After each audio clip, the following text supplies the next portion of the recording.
and easiest way to host your podcast and get paid for it by running ads just like these. And take it from me, I've hosted at least 7 of my podcasts on Anchor.fm. I recommend it to every show on our network, and other hosts are going to charge you upwards of $100 every year just to run your podcast on their host.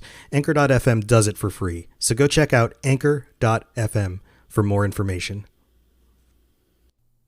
This show is brought to you by our patrons at patreon.com/Elder Scrolls Lorecast. Robots Radio presents The Elder Scrolls Lorecast. Welcome to the Elder Scrolls Lorecast, a place where the Elder Scrolls community can come together to discuss the boundaries of our knowledge about the universe of the Elder Scrolls.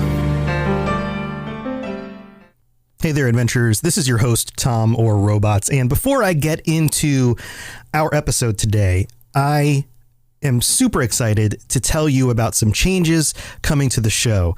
I am taking all of my Lorecast shows and setting them up so that they can be live streamed during the week on different days of the week so that you guys can come join me live during the recordings. And in order to do this and make it make more sense, because it's a little bit weird to be an individual person just talking into a microphone during a live stream, I will be having regular co-hosts on my shows. So for the Elder Scrolls Lorecast, some of you might be familiar with Lotus of Doom from Tales of Tamriel. He's guested on my show a few times. We talked about Hermaeus Mora a while back, and that's where the funny why not Hermaeus Mora meme came from, all of that stuff. So Lotus of Doom will be joining me regularly on Thursday nights at 10 p.m. Eastern, 7 p.m. Pacific on the Robots Radio Twitch channel, twitch.tv/Robots Radio. And on Thursday nights, that's going to be Elder Scrolls night. We're going to talk lore. He and I will be discussing the same fun, interesting topics, but now you're getting the perspective of somebody who honestly has really spent a lot more time than I have in a lot of these games, especially the older ones, who is going to bring a new and interesting perspective to what's going on here. So I hope you guys will join us if you can on the live stream. And if not, you can always still get the podcast as you normally do. It will come out just as it usually has. And of course, everything else will be the same, other than the fact that on Thursday nights, we will also be playing games. So I'm going to have a regular gaming schedule as well. So whether that's before or after the roughly hour-long live show that we do, then you can come join me in Elder Scrolls Online, and I'll be doing some of that stuff as well. So lots of fun stuff coming, so stay tuned for that, and let's go ahead with the episode.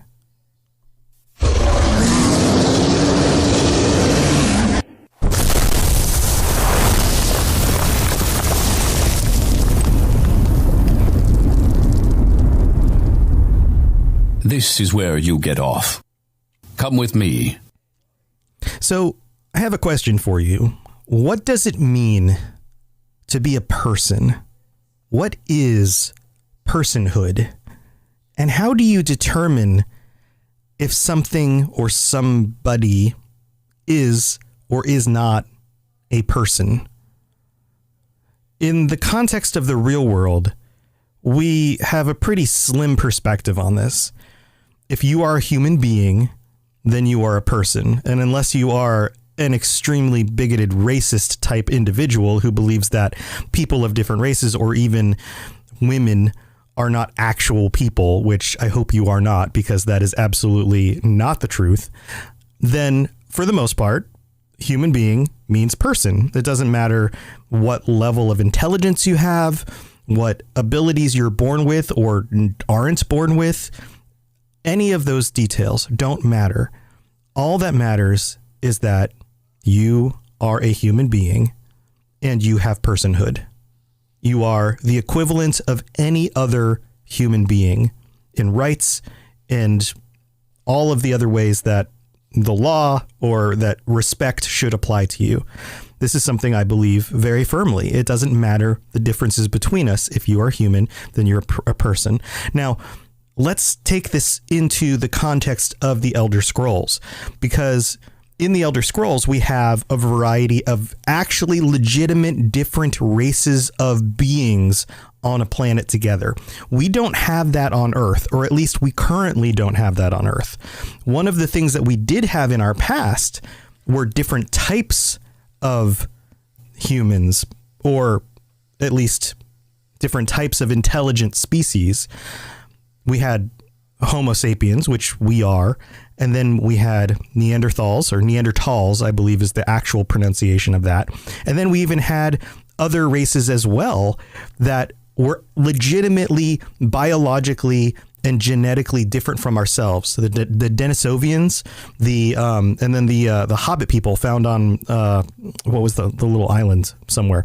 But anyway, we have multiple examples of different genetically different types of people who lived on our planet, but we don't have that anymore. So it's not something that we really have to consider. As a human being, it doesn't matter where you come from. It doesn't matter what color hair you have, your eyes, your skin, what language you speak, any of those things. If you are a human being, you're a human being and you are a person. But if you are living in the world of the Elder Scrolls, then there is a very big difference between, say, the mannish races and the elvish races, or the beast races. But yet, for the most part, we can all agree that those are all people. Although at certain times in history, say the Dunmer don't treat the Argonians as if they are actual people. They consider them lesser than them. And so therefore they don't have the same rights and they are enslaved. And of course, terrible things like that happen and have happened in our world as well.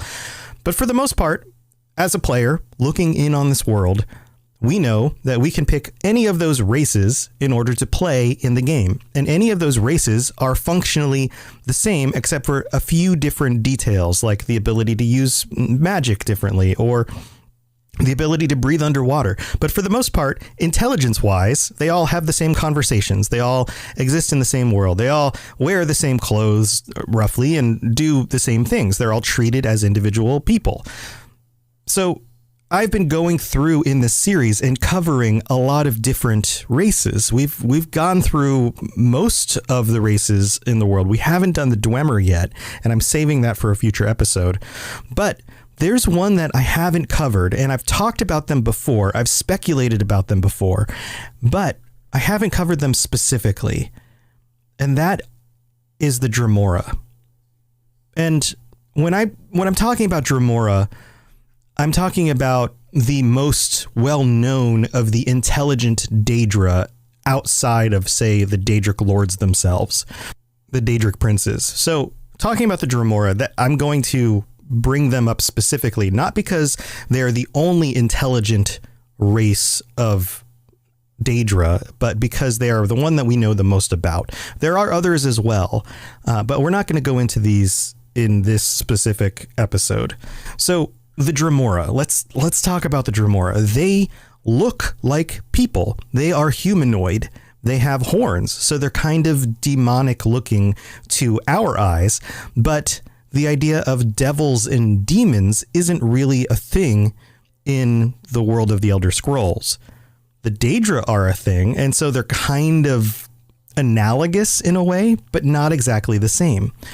The Dremora are a specific intelligent race that are most often linked to the Daedric Prince of Destruction, Mehrunes Dagon.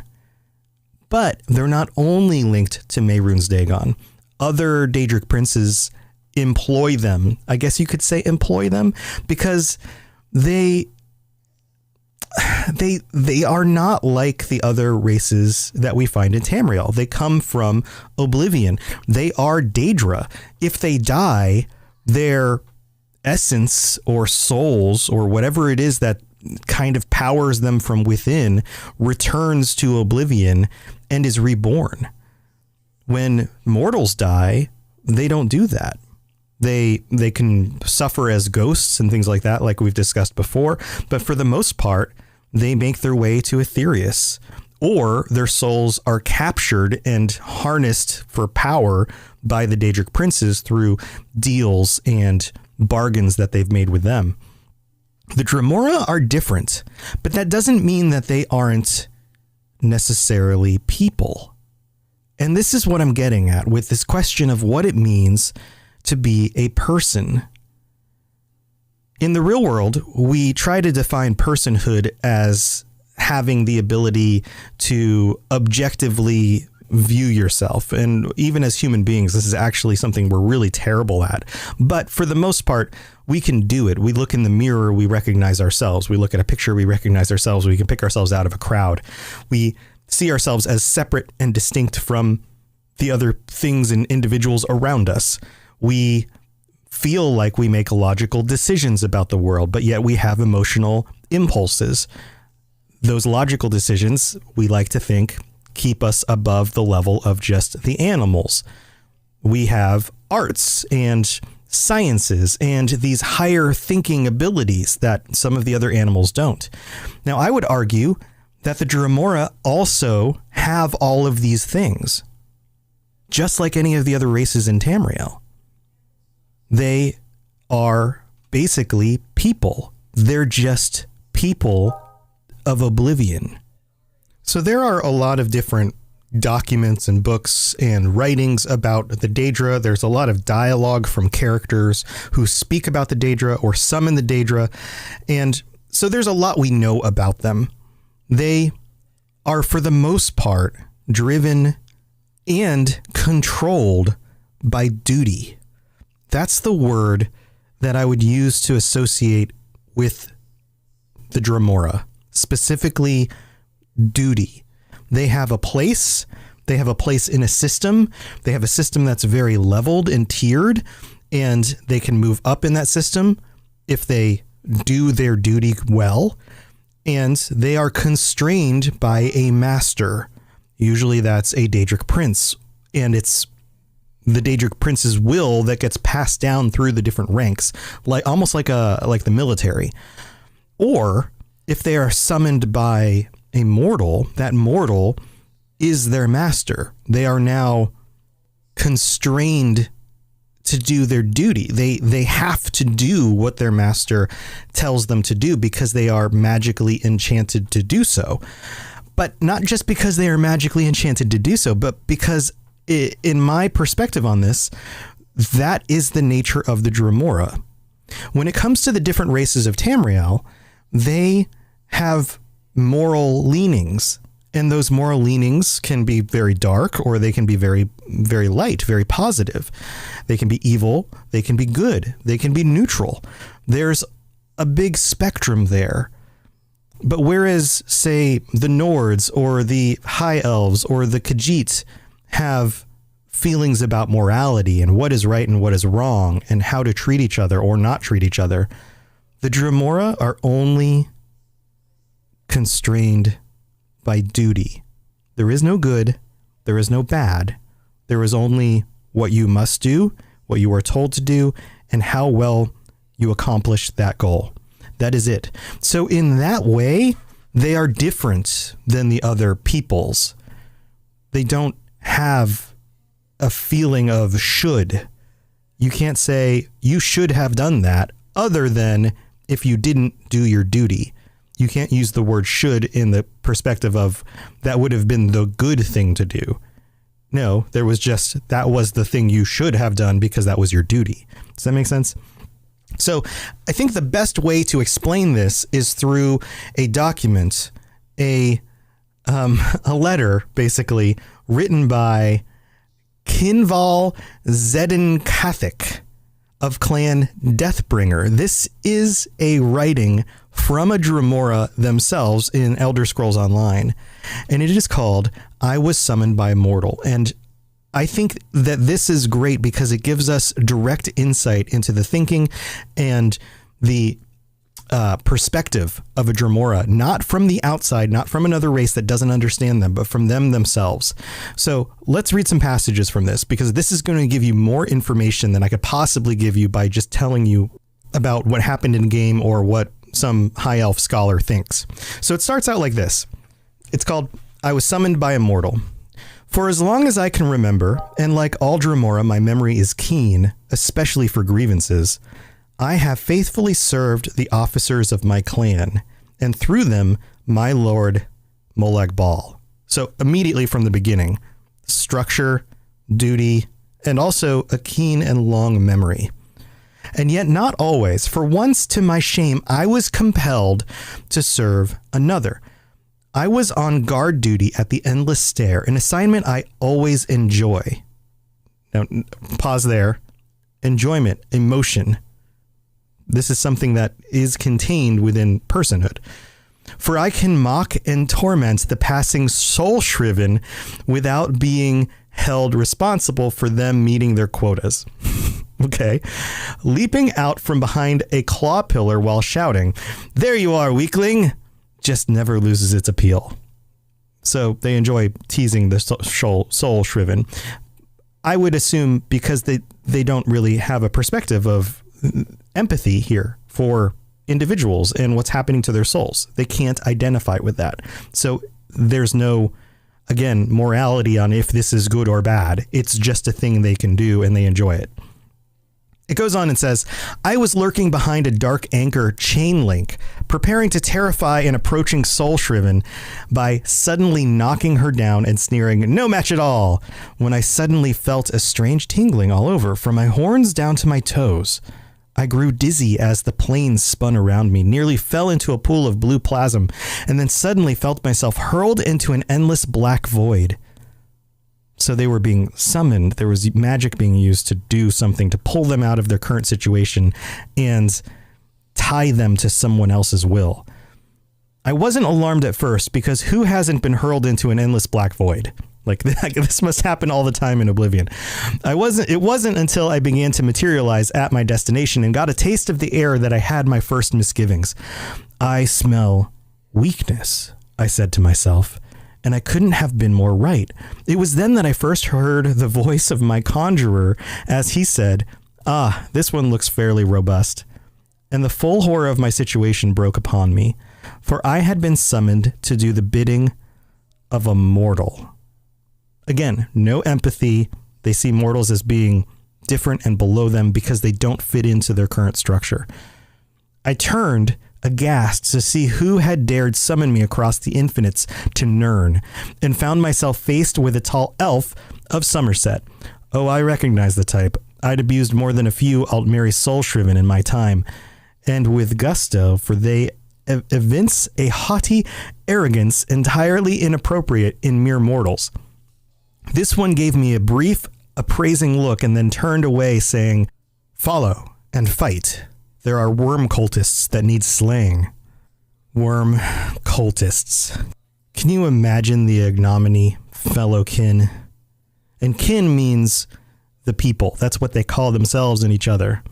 And I love here how they're using words like ignominy, or there were some other ones, haughty arrogance, like these kinds of phrases that are either a little bit older or a little bit more obtuse. They signal this idea that there is a certain level of haughtiness among themselves, but also intellect.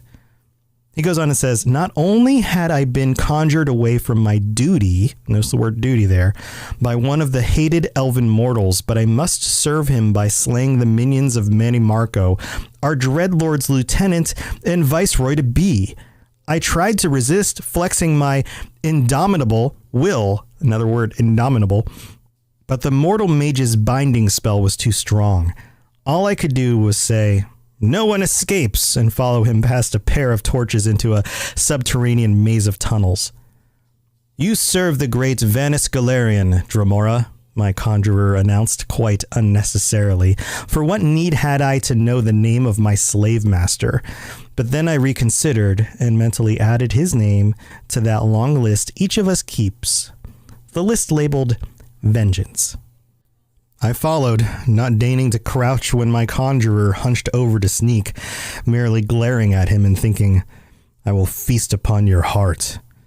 In truth, however, it was as well that I had this elf Vanus to follow, for the tunnels were many and twisting, and though we Dromora are fearless, relentless, and unparalleled among warriors throughout Oblivion, our sense of direction is rather poor. And this is another thing that gets noted in other places as well. It seems that the Dromora themselves are bad at figuring out directions. And maybe that comes from not being on a planet and having a sense of like north, south, east, west, and rather coming from a place like Oblivion that doesn't really have cardinal directions in the same way. It goes on and says, when doing courier duty, I've been known to lose my way right in the middle of the moonless walk and wind up back at the lightless oublet. I think that's how you pronounce that word, where I started. In time, this Vanus began to pause frequently, listening, which only increased my irritation and impatience. Finally, he stopped with a shh to me, which was completely unfair, as I hadn't said a word. But I realized why he'd stopped when I suddenly heard human speech from the tunnel ahead. Hesitating nary an instant, I drew my greatsword and rushed forward, crying, "A challenger is near!" The elf cursed and followed, but he had only himself to blame. I was following his orders exactly. Notice the whole doing the duty thing? Yep. The next minute passed in the red fury that all true Dremora feel when they enter battle. Now, pause there.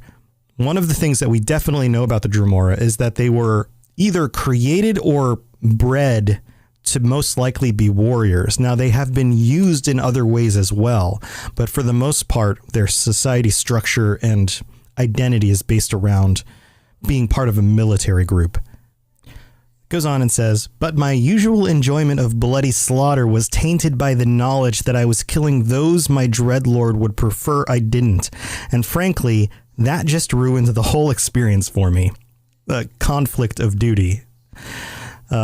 It goes on and says, as I lopped off the limbs and heads of the worm cultists, I was aware of the energies of the elf's powerful magics crackling past me, incinerating the more distant enemies. But I was too mortified to enjoy the orgy of destruction. The elf came striding up as I subdivided the final worm anchorite, gloating, "So much for them. Take that, Manny Marco." "There could be no other end," I replied sourly. Then I felt the strange tingling again as the conjuration that had brought me to Nirn began to weaken. As the bonds dissolved, I took one menacing step toward the elf, but then the plane spun around me again, and it was back into the endless black void. When I came to my senses, I was lying in a pool of turquoise slime, looking up at the smiling face of my superior, Kinreeve. Zalzorkig, I think is how you say his last name. "So, Zedin Kathik," he snarled, "straying from your post when on duty, huh?" "It's the Scatherings for you, my lad." "But Kinreeve," I cried, leaping to attention. "I couldn't help it. I was conjured, summoned to Nirn by a mortal." Zalzorkig smiled even wider. "And that'll be an extra shift scathing for telling such a hornless lie. Now march, Zedin Kathik," he shouted, thumping me with his truncheon. "Left, right, left, right, left, right." I hate it when Zalzorkig smiles. Kinreeve or not, his name's going on my list. So this is a comedic representation of this, but I think that there are some truths, quote unquote truths, about the nature of Dremora. One, there's always a conflict. Two, notice even though he was angry at his superior, he didn't lash out at him, even though we think of Dremora and Daedra as being violent and crazy or, you know, whatever. They still fit within that structure. So what is that structure and how does it actually work? Well, we'll get into that after the break. The skies are marked with numberless sparks, each a fire and every one a sign. Hey there, my name's Jameson, or Big Cat. And I am Brenna, or Mother Goose. And together, we are the hosts of the DL, Weekly Gaming News. Each week, we bring you the top stories from last week, as well as something you might have missed. Our goal is to start a conversation about what's going on in the world of gaming. And every week, we have a special guest join us in the chat room, where we discuss a different gaming-related topic and learn more about our guests in the 60-second download. And if that isn't enough, we also have Slim Jims. So come and hang out with us every week and join in on the conversation. Good luck and have fun, everybody. And remember, keep your goose loose. So thank you for tuning in again, friends. This is Tom or Robots, your host, and I hope you guys are excited, as I am, for the changes to the way that we are doing our schedule and having live shows on the Twitch channel for you guys to tune in and chat with us while we talk, and for Lotus of Doom to be a regular co-host on the show. I think this is going to be super fun, and I'm very pumped about it. Also, thank you to all of our patrons, patreon.com/Elder Scrolls Lorecast. If you're looking to help support the show, and even for $1 a month, get a ad-free version. So go check that out. And speaking of ads, we do have some sponsors. We are always sponsored by Loot Crate and Gamefly. And if you are interested in getting 15% off a Loot Crate, including the Elder Scrolls Loot Crates with a whole bunch of cool stuff in them, then go check that out. Click the link in the show notes. It'll take you to the Loot Crate page, the homepage. You can look up the Elder Scrolls Crate on there. And specifically, please click the link so that they know that we sent you there from this specific show on the network. Then you can use Robots Radio, the word ROBOTS RADIO, when you check out to get 15% off whatever crates you decide to purchase. So super cool deal. Also, Gamefly, which I'm sure a lot of you guys are familiar with. You can rent games. They send them to you, free shipping, all of that. They have a deal right now. You click the link in the show notes. It'll take you to their page, and you can get 2 months for the cost of one. For the price of one. So $10 is normally how much you would pay for 30 days of rentals, and you can get 60 days for the same amount, which is super cool, especially with the fall coming up and all of these new games coming out. You can rent all of them. You can rent one, play it for a while, send it back, rent another one, play it for a while, send it back, and check them all out before you even decide to buy any of them. So go check that out. They also have deals on used games and those kinds of things as well. So if you use the link in the show notes to get to the site and then you happen to purchase one of those deals, then we still get a little bit of a kickback for that too. So it helps a ton. Believe me, if you guys use the links in the show notes, it really does help me make this work for like a full-time thing for myself, which I'm still striving to get to. So I really do appreciate it. All right, guys, let's get back to the rest of the episode. Yes, you're entirely brilliant. Conquering madness and all that. Blah, blah, blah, blah, blah. So I was talking earlier about the different structures and the way the Dremora see themselves, and it's almost like a caste system. And there's a document that goes into this in more detail called Varieties of Daedra. And I believe I quoted this before when I was talking about the Daedra.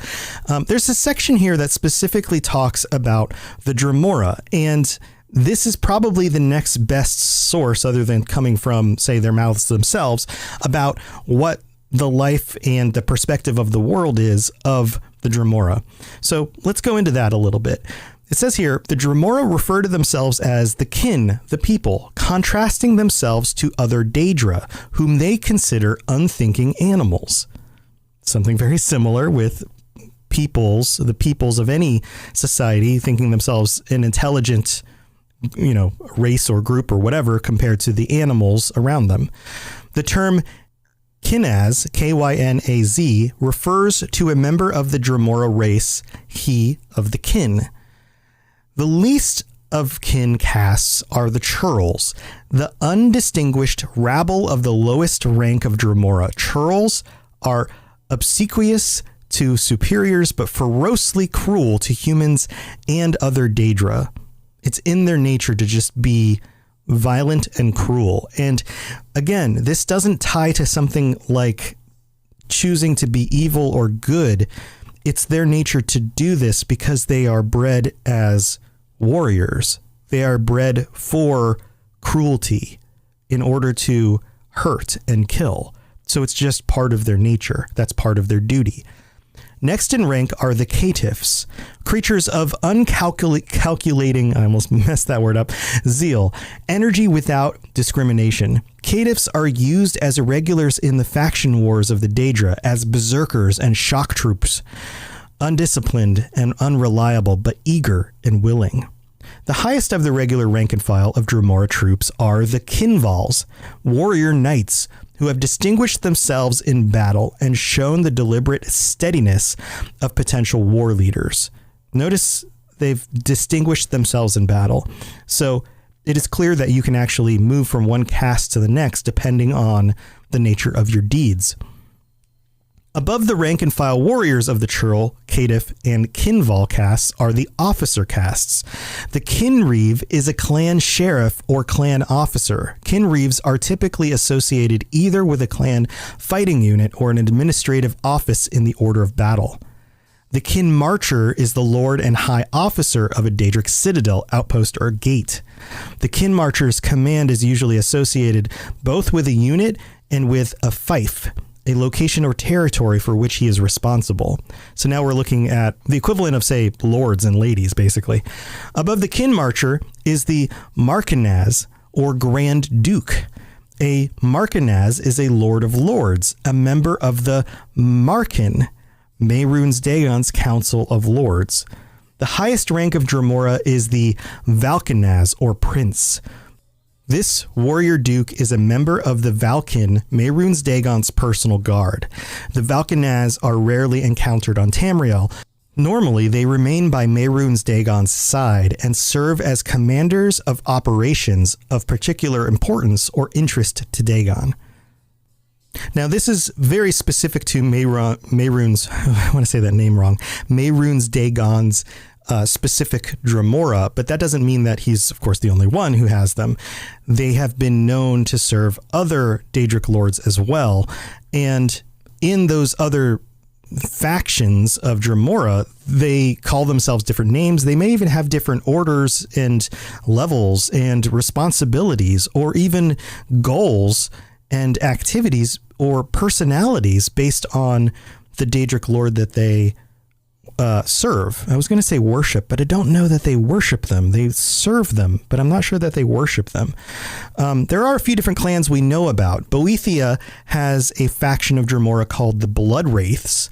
Molag Bal has a faction called the Deathbringer clan, led by Valkenaz Cirrus, and another clan, and I love this name, the Fool Killers clan, which doesn't note here a specific leader, but also serves Molag Bal.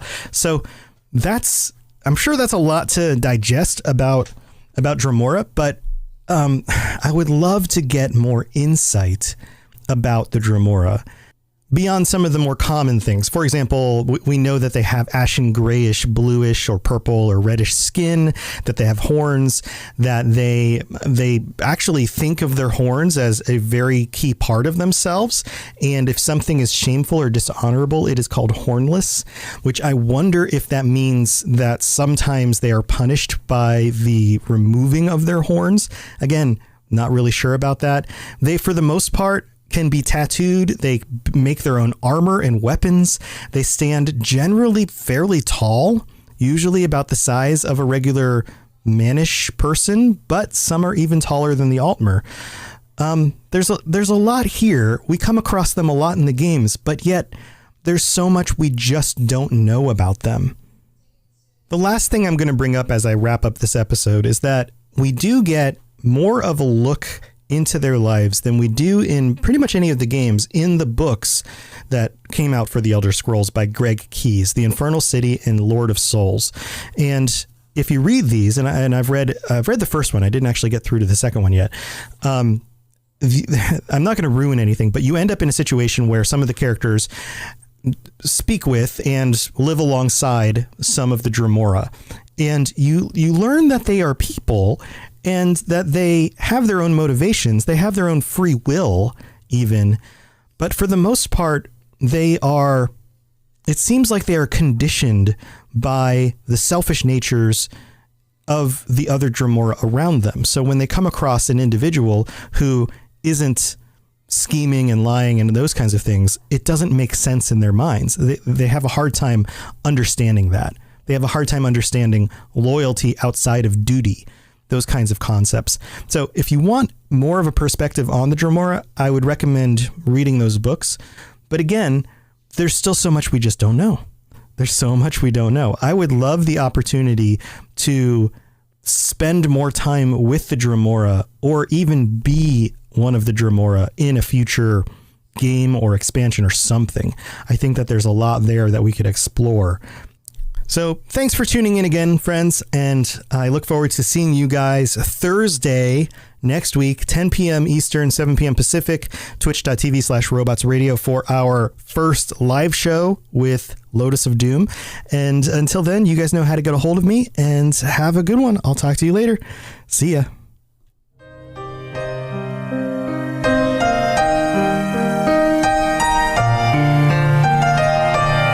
Thanks for listening to the Elder Scrolls Lorecast. All sounds and music are owned by Bethesda Softworks or ZeniMax Studios, and no copyright infringement is intended. If you have something you'd like to contribute to the show, please reach out to us at elderscrollslorecast@gmail.com or on Twitter @ESO Lorecast. If you'd like to help support the show, check out the rewards you can get at patreon.com/Elder Scrolls Lorecast. I really appreciate you listening, and I'd love to hear from you soon. And thanks to our patrons for support, especially our Tier 5 patrons, including Noodle Al Dente. You've been listening to a Robots Radio podcast. Smart shows for interesting people. Check out all the shows at robotsradio.net. Do you like adventure? Yeah. Do you like laughing? Yeah. Would you like to listen to a group of people you don't know play D&D and reference retro pop culture you vaguely remember? Excellent. You're going to love Committee Quest. We play D&D in the world of Amarin. We use adventure modules and supplements made by people in the community. We also have a sweet synthwave backing track. Come and join us on our adventure. Volume 1 has been completed.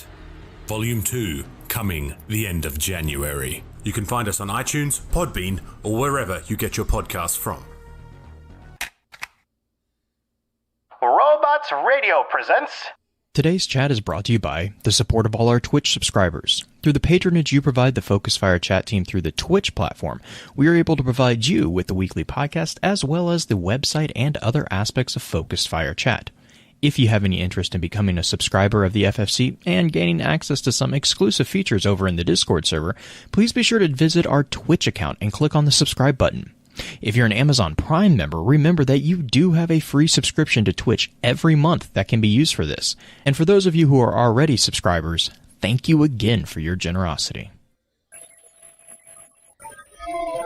Welcome to Focused Fire Chat. Explore together. Welcome to Focus Fire Chat, recorded live on August 7th, 2020 over on twitch.tv/FocusFireChat as we continue our discussion over the information leading up to Halo Infinite. This particular episode will serve as what we have come to call the advanced session of the week's exploration. Congratulations to those who signed up for a deeper dive. Before we go any further, however, let's run through a quick introduction of who all we have with us on the show. As always, this is your host, Blue Crew 86. And this is the now educated about dust dogs, green-eyed zombie dust dogs. Zombie dust dogs. I now know that catnip is bad for dogs. It's bad for dogs. Hold on to your butts. Can't take you anywhere. And nope, you can't. And last but definitely not in the least is the hot seat guest host. I can't even get criticize. He's broken. Oh gosh. We have our good friend Ben Taylor. Vince, how are you doing? You make okay. it sound So, like anyways, drinking. moving on. We're not drinking. No, we're all naturally like this. To be fair, this is pretty much a standard Halo night for us. So. Oh my goodness. Anyone who's, for all you poor that have listened to all 5 of them, I'm sorry. But yeah. Sorry, not sorry. So, who are the Banished, Pens? Okay.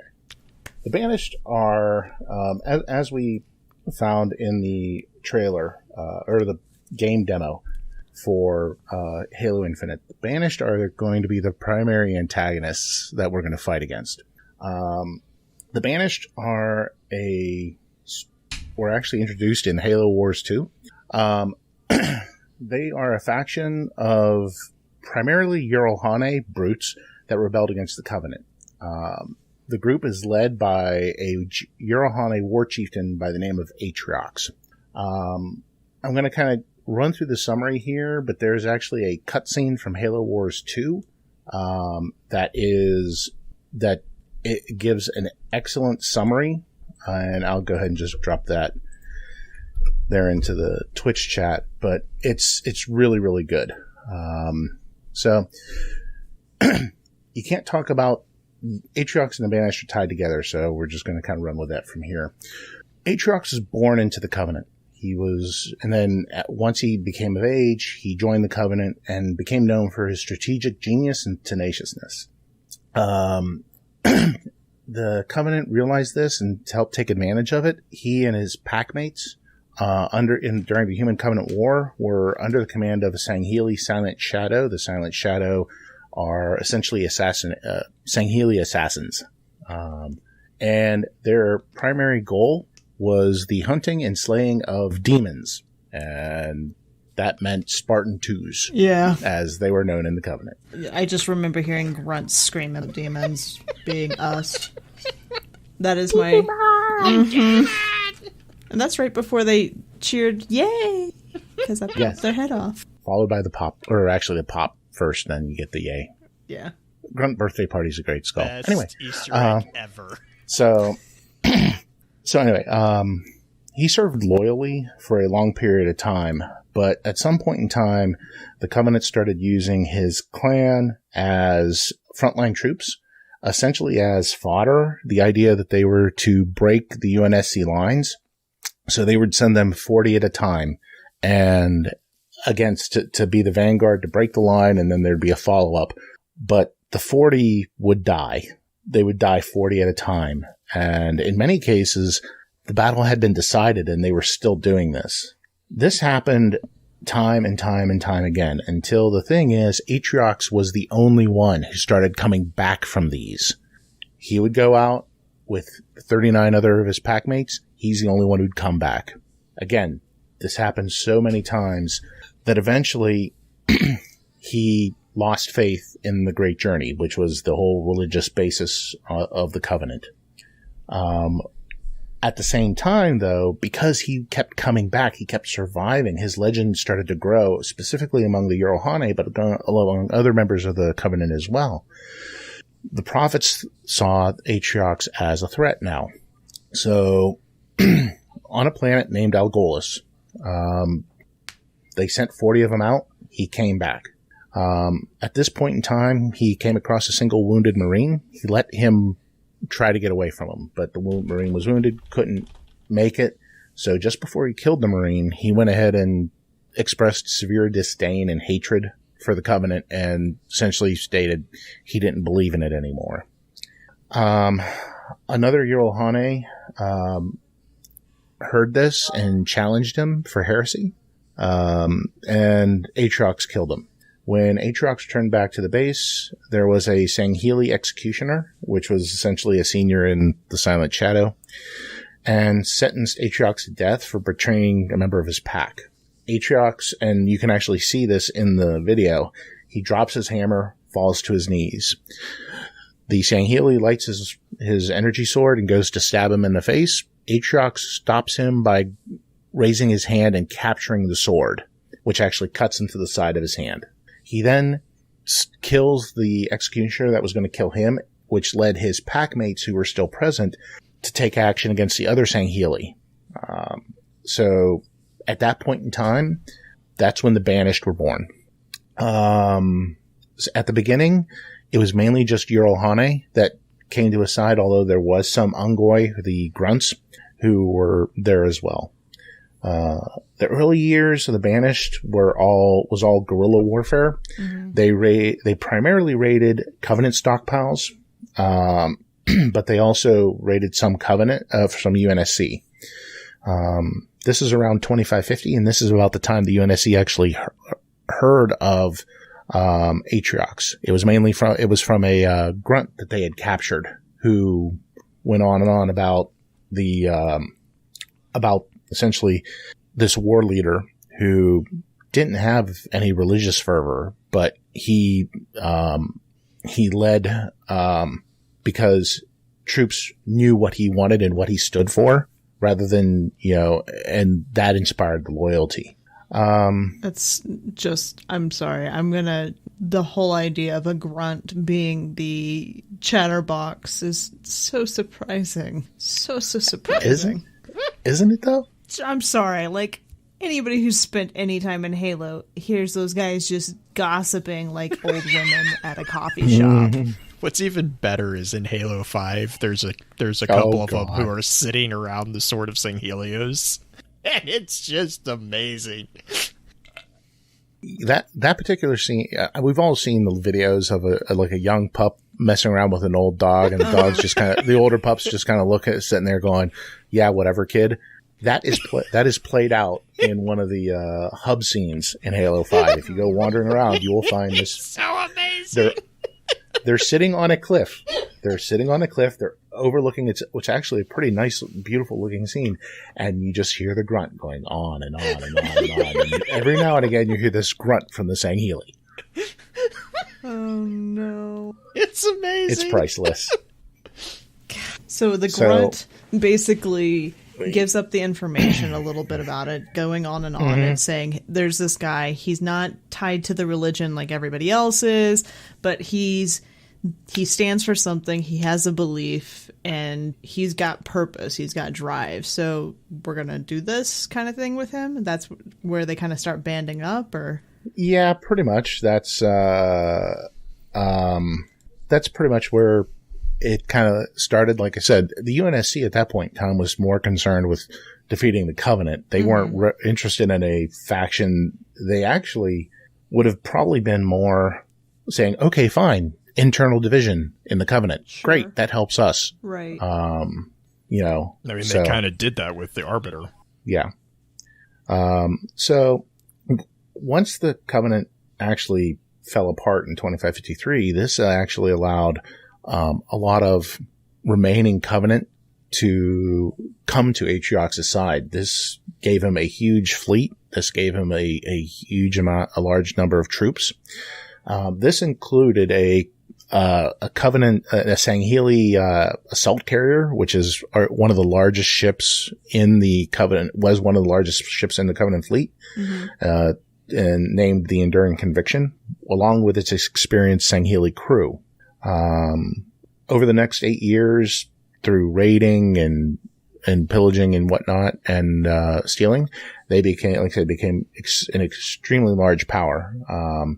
This all came to 8 years later, where they went ahead and attacked the Lesser Ark. Now, when you're talking about Halo, the Lesser Ark are the places where are the forges by which where the Halos are made. Okay. The idea was Atriox wanted to go there and create a Halo ring so he could use that in his conquests.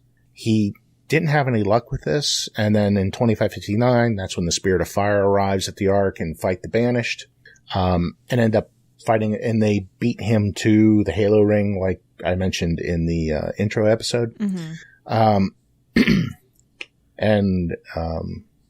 Along this time, as most people, if you've played Halo 3, you know that on the Lesser Ark, the city of High Charity crash landed on it, and when it was infected by the Flood. So the Lesser Ark had a Flood infection that had been isolated. Well, because of a couple of mistaken Yolohane, a flood outbreak occurred, but they were able to contain that and stop it from going through. And then also at this time, the Banished had to deal with an Ungoi rebellion led by Yap Yap. So yeah, okay. Yeah. So the Yap Yap, is that Yap Yap. the giant grunt that we fight that's in the mech? No. In Warzone. I think there is one that is Yap Yap. I believe so, but this was Yap Yap the Destroyer. It's like, okay. He was a low-ranking deacon in the Covenant's Ministry of Sanitation before being kidnapped by the Banished. So he dealt with all the time. Got it. Okay, so Yes. he's just he was an a sewer Ungoi. grunt. God, Was this okay, was this the rebellion that was because they were shorted breathing methane, or was that was under the Covenant? No, that was under the Covenant that under the occurred. Covenant, okay. Because I remember there was that one. They were deliberately shorting them breathing methane because they're like, oh, it's got population control, and the Ungoys understandably got a little pissed about that. Sure. Yeah. I'm just thinking like, okay, Yap Yap. My first thought was Jub Jub from Star Wars. You're not wrong. But if Jub Jub actually led a rebellion. I mean, he kind of did. Kind of, but like he didn't talk all the time. No, he didn't. Yap Yap probably talked all the time, as says his name, because he's a Yap Yapper. I mean, she's not wrong. No, she's not. You know, but it's not just Yap Yap. It's Yap Yap, the Destroyer. The Destroyer. Mm-hmm. This is all I can picture is a gnome barbarian. I just and right. Or a I just halfling want barbarian. Somebody. I want a 5th grader who hears the name Yap Yap the Destroyer to draw it, because you're gonna get the strangest. Whip Squad, go! Right. Oh, and of course, he is also the impetus behind Yappening. Which Wait. is and Green's broken. It's an in-game kind of thing where essentially for a period of time Yap Yap makes inroads to the game and wreaks havoc in game with like silly game types and game functionality. The Yappening, like yes. He's a you can't say that Halo multiplayer doesn't take itself super seriously. That is brilliant. I threw the link to the Yappening in Halopedia. And I'll give it to Blue so he can go ahead and put it in the show notes. Please go read it and just know that I'm sorry. Halo does not take itself seriously on this, and it is great. The best part is the Master image. Chief Collection. The Master Chief Collection screen when it happens. It's a giant that's what I'm grunt in looking the at. Like that's the first thing that constellation. caught my eye. Is just this like glorious shadow grunt kind of thing, just arms out like and it's So the only thing I remember, because I play SWAT all the time with Halo. So when you play on Yappening, last year at least, they have what's called the Head Pop Party. It's SWAT, but it's got the grunt birthday party Easter egg on it. oh nice. So all you hear is pop, yay! The entire game, it was like everyone's KD dropped because everyone is just dying laughing the entire That's time. awesome. It's just... I'm sorry. Oh, and by the way, in the Master Chief Collection, it is called the Yappening 2 Yaps this time. Oh no. Yes.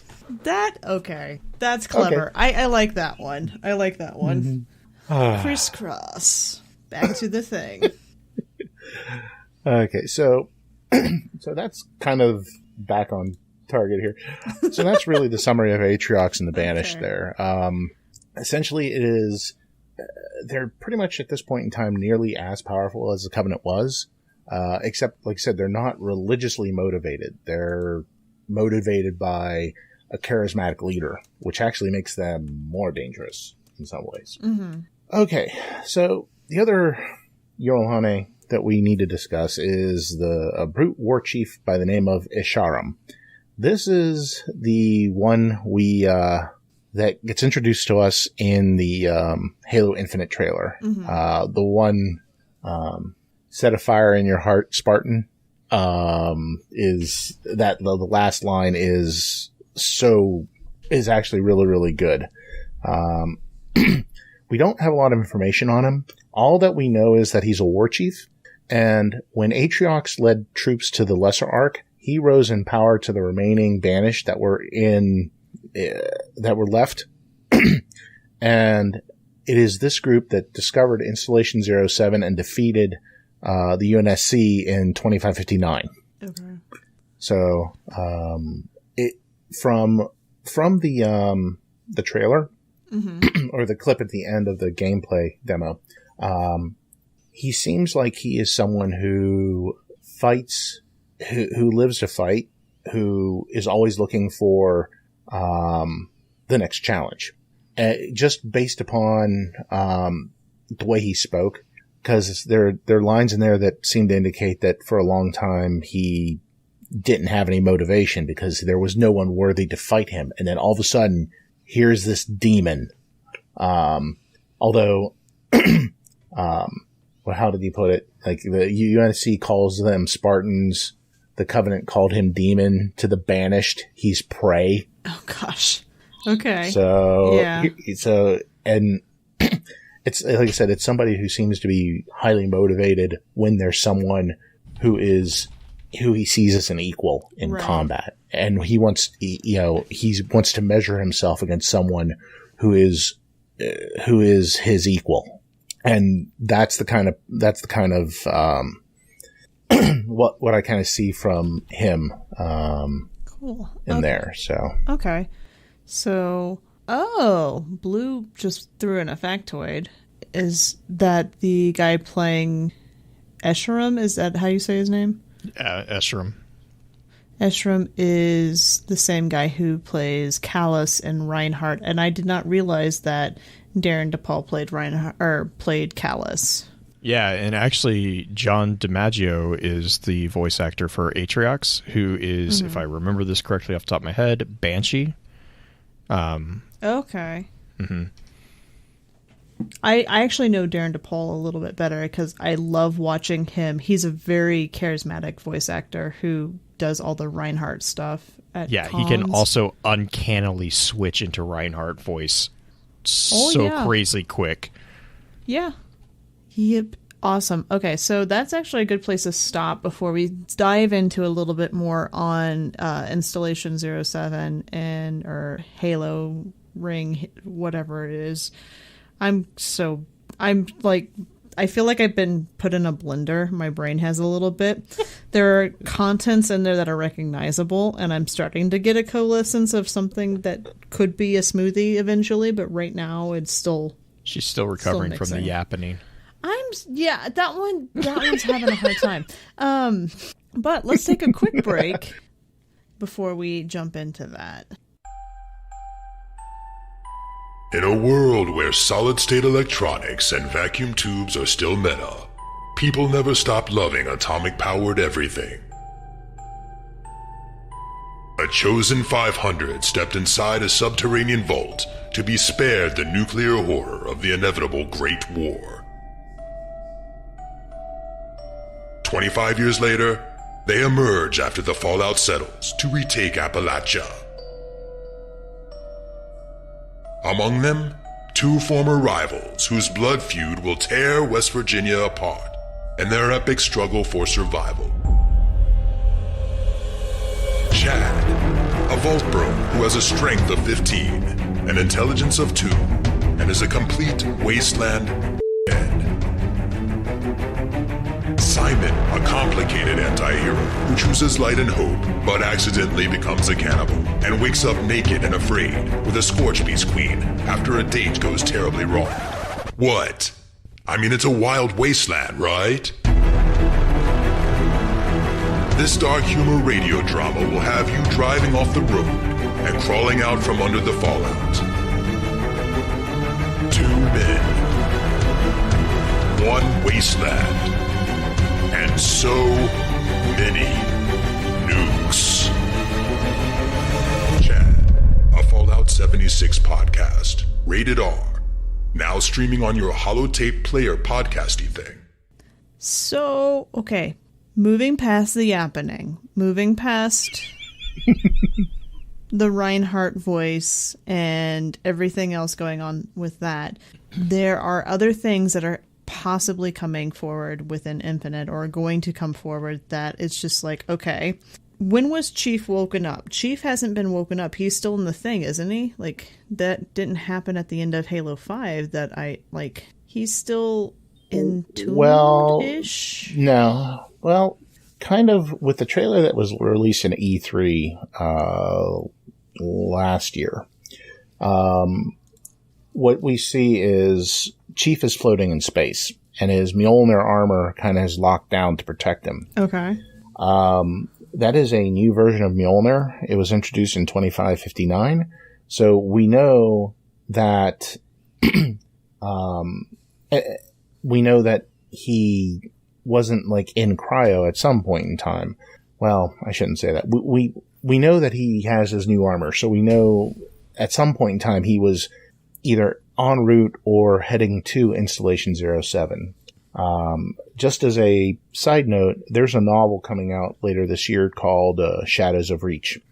It takes place in October of 2559, and it's Blue Team returning back to Reach because of something that Halsey says is needed to try to combat Cortana. Okay. We don't know any other details. So that takes place, I think, a month or so before essentially the loss to the Banished. So we don't, I'm kind of what my hope is that, and the novel will be written by Troy Denning, who's done a great job, in the other two novels with Master Chief, that he's done. He's picked up the mantle that Nyland set, exceedingly well. Excuse me. So what I'm hoping is that and the other thing is that mission, we know it's not at the beginning. They said that it's about 3 to 4 hours into gameplay. Okay. Where that particular mission happens. So there's definitely something more ahead of it. And part of it, I would assume what I'm hoping is we have information of how Chief got there. Was he on a ship that was destroyed? It seems like, he was en route to 07, and not 07, and not on the ring itself because he's unaware of the loss that occurred. So, and also in one of the other cutscenes at the end of the gameplay trailer, you see him in the Pelican with, the pilot who all of the Halo community has affectionately called Brohammer. Okay. I still wish that was Mashak. I'm not gonna lie. I was hoping, when I first heard him, I was like, and then it was like, no, it's not him. But no, back in Halo 1, the name of the pilot of the Pelican who always shuttled you all over the place was Foehammer. Oh, gotcha. And as a side note, in the script for the Halo movie, and yes, there was an actual script for a Halo movie, it was implied that Chief and Foehammer had some type of relationship. Oh, really? Yep. Fanfiction.net. Huh. What? All right, then. Well, I mean, it was very loosely, or they were very close friends at the very least. I mean, considering how Chief doesn't really... Anyway, I'm going to move on from that. Yes. Okay. So, in any event, the Halo community started, because we didn't have the pilot's name. Mm-hmm. So, they started calling him Brohammer. As you do. Yeah, as you do. So, that's kind of where, and I totally lost my train of thought. Sorry. Okay. No, it's okay. You have possibility of Brohammer shuttling Chief to the installation, but if that's just a theory at the moment, or do we, like you said, that wasn't kind of sort of in the trailer that everyone at E3? Yes. Yeah, at the E3 trailer, you see the pilot kind of clean shaven. You figure he's kind of drifting in space. He's fairly clean, so you figure this probably isn't that long after, I guess, the initial battle. Okay. And then the way the scene goes is you see, there's like a little holographic thing that's, I guess, his wife and his kid talking, and it kind of circles it, and you can kind of see that it has a ring that shows how much charge is in the battery, and it's draining. Mm-hmm. And when it goes all the way back around, you see him with a full beard, and like he looks like he hasn't had a shave and a haircut in probably a couple of months. Sure. There's an alert, a beeping outside of it detecting something. He thinks it's someone coming to save him, and he starts trying to call out. He wipes the frost off the window, and that's when you see Chief floating outside. Mm-hmm. He brings him in, charges the suit back up. We also get, and the other thing in the boot screen that appears, there's if you stop it and you look, there's something called Spider, SPDR. That is actually a reference to something that occurred in I Love Bees, which was the ARG for Halo 3. Yeah, Halo 3 was the ARG for I Love Bees. Essentially, it is a program used to recompile an AI that has been damaged.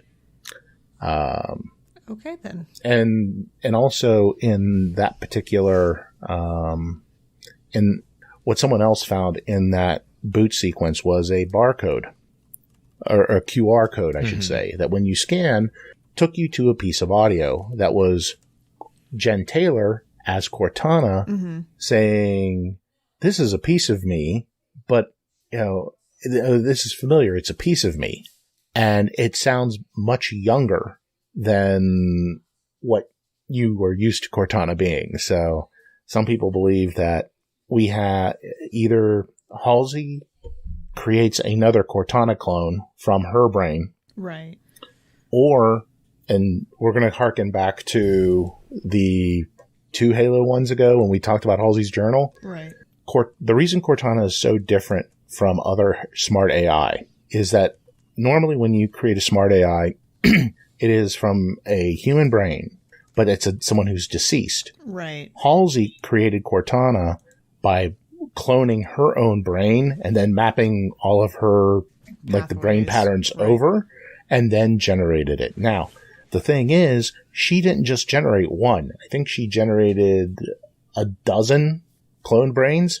So it's possible that what Chief and Blue Team do is they go to Reach to recover one of the brains to allow another Cortana to be created. So where is Halsey at this point? Her last position would have been on the would have been on Sanghelios. At the end of Halo 5, as I mentioned before, the final cutscene is Team Osiris and Blue Team coming off of a Pelican and meeting up with the Arbiter, Sarah Palmer, and Halsey. And the final line is a line from Halsey. It says, "Took you long enough," when she's speaking directly to John. Because this would have been the first time in, let's see, 2552, 8 years. This would have been the first time in 8 years that Halsey and John have been together. Okay. And I so want a story of that meeting. Like when they meet back up for the first time? That's kind of just left out there. There's nothing specific. It's touched on in the book Bad Blood, which focuses mainly on Buck.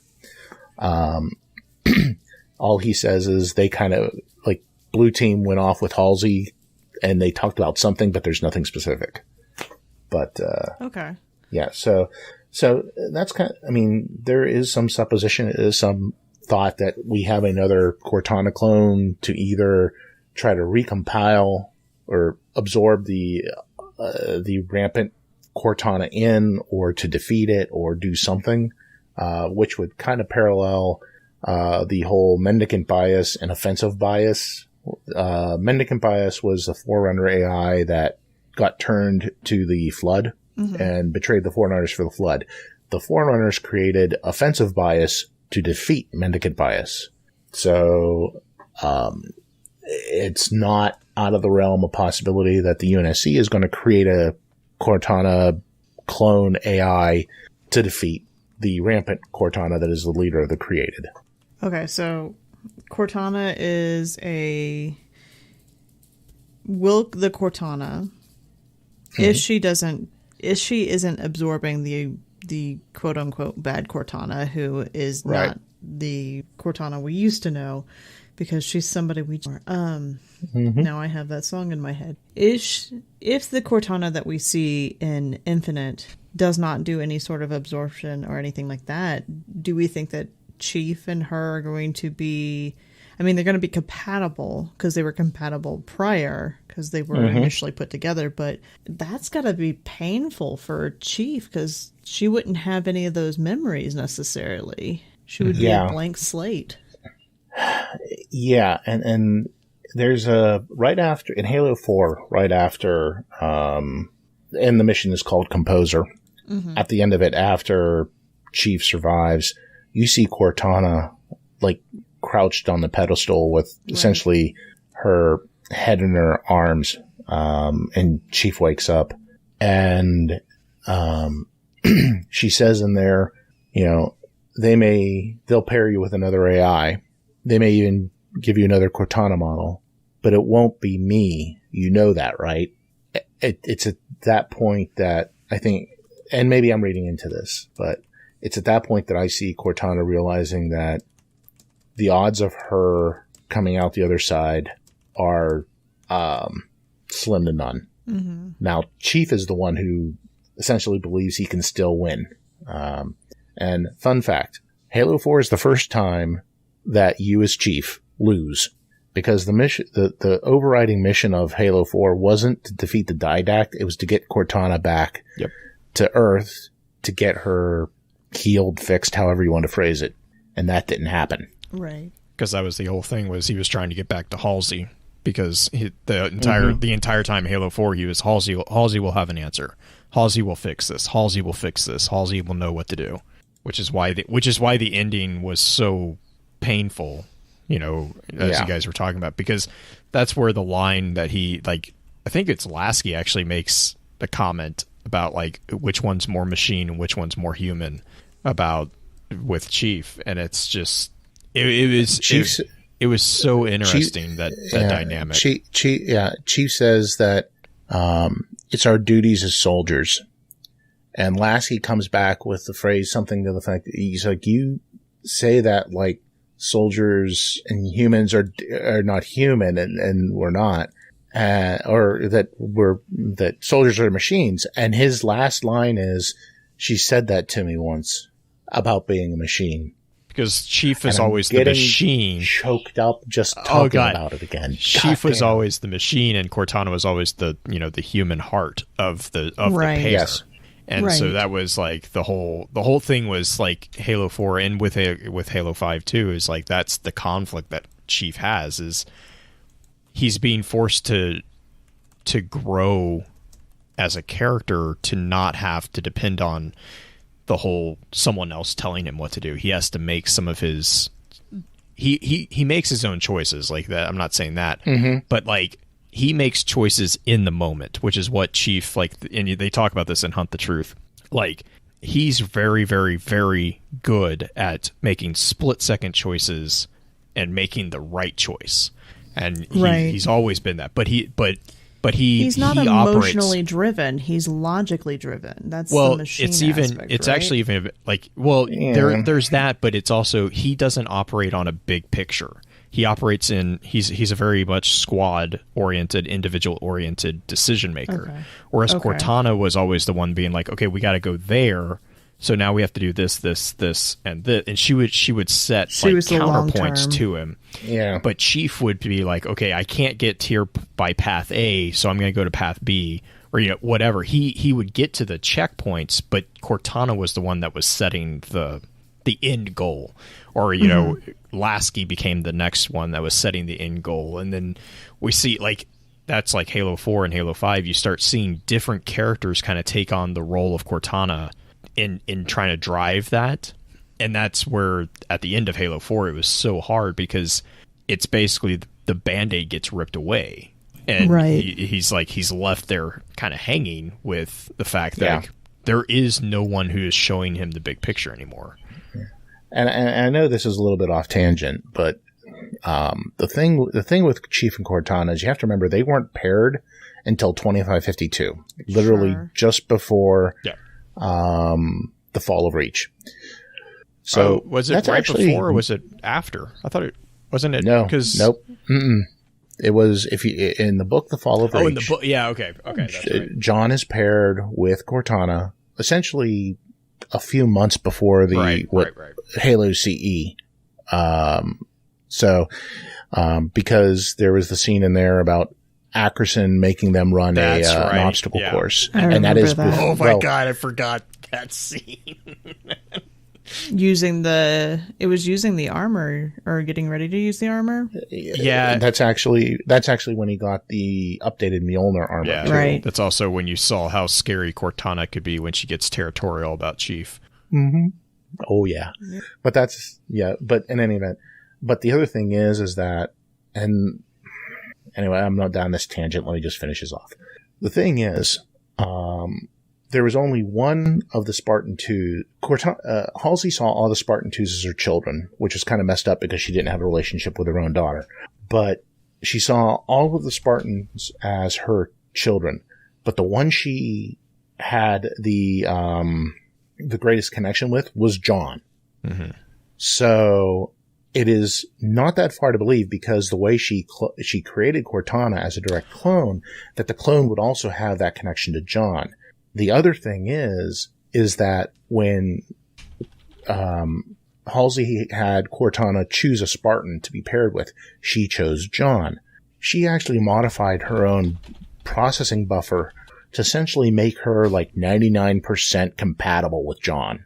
So even though they were paired for a very short period of time, you essentially have two entities that are essentially totally compatible with one another. Mm-hmm. So it's not a surprise that the two of them bonded like they did. I mean, it's not a romantic love, but there is love there. Well, gosh, the way it's just depicted in Halo 4, it's almost as if there is there's quite the codependency, between the two of them. John needs Cortana in a lot of ways throughout the Halo 4 stories. Mm-hmm. And then you see that Cortana in a lot of ways also needs John, because you see her meltdown and her breakdown. Mm-hmm. Well, and John is her strength at those times too. Right. Like, I think it makes me think of like the 4 types of love, the eros, the storge, the agape, and the philia. And this I would say this is more like a philia, which is like the love of friends and equals. Mm-hmm. Because I mean, and it's almost agape. Like, I mean, it almost is, because it's just like they operate on the same page, like without thinking, like, without even realizing it. Right. Yeah. So may I redirect our little tangent a bit? Yes. So what I'd like to get into is probably the thing that most people are most excited about, which I think you mentioned at the beginning, and I want to take a quick ad break before we jump into the Halo ring that we're heading to. Have you ever wondered how deep the Elder Scrolls lore rabbit hole goes? Have you got a grasp of the basics and want to find out more about the universe? Written in Uncertainty is here to help you. We'll be mixing in philosophy, theology, and whatever other theory is useful with Elder Scrolls texts to untangle some of the biggest questions in the series, like what are dragon breaks, how does Chim work, where did the Dwemer go, and more. Check us out at writteninuncertainty.com or find Written in Uncertainty on any podcatcher. Thanks for listening, and catch you later in the Grey Maybe of Tamriel. All right, so moment that everybody's been waiting for. What do we know about Site-07? Okay, there's a lot, frankly, but I'll try to give the cliff notes on this. And okay, so the one thing you have to remember about the Halo rings is that all of them were built at facilities known as the Ark. Mm-hmm. Now, the thing is, there were two Ark facilities, a greater Ark and a lesser Ark. Mm-hmm. The bulk of the Halo rays that we come across in-game were all created at the lesser Ark. They all have a diameter of 10,000 kilometers. However, the ones that were created on the greater Ark actually were 3 times bigger. They had a diameter of 30,000 kilometers. There were initially 12 of the Halo array that were from the greater Ark, and then there were 6 that were from the lesser Ark. The other difference is the lesser Ark pulses when they fired were omnidirectional. They would go in all directions. The greater arc would only fire in a conical form.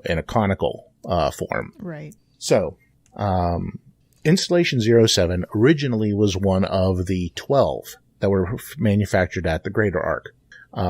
So it fired one direction only? Originally, yes. Yeah. Yes.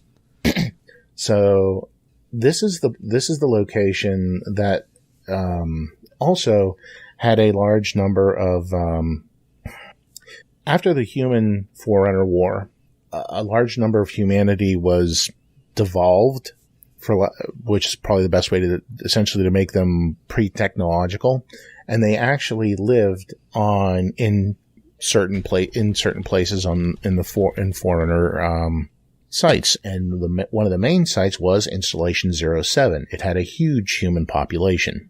Now, one of the other things about 07 was this was the site that when Mendicant Bias, essentially, this was the ring that eventually held the Primordial, which, long story short, was essentially the very first grave mind. It was a flood. It was a flood grave mind. Okay. This is the thing that actually, after 40 some years of discussion, turned Mendicant Bias against the Forerunners. It also was the one where, in the Human Covenant War, it was found that the reason the humans were pushing into Forerunner space was because the flood was attacking them. But the flood turned around and stopped. Well, it ended up that they thought that humanity had genetically modified like 1/3 of its population and essentially fed them to the flood, and they thought that's what stopped it. So, and then of course with that done, and after what the Forerunners did to humanity in devolving them, the flood started coming after the Forerunners. So the Forerunners wanted to figure out what the humans did. Mm-hmm. Well, they used 07 as a site to test humans for what genetic part of the humanity will allow the flood to be stopped. So this all happens in Halo Primordium, which is the second book in the Forerunner series. Essentially, the Forerunners perform a lot of horrific acts against the humans there to try to figure out why they, how they were able to turn the flood back. Neo, the Palace of Pain was the name given to the site where this testing occurred by the humans who were living on the ring. It ended up that the Master Builder, who was the one who had decided to perform these acts, he was put on trial by the Forerunners. It ended up that Mendicant Bias brought all of the original 12 Halo array to the homeworld of the Forerunner to essentially destroy him. It was during this time that he got stopped, essentially by a clone of the Didact, which is another story altogether. Short answer. Forerunners have the ability to imprint themselves on other Forerunners to allow them to mature. It's a maturing rate. The Didact, before he got driven mad, actually left his imprint on another Forerunner by the name of Born Stellar. Born Stellar Last Eternal was his name, and he became essentially a copy of the Didact. This copy of the Didact was able to halt the attack on the Forerunner homeworld to an extent, and during this, one of the safety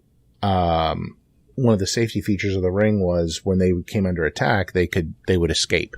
So when 07 went to escape, it ended up getting destroyed, and it essentially the Forerunners reconfigured it to shrink it down from a 30,000 kilometer array to a 10,000 kilometer array, and adjusted its firing So it would be omnidirectional, not a conical firing. So even though it's part of the original 12, it functions and looks exactly, well, mostly like the newer ones that we deal with that are the omnidirectional arrays that we deal with originally. Okay, so why did they shrink it down? To try to hide it, possibly, or because a huge section got damaged when it was escaping. So instead of and they had lost at that point in time. No, they hadn't lost the greater arc yet, but they couldn't repair it at the greater arc. So they just essentially said, "Okay, we're going to lop this section off and shrink it down." They basically resized it for a wedding ring. Okay. Mm-hmm. Yeah, that's how we got all the Lego sets. Well, actually, Neo mentions it in chat that part of a safety thing to try to prevent it from falling into enemy hands was to essentially send it crashing into a planet. However, Mendicant Bias was able to change it so it would pass around the planet, not through it. Okay. But there was enough gravitational shearing that took place that damaged it. Okay. Yeah. And that's what, and it ended up getting shrunk in that. So pretty much, and then again, it was it was then renamed 07 to make it the 7th of the 10,000 array, 10,000 kilometer diameter array. It went through its firing sequence whenever when the copy Didact fired. The ISO Didact. Actually, his ISO Didact the Ore Didact was the one that was driven mad by the flood. That's the one we came across in Halo 4. The ISO Didact was the good one, his copy. Okay. He was the one who actually initiated the firing of the Halo array. And Installation 07 was the last one to be found. Like I said, it was 2553. And the UNSC had actually sent people there to research it. And the thing is with 07, because it's originally was a 30,000 diameter and it got shrunk, the maps of like how the other 6 array were built really don't apply to it. So that's why you kind of see the landscape look totally different from any other Halo array that we've come across so far. Mm-hmm. Because it is so old. It is hundreds of thousands of years older than the other Halo array that we've been on, which from a story perspective leads to huge possibilities. I mean, there was also 10 proto-grave mines that were supposed to be on that ring. There were supposed to be a number of different monitors there on that ring. You have the Palace of Pain, which is where all the testing came done.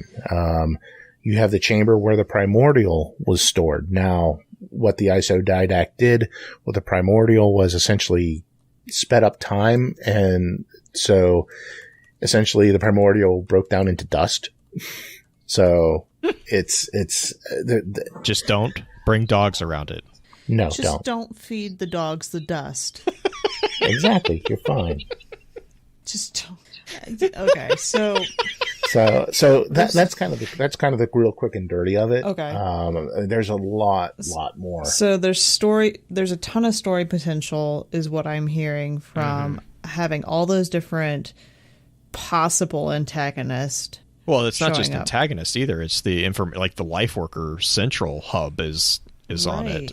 So I mean, like there's a host of information as well that they could take and go their own way. Sorry, one of the things that I thought was most interesting that caught my ear a little bit was when you had mentioned the Palace of Pain specifically having modified, because this was you said it was tested on humans, modified humans that we've never dealt with before. Like the possibility of that is really intriguing to me. Yeah, I mean part of it was the Forerunners doing their testing, and then at one point in time they were essentially exposing them to the flood too. So, well, and that's also when you got to see the beacons, like mind controlling, or not mind controlling, but subduing. Yeah. Mm-hmm. But I mean, the interesting thing about this one is that it has the Lifeworker beacons, which are basically devices that were embedded across the ring. Do the other rings have beacons on them? I'm assuming they do, right?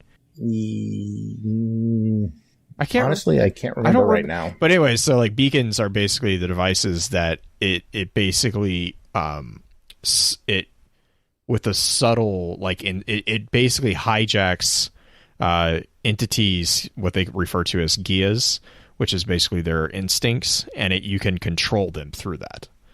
So it's a really interesting kind of manipulation of like an instinctual sense of a being by the life workers or the forerunners to control them, which is how they were able to control them with the Palace of Pain. They actually would just round them up and just basically herd them with these beacons.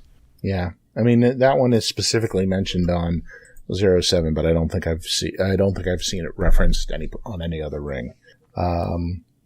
So, but that's that's what, like I said before, that's one of the things I'm really looking forward to finding out is the history. That ring is unlike any other ring that we've come across. And admittedly, there's Alpha and Delta Halo, which is the rings from CE and 2 respectively. This ring is totally different, which, like I said, brings up so many different possibilities. And that's really one of the really neat things that I'm really looking forward to on that. So I'm out of questions. I don't know where to go with this. I'm excited to know like the concept of the oldest ring that we have ever experienced is really cool. Like that I'm excited to go see. I'm excited to see the stories that they're going to draw out of it. The fact that there's so many different tie-ins between the flood, even like you mentioned that the one got turned to dust, which is like, okay, are we going to start that thing all over again? And then the grave mines and everything. Just bring your vacuum cleaner. Okay. We're good. Oh my gosh. Okay. That does not work. That does not work. I'm sorry. Anybody who cleans on a regular basis knows that you're not going to get rid of all the dust with a vacuum. Get rid of most of it, though. Well, then what you could potentially do is just evacuate the atmosphere and let it all go into space. Swiffer it. Of course, Chat's like, I mean, that's what we do. But then again, you eject it into space and all of a sudden you'll end up with key mines. Yeah. So, yeah. That's not how the Force works. I just, my mind goes to, okay, you vacuum it all up, right? Like, where are you going to put the canister? You can't just throw it in the garbage. In the sun. You can't just jettison it. Just jettison it into worked the on sun. zombie dust dogs. Then it turns into like a rabbit embryo and strikes somebody on the head, killing them, kicking off the whole awoken, like Mara's like trauma as a child. Nope. Then we dip into Star Wars and get the Sun Crusher. Yes, all of this. Kip Durin, let's go. All right. There is a lot of streams being crossed right now. That's when the fun starts. So anyway, shout outs. Marshmallow Man. Oh. Tasty. Yes. Okay, shout outs for the advanced episode. Shout outs to live chat. Shout out also to Miss Reyes, who is in chat, as well as Wicked. Raz in particular, who is back home feeling much better. And then shout out to Wicked, who got a shout out during the episode without even being here, because you're getting blamed for something you didn't even do, but you're still getting blamed for it. So shout out. Exactly. I love how she told on us. Yep, absolutely, because they're here now to hear it. I was going to tell him anyway. Oh, okay. Fair enough. Besides, he knows he's always at fault. That's true. Pins, what about you? Do you have any shout outs for the advanced session? I'm going to give a shout out to 343. And there's a lot going on in the world and whatnot. And I know that they have people there, just like at any major studio, who all they really want to do is put out the best possible game. And having read through some of the reactions of people and frankly some of the stupidity that some people have said and done, I just want to say to them that I can't wait to see what they put out. And, you know, I'm going to withhold any judgment on that until I get my hands on it. I just wish them the best and that whatever they put out, I'm sure that they put their heart behind it. And then also, like I said before, just thanks again for having me on. I know I tend to ramble and kind of start chasing squirrels here and there. But there's a lot of that with the Halo universe. I find myself just going, oh, then there's this, which depends on that, which depends on that. And, just thanks everyone for being patient, for everyone who came out to listen, and who does listen to this. So thanks a lot. I really appreciate it. No, I mean, really, I'm just going to double down on what you said, especially about 343. You know, I know a lot of people love to take sides and make judgments about stuff that they don't do.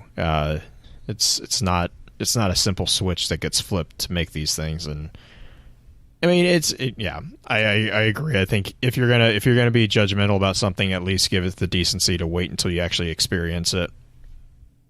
That's my 2 cents. I'm not saying you have to love it, but at least try it out before you knock it. But that, and also, you know, again, big thank you to you for putting you basically put the show together this week. So yep, it was easy for us. We just showed up and hit stream. I can't remember. I know you said it in the past, like, okay, we're talking Halo. Okay, go ahead, Pence. Yeah, you just run with it. Yeah, go. You got it. I also am just grateful that you sent me the show notes ahead of time so I could look them over and start looking up some of these names and terms. I'm impressed. I'm impressed with Skype's little subtext keeping up with the Sang Helios names. Like, yeah. Well, it is Microsoft, so you know there's probably some Halo fans. Fair. You know, fair. I did not even think about that, but that's fair. That's fair. So as always, thank you for your time, and until next time, remember, with wisdom we conquer. Stand strong, stand tall, and keep exploring. With that, we'll begin to wrap the chat up. Thank you again to those over on Twitch for coming to spend your evening with us. If you'd like to join us for the live streaming of the episodes, please be sure to give us a follow over on twitch.tv/FocusFireChat. Links to all our episode archives can be found at www.thelorenetwork.com. Please be sure to email us at focusfirechat@gmail.com with any comments and or questions for the team concerning the podcast, and let us know how we're doing by giving us some feedback and a rating over on iTunes as well. So until next time, focus your fire and may your light shine bright. You've been listening to a Robots Radio podcast. Smart shows for interesting people. Check out all the shows at robotsradio.net. This podcast is brought to you by Anchor.fm, the best and easiest way to host your podcast and get paid for running ads just like these. I've started multiple podcasts, and Anchor has been my go-to host to get my podcast onto platforms like Spotify and Apple without having to spend hundreds of dollars on hosting each year. Anchor.fm does it all for free, and you can get started today by visiting Anchor.fm. Robots Radio presents...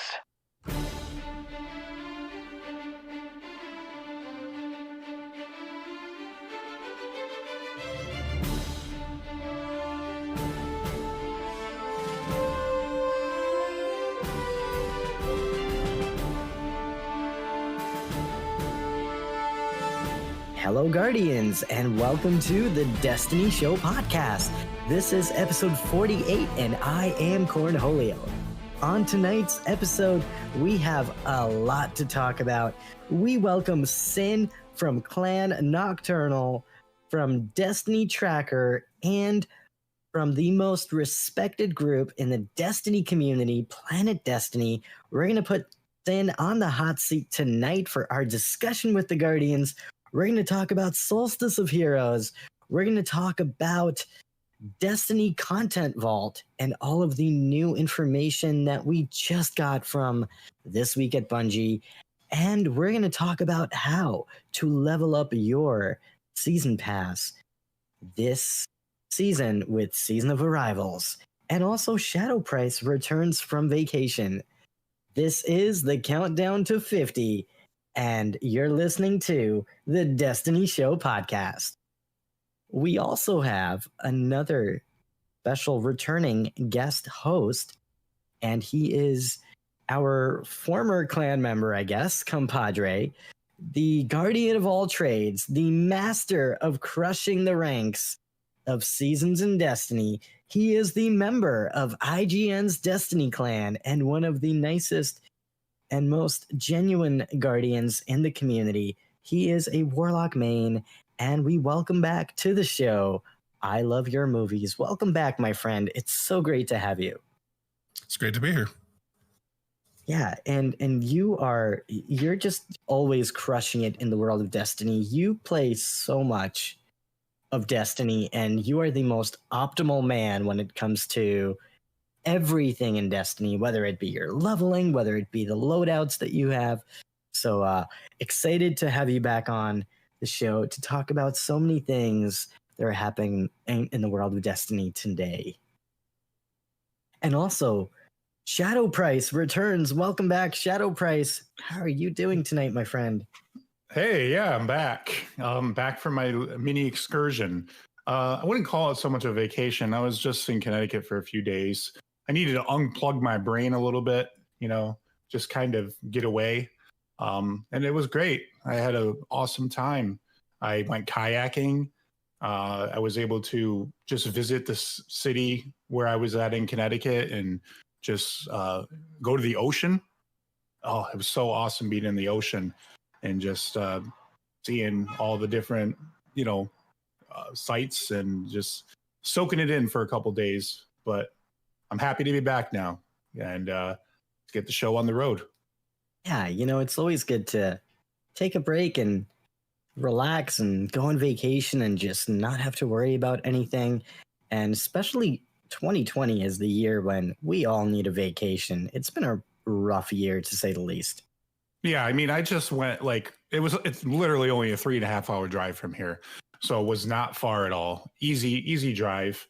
And, we made sure to take all the proper precautions too. We masked up everywhere we went. So we made sure to follow the guidelines. So, I don't know why, but I just picture Shadow Price walking around Connecticut with like a Ghostbusters suit. I don't know. I just picture that.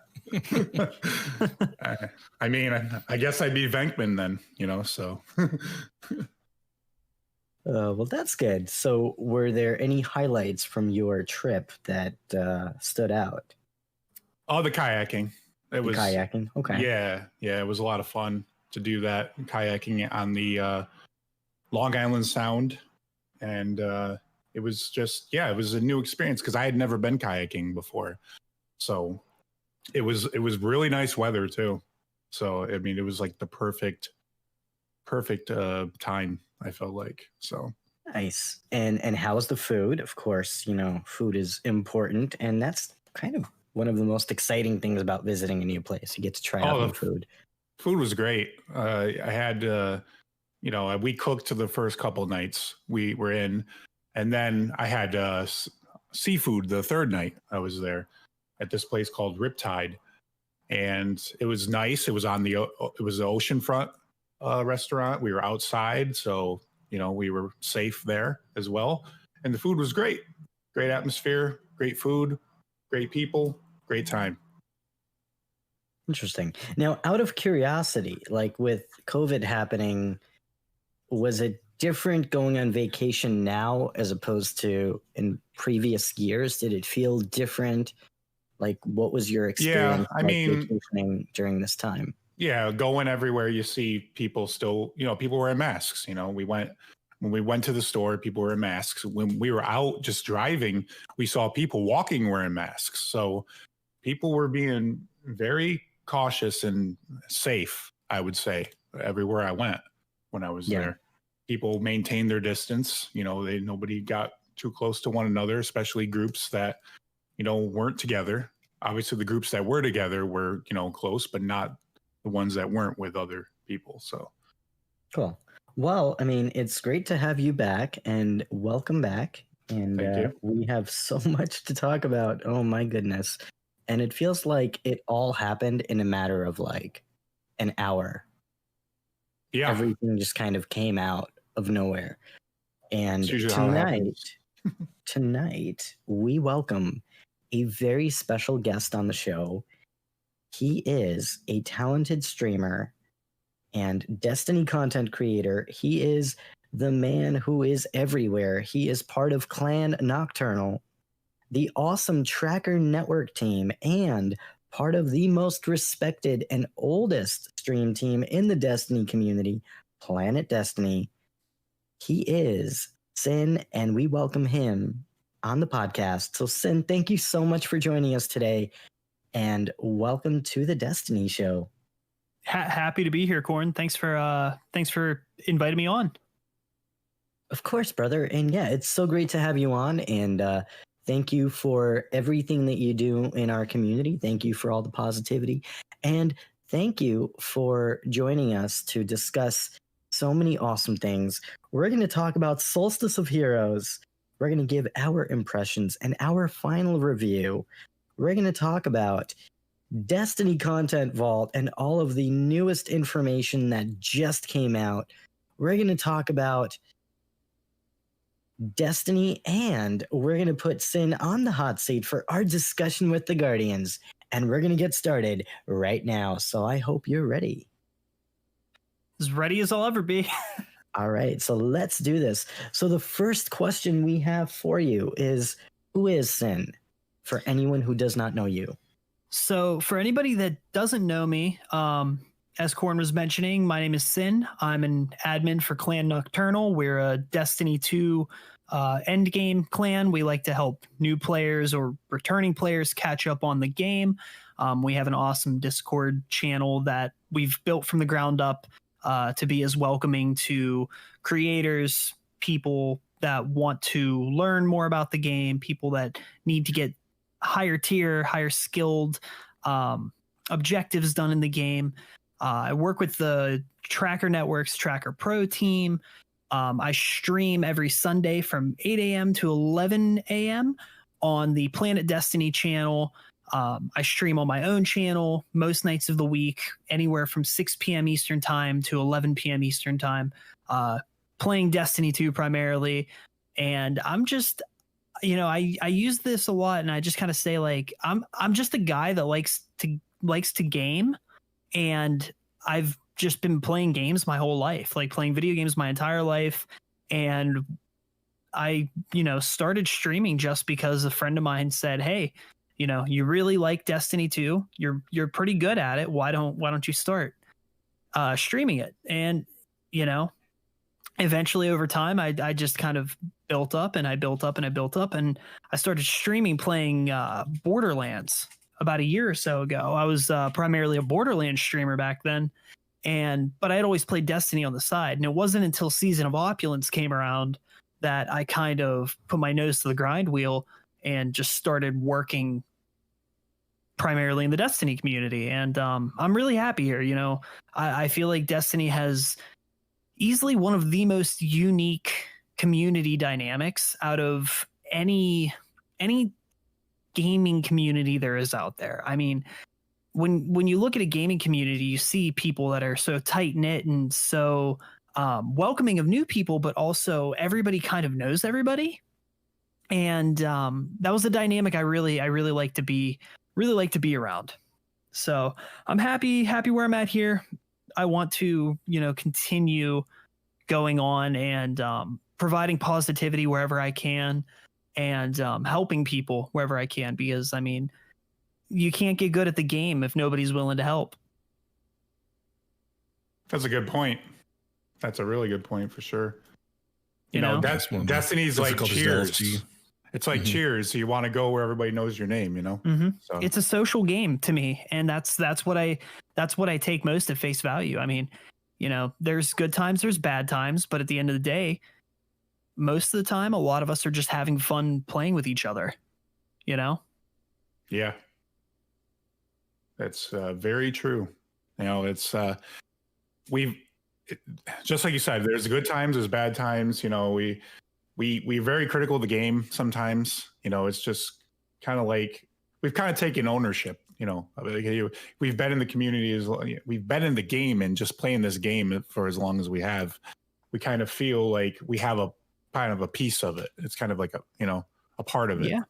Yeah. So. I mean, I have so many memories just tied to Destiny. Like, I can't recall. I think the last game that I had played growing up where I can say that I've had as many memories of Destiny as I've had was probably like World of Warcraft or something like that, you know? Oh yeah. I mean, that's the last time I had really felt there was like this huge social dynamic around a game. And then here comes along Destiny, and here we are now. Yeah.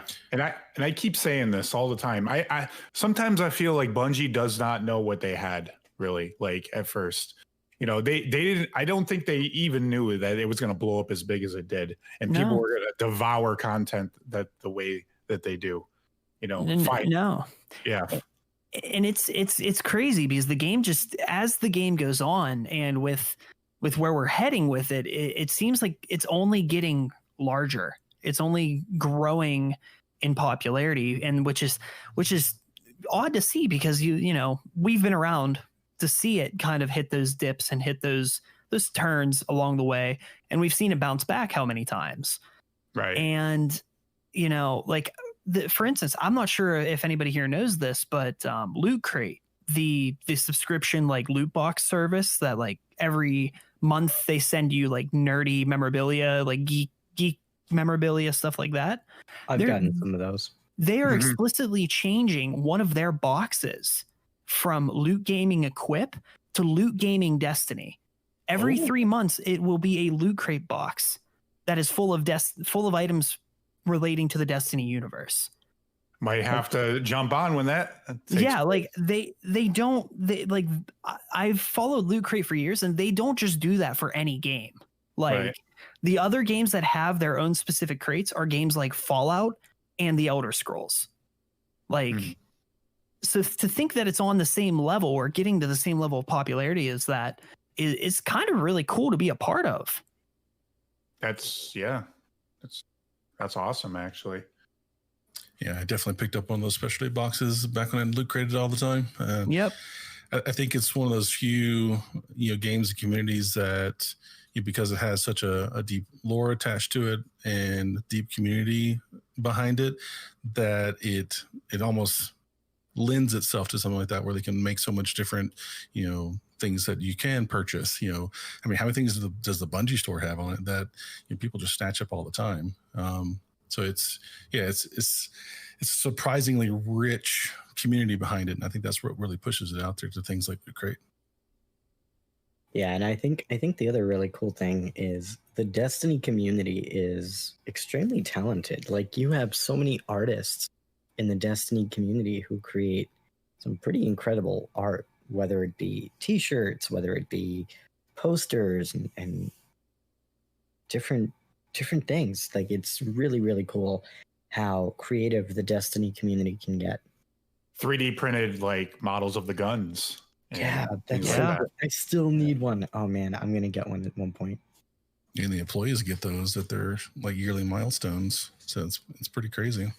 Yeah, I actually heard that Bungie hired the fan of the game who pretty much created 3D models of these incredible weapons and different guns from Destiny, and they pretty much hired him to do it full time for Bungie. And every time they have a celebration for one of their employees, they pretty much have him design something just for them. So it's pretty cool. Yeah, there was one post a couple days ago. They did a Lord of Wolves for one of the employees. It's pretty cool. Oh yeah, I saw that. That was awesome. Yeah, that was sick. Mm-hmm. They I think the same person did the Xenophage that was on display at GCX last year, or Guardian Con. Oh yeah, that looked awesome. How would one go about trying to buy something like this? Is it even available for sale? Is this like something that I can just buy? You know, it's funny. I actually know a guy. There's one of our clanmates. His name's Cold Death. He has a friend that does 3D printing, and he 3D printed a Thorn for him. And another friend of ours got a last word from him. Oh, so nice. That's pretty cool. Yeah. So if anybody's interested, I can put you in contact with Katie. Okay. I bet you movies would like the last word, wouldn't you? Movies. I'd like one bigger than the one I bought from Bungie. Yes.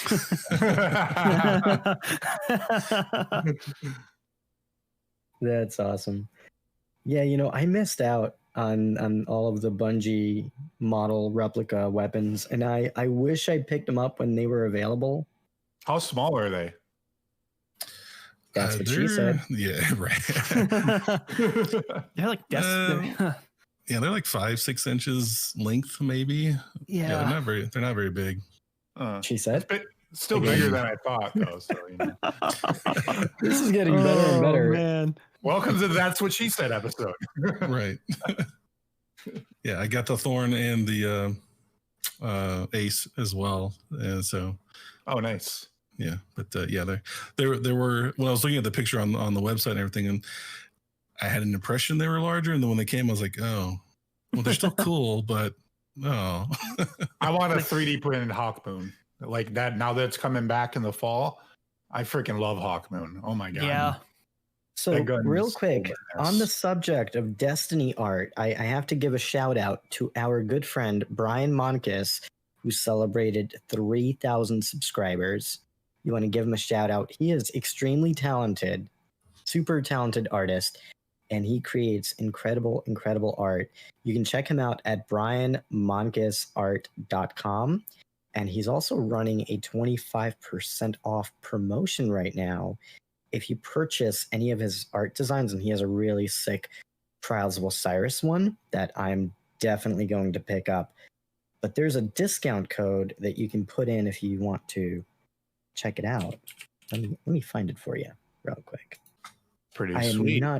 There's no affiliate relationship here. I just think his art is really, really awesome. Yeah, And, Brian's art is incredible. I think it was today, he finished a Corvo Atano piece from the Dishonored series. And like, that's one of my favorite games. And it's incredibly underrated game, by the way. And like, I was looking at this thing and I'm like, I need that on my wall. Like, okay. So check this out. Promo code LOVEYOU3000, LOVEYOU 3000, and you'll get 25% off. And he's willing to sign the prints for you. That is insane. That's awesome. So make sure to check him out. Again, BrianMonkisArt.com. And definitely congratulations to Brian on the awesome milestone. So on that note, Sin, how did you end up working with Planet Destiny? I mean, that's one of the most respected organizations in our community. It's really not like a glamorous story of, it was actually a right place, right time kind of thing. Back in, I think it was right around the time I had gotten back into Destiny for like streaming purposes. They had done an open application type of thing. And even though I like didn't meet their requirements, because there are requirements naturally, and I didn't meet the requirements and I kind of applied anyways. I actually got denied my first attempt at it. And, I just kind of kept with the mentality of like, all right, well, it'll come around again. And it did. It came around again towards the end of Season of Dawn. And at that point, the channel, the community that I was trying to build myself had surpassed the requirements. And that was, a 4 or 5 month span of time. So I had applied and I heard back. She's my manager for Planet Destiny, Moonvald. She just DM'd me one day and was like, "Hey, going over your application, and we want to interview you to bring you onto the team." So it was like an actual interview. It was as if I was going for a position at a job, honestly. And I ended up passing the interview. And that was pretty much it. But I guess the whole moral of my story as to how I ended up working for Planet Destiny is, but as you said, they're one of the most respected and oldest stream teams in the Destiny community. I mean, so many creators have gone on to do so many great things for the community. A lot of them started in Planet Destiny, and it's kind of a launching off point where, you bring all of these great creators together and you all kind of just bounce ideas off of each other and just share your love for the game. So it's a networking opportunity. It's an opportunity to help refine your skills as a creator. And having a place, that is that respected to kind of encourage you to be as creative as you can be with their content, which in turn is your content. It's a very surreal experience, but it's not a bad one. It's one where it's kind of like, you meet people and you just work together as a team. Yeah, it's very well spoken. There are some great individuals over at Planet Destiny. Moon is amazing. Nem is amazing. Danfinity is amazing. And we've had them all on the podcast, and they're all incredible individuals. Yeah, I mean, if I'm being honest, he's if he sees this, he's probably gonna laugh about it. But Dan has kind of, in a way, because I mean, I'm not young, but I'm young in the community when it comes to these things. Dan has kind of become a mentor to me. Anytime I'm struggling with an idea or anything like that, he speaks from his experience and he helps me out, which in turn helps me grow. Not even as a creator, but just as a person. Dan's an all around great guy. Moon is, she's more than a boss at this point. She's a good friend, and everybody over there is just this tight knit community, and they're there to help creators grow in a natural way and make those natural connections. And that to me is the core, what a stream team should be. It shouldn't be about the brand or anything like that. It should be about the people. Definitely. And I think for me, when I was first introduced to Planet Destiny, it was the Planet Destiny podcast. Way back in the day when DCP was essentially Planet Destiny.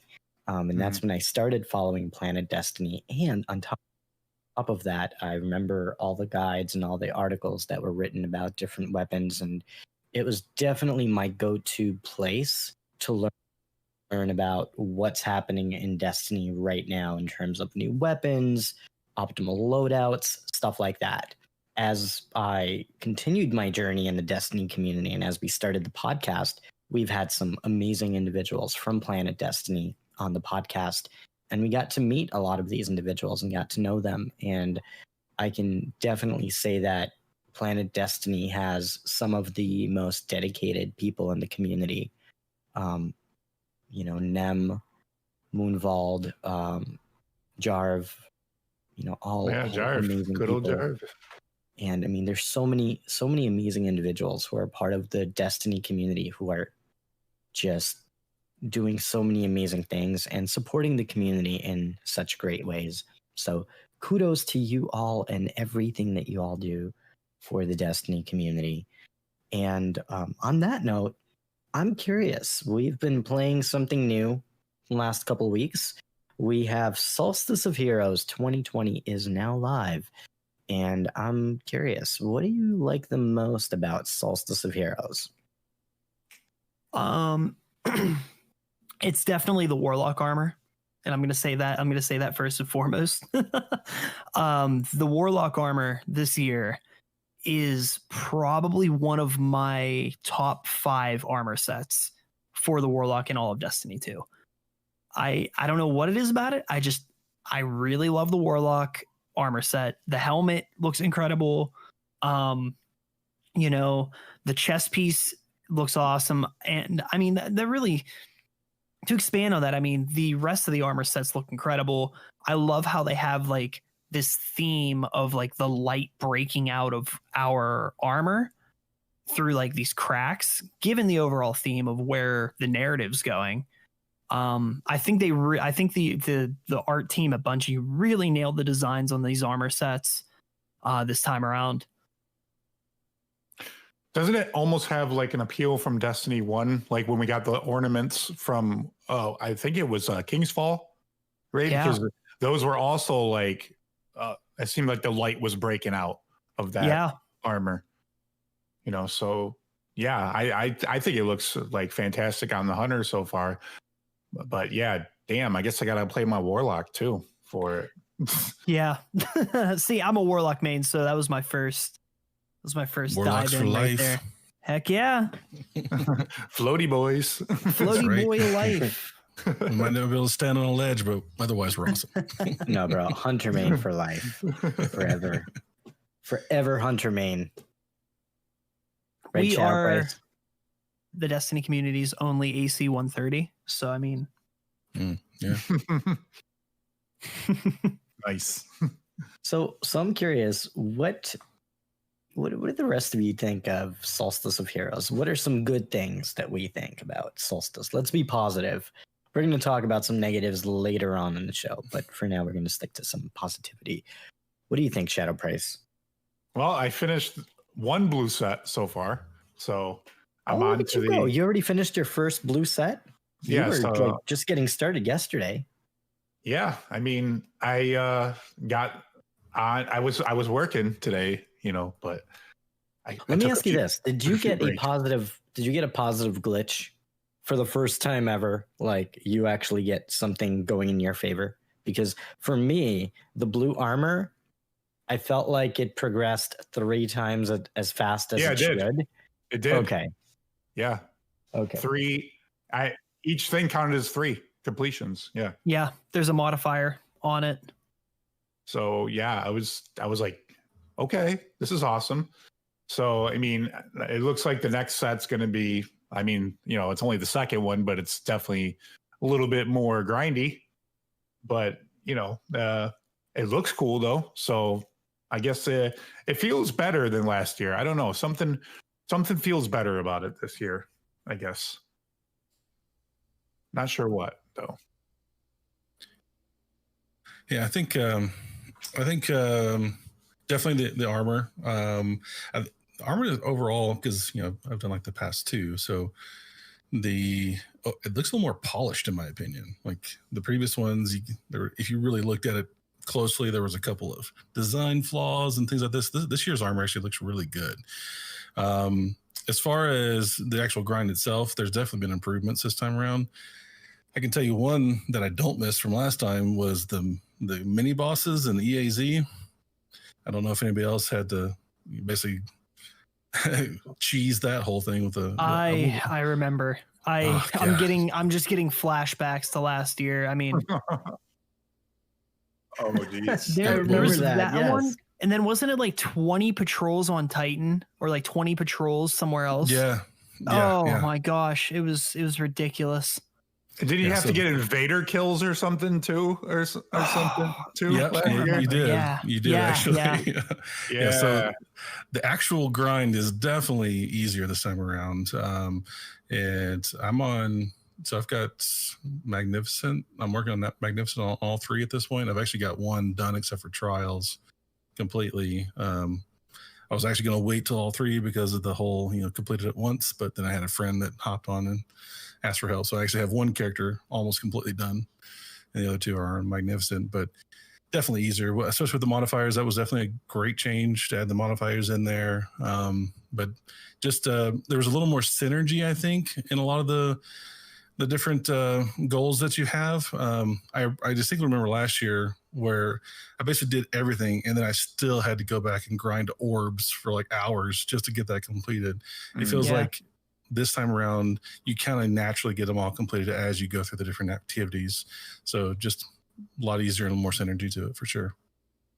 Yeah, and I think that's a big one. They got like they nailed the synergy this time around. I remember last year just mindlessly grinding through everything you had to do just to realize, oh no, I was supposed to be on a solar subclass or right. So I mean, they definitely improve the grind when it comes to the objectives. I know the community's talking about Gambit, but I mean, I don't mind 10 games of Gambit's 10 games of Gambit. Just casually knock it out, run some bounties with it, bring a couple friends and have fun, Yeah, because I remember having this conversation last year with Korn, and he's like, should I go for all three? And like, should I go for all? I'm like, dude, I'm doing one. Like, that's it. I'm not. Yeah. Dude, it was last year. It was a race for me, and I failed. Let me tell you. I got it on 2 of my characters, but on my 3rd one, I mean, I was literally fighting against the clock. And as soon as it was like 1 o'clock in the afternoon, it was over, and all of those bounties had expired, and I didn't get it on my 3rd character, but I got 2 done. This year, everything's different because I started my grind fairly early. The first week, I was really focused on my shadow title because I was so freaking close, and I got all of my flawless things done. So at that point, it was like, just grind out your menageries, do the Arcborn challenge or whatever stupid thing I needed to do. And I spent that week grinding out. I think I did like 30 or 40 menageries. It was intense. I played a ton of menageries and got it done. And then this past week, now that I got my shadow title, I've been focusing on getting I was grinding out on my hunter for the solstice armor. And it's not that, I mean, it's not that bad, but the 10 Gambit matches, no, it's too much. Because if you were to do it on all 3 characters, that means you have to play 30 Gambit matches. Who thought at Bungie this was going to be a good idea or a fun experience? Who's the Gambit? It's Pino, right? Isn't that the Gambit guy? It's Pino. We blame Pino. Yeah. Pino. It's all Pino's fault. Pino, please. Don't make us play 30. 10, they did. 15. You get the multiplier, so it's not 30 technically.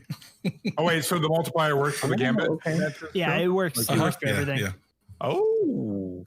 Yeah, it's actually kind of nice. Well, that changes things then. Yeah, that 3rd character was way easier.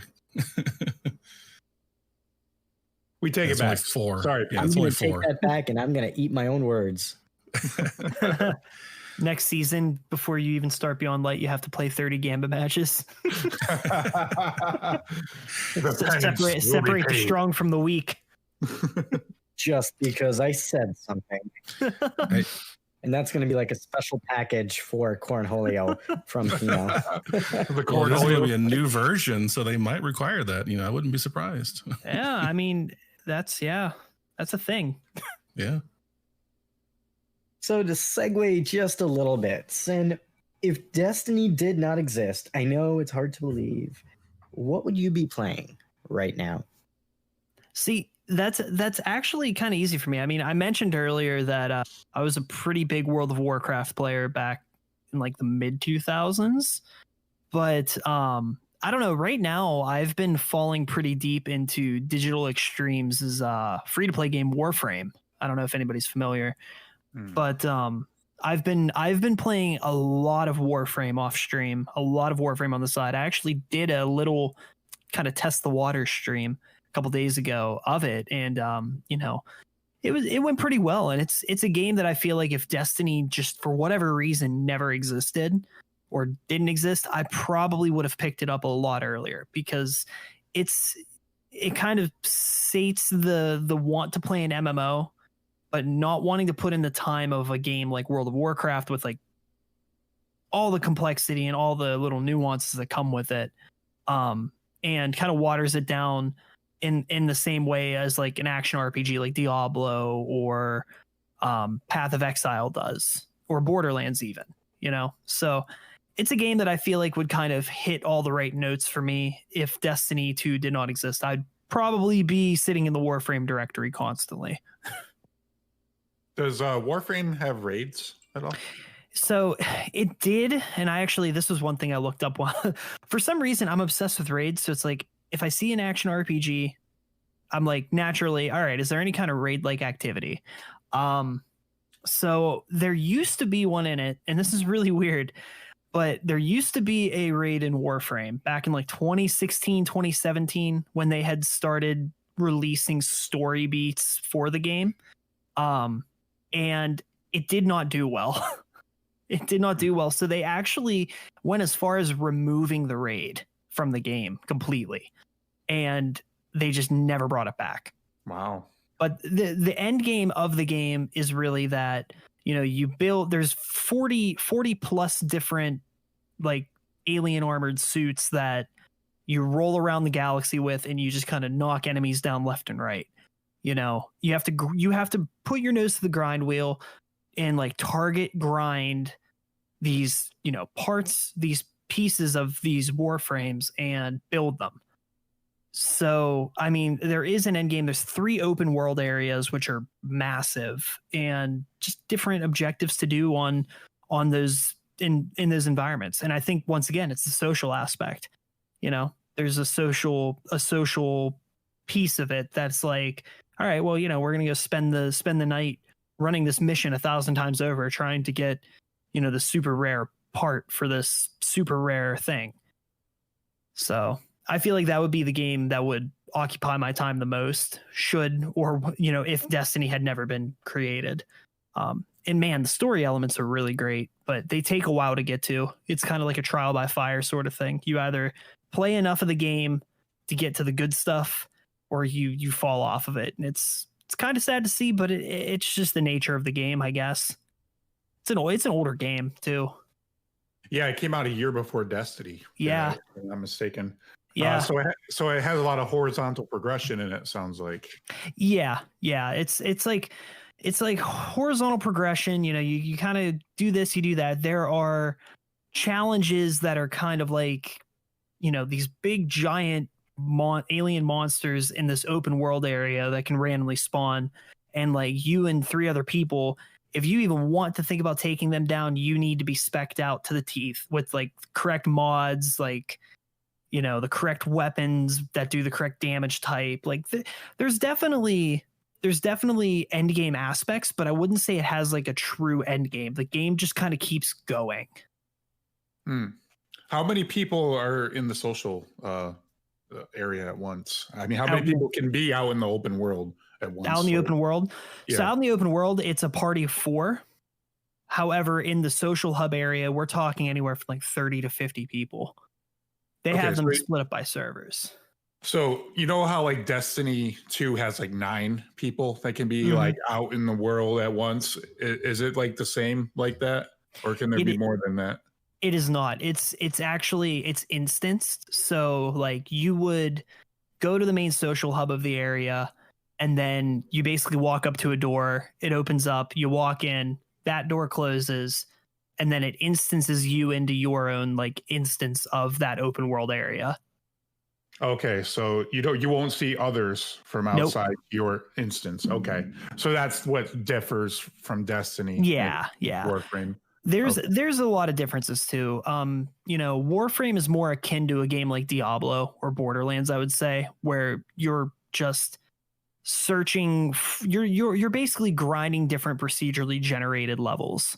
You know, where Destiny is more of like a hub and spoke. Like it's a grind, but it's not a grind in the sense of like a game like Diablo or Borderlands, where you get all this loot dropping constantly. It's more of a, I don't even know how to put it. Like, trying to think of and that's just it. I can't even think of a game to compare Destiny to.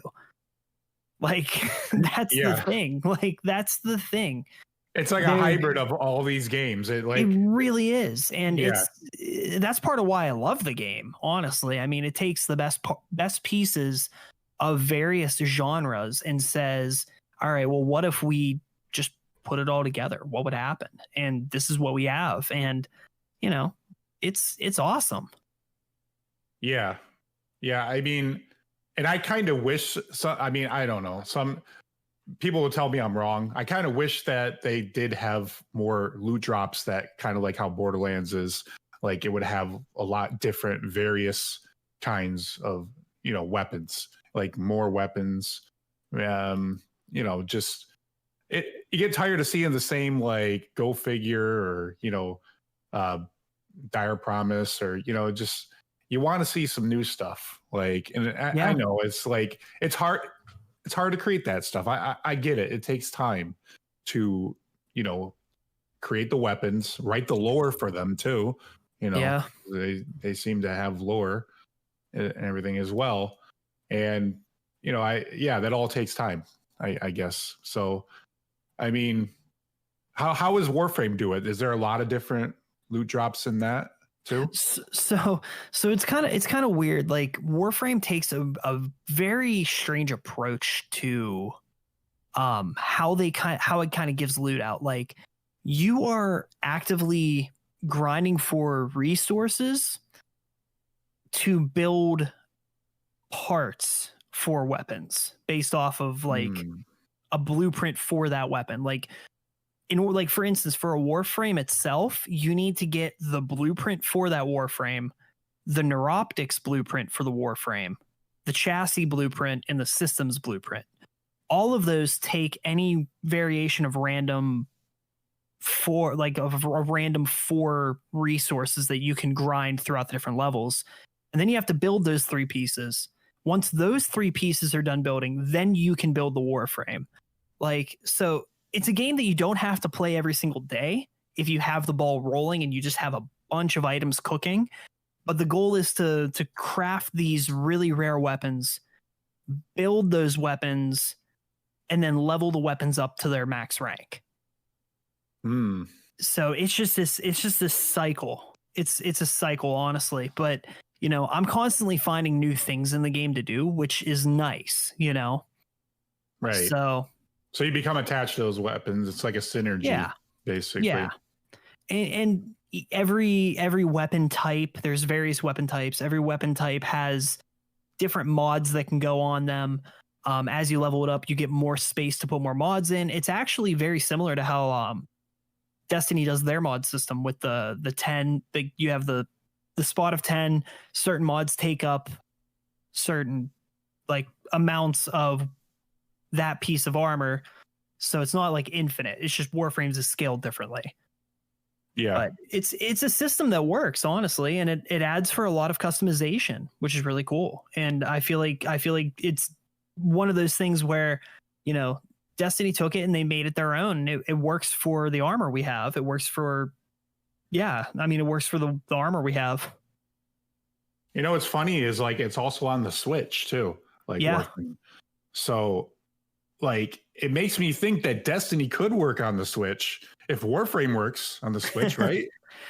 So that's actually funny. I haven't. So I started playing Warframe about 2 weeks ago. I had originally tried playing it back in like 2016, 2017, and I just couldn't get into it. But I have actually a couple friends of mine from the Destiny community that have been playing the game for a lot longer than me, and I kind of like just joined them.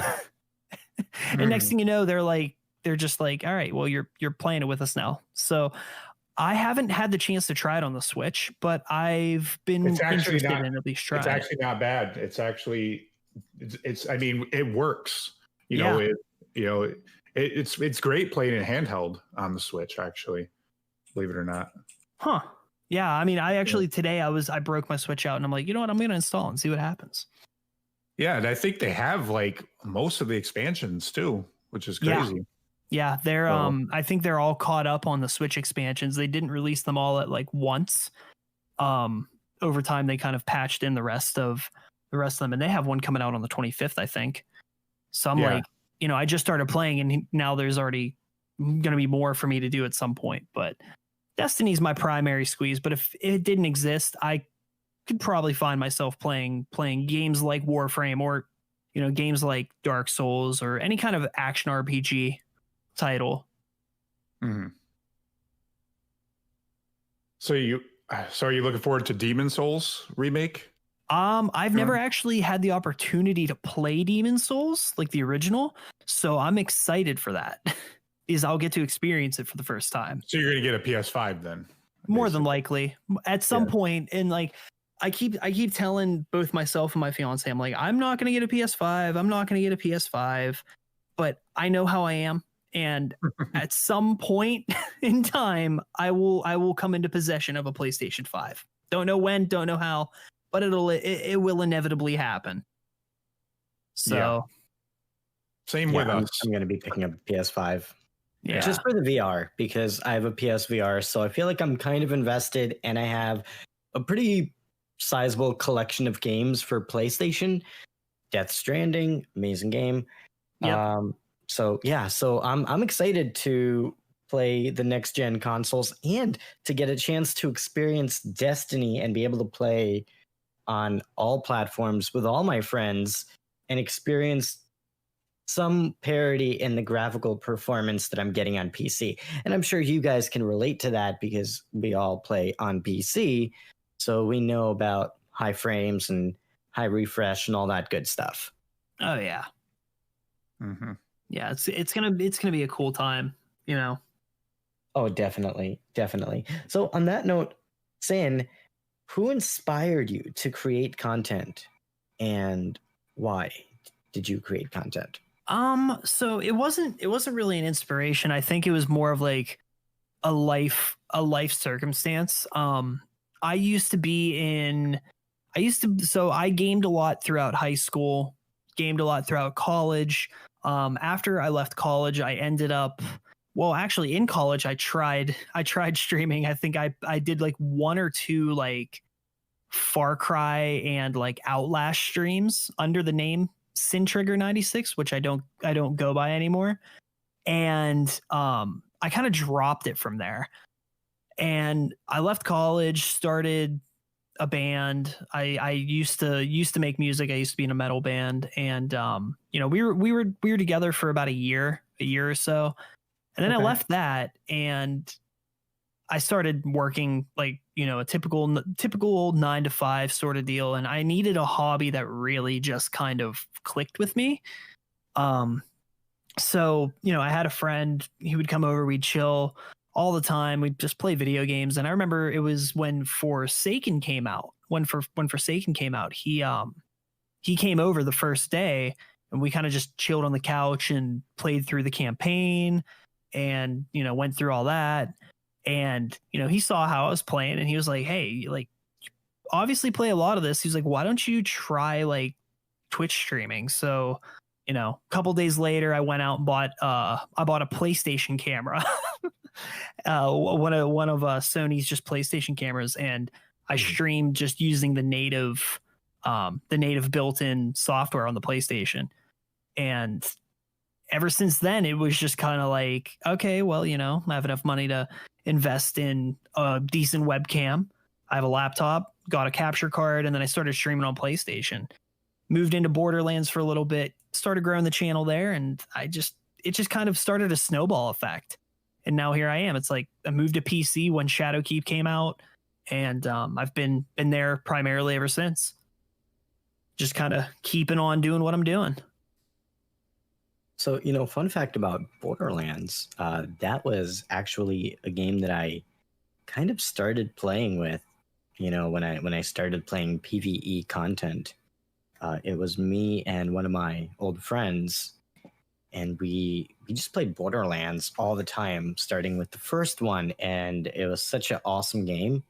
And I think it was like one of the first cooperative games that just felt like very, very immersive, and it had such good co-op. And that really got me into gaming, really. And since then, I've been playing video games myself too, so I can very much relate to that. Yeah, I mean, it's Borderlands was kind of my first love when it came to like looter shooters, because I mean, it really was like the first looter shooter, and it just kind of born this born this like love in me of like, hey, I just want to play to just see what I get, like that adrenaline rush of like random roll drops, you know, like taking down this huge boss and getting really cool weapons and all of this stuff. And, you know, so I eventually just revisited Borderlands, spun up a couple streams of it. Next thing you knew, I hit affiliate on Twitch, and that was pretty much it. Like, I was playing Destiny on the side at the time, and I was still streaming it, but I wasn't playing it as like my primary focus. And then something just clicked in Season of Opulence. I said, I said, you know what? Like, I've played Borderlands to death. I think it's time to give it a go. And I just put everything into one basket and said, Destiny's my thing. This is what we're doing from now on. And yeah, I met through mutual friends, like mutual like real life friends. I met I see he's in chat, Tyler McMuffin. He's a good friend of mine in real life, and he was part of a PC clan called Violent Horizon at the time, and I joined a couple months later. Their old leadership stepped down, he stepped up, and I became an admin of that clan, and we rebranded as Clan Nocturnal. We've just been building from there. So a lot of story. There's a lot of background there. But yeah, Clan Nocturnal is really it's unique because it was pretty much made by people that don't just game together but know each other like outside of gaming. Nice. That's really cool. Yeah. So yeah, I mean that's what got me into it. I mean, you know, what have been some challenges that you face as a content creator? You know, I wouldn't say like, so that's where I feel like a lot of people kind of, I wouldn't say get it wrong, but they just, so content, like for me, and I even said this in one of the tracker interviews that I did, you know, it's not really a race. And a lot of people treat it like it's this race for relevancy, this race for, you know, staying on top as on some kind of status. And like challenging for me is trying to break away from that mentality. You know, it's I'm successful in it most of the time, but sometimes it's hard as a creator to not sit back and think like, am I doing enough? Like, am I being as productive as I could be? And I think that's my big drawback is I kind of psych myself out, you know? So it's challenging to overcome that. It's challenging to, you know, some days it's like you just don't feel like streaming, or you don't feel like making a video or something. And personally, I sometimes tend to feel guilty for feeling that way, when really, I mean, we're all human and you shouldn't feel guilty about that, but it happens. You know, and I think that's the biggest challenge is, you know, sometimes feeling that guilt of letting people down for not streaming or not being active, when really you're just taking care of yourself sometimes. That's a really good point. I was thinking the exact same thing. You gotta take care of yourself. You know, that's why I needed that just mini excursion. I had to unplug my brain, like I said, for a few days, you know, just to kind of get away from it, you know, just to enjoy what the outside had to offer from what I could enjoy in the midst of a pandemic.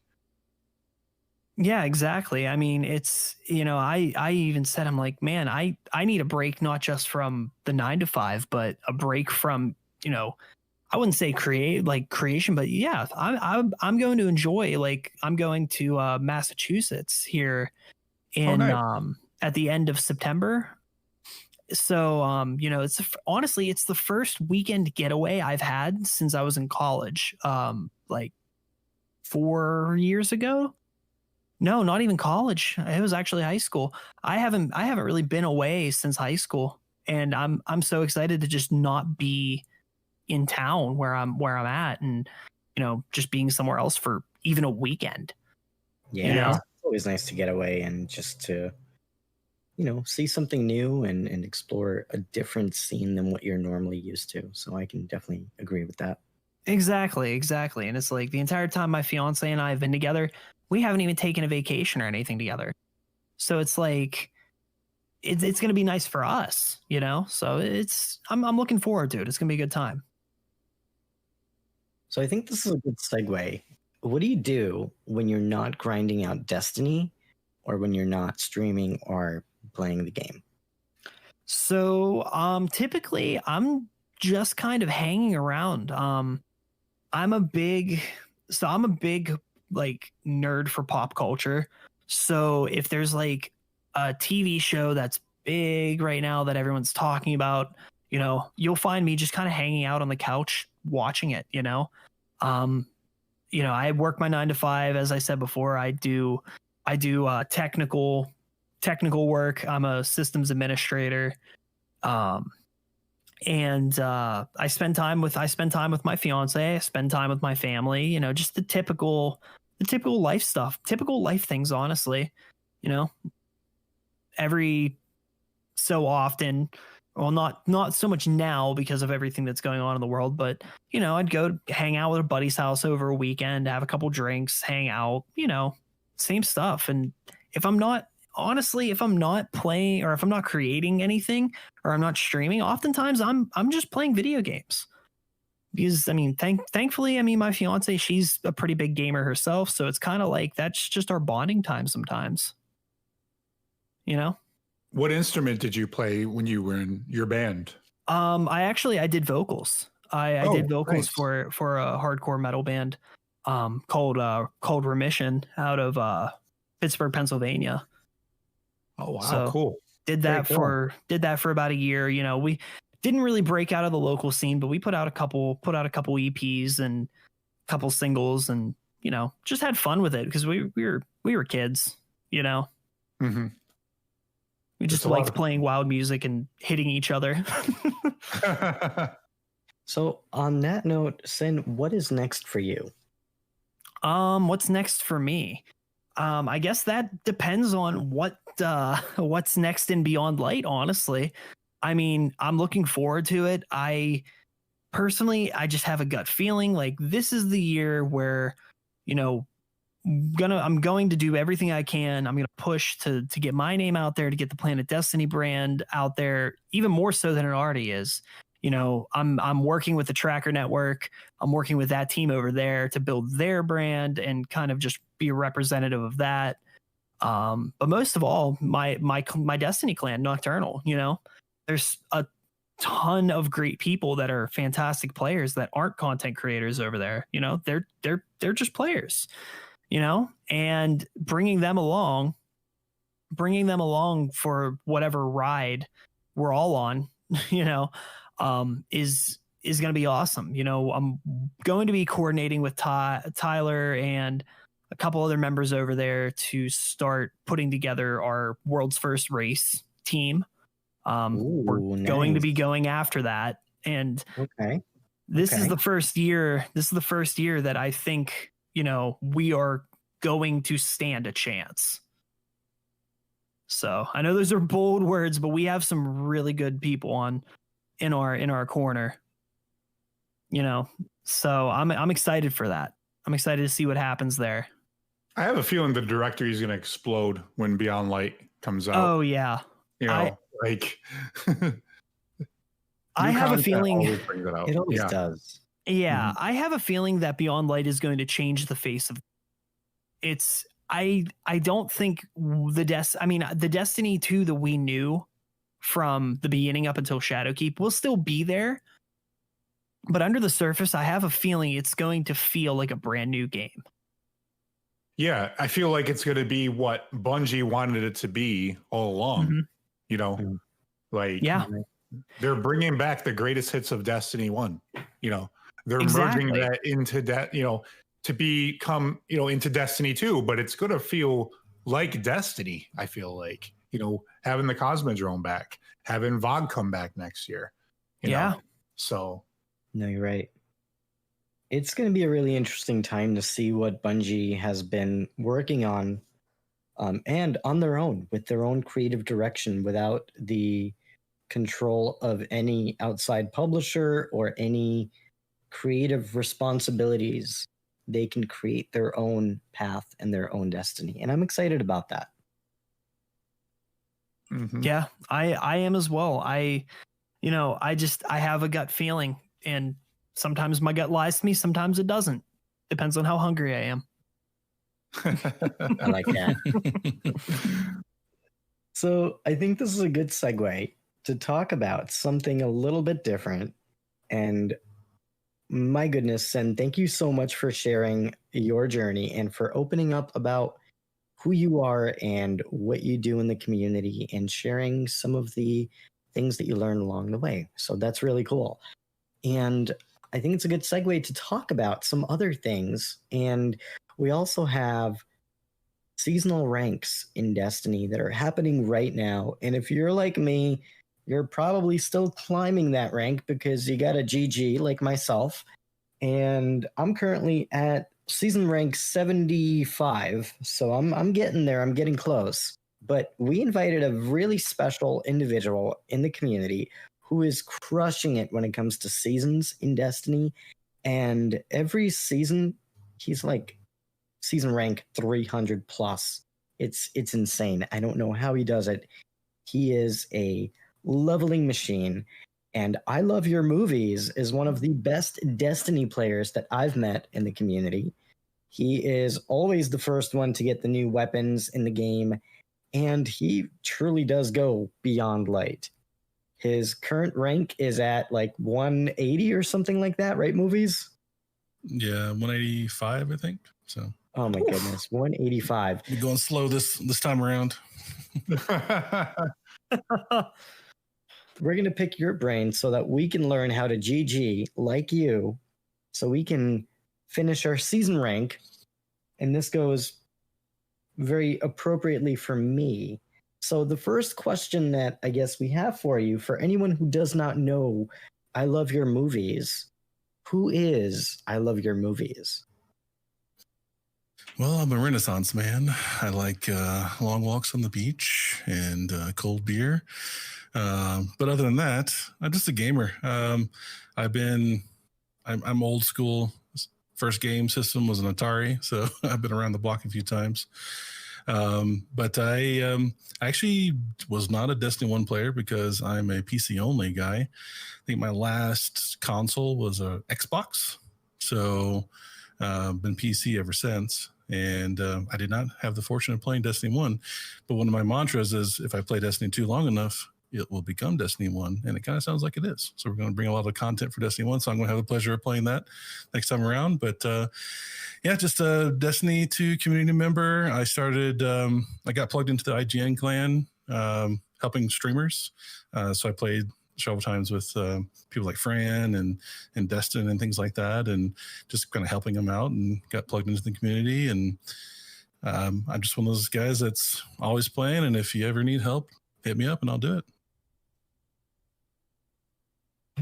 Very, very cool. And yeah, it's really cool. You're definitely one of the most dedicated and hardcore players. I feel like every time I'm online, you're on playing every time. Like, you play Destiny pretty religiously. How many hours do you have in Destiny 2? I'm curious. I was actually curious, and I looked right before we joined the stream, and I'm at over 2,700 hours at this point on Destiny 2. 2,700? Oh my goodness. That's insanity. What? Wow. So what's your favorite I'm not a streamer, activity? which is sad. You should be. You totally should right. Be. Favorite activity? I mean, that's kind of morphed, as the game has gone on.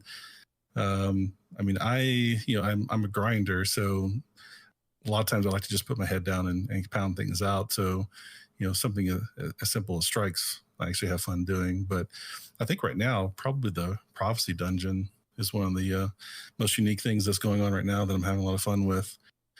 Just loving the kind of the whole 80s kind of style it pulled off, and a lot of the new mechanics with the light and the dark modes and things like that.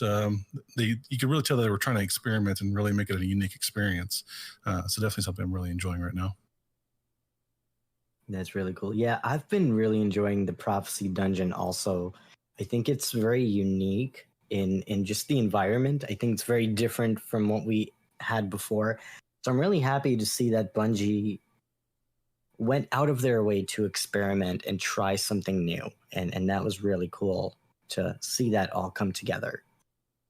Yeah, if you haven't checked it out, they did a stream talking about how the development went when they were making the dungeon. So if you haven't seen it, definitely check it out. So it's pretty cool to see the thought process behind it. So yeah.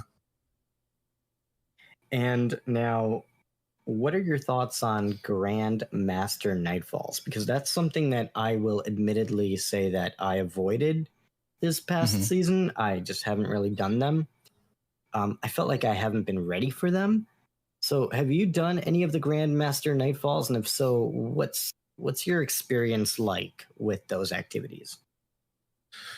It's one that I haven't really dove into much.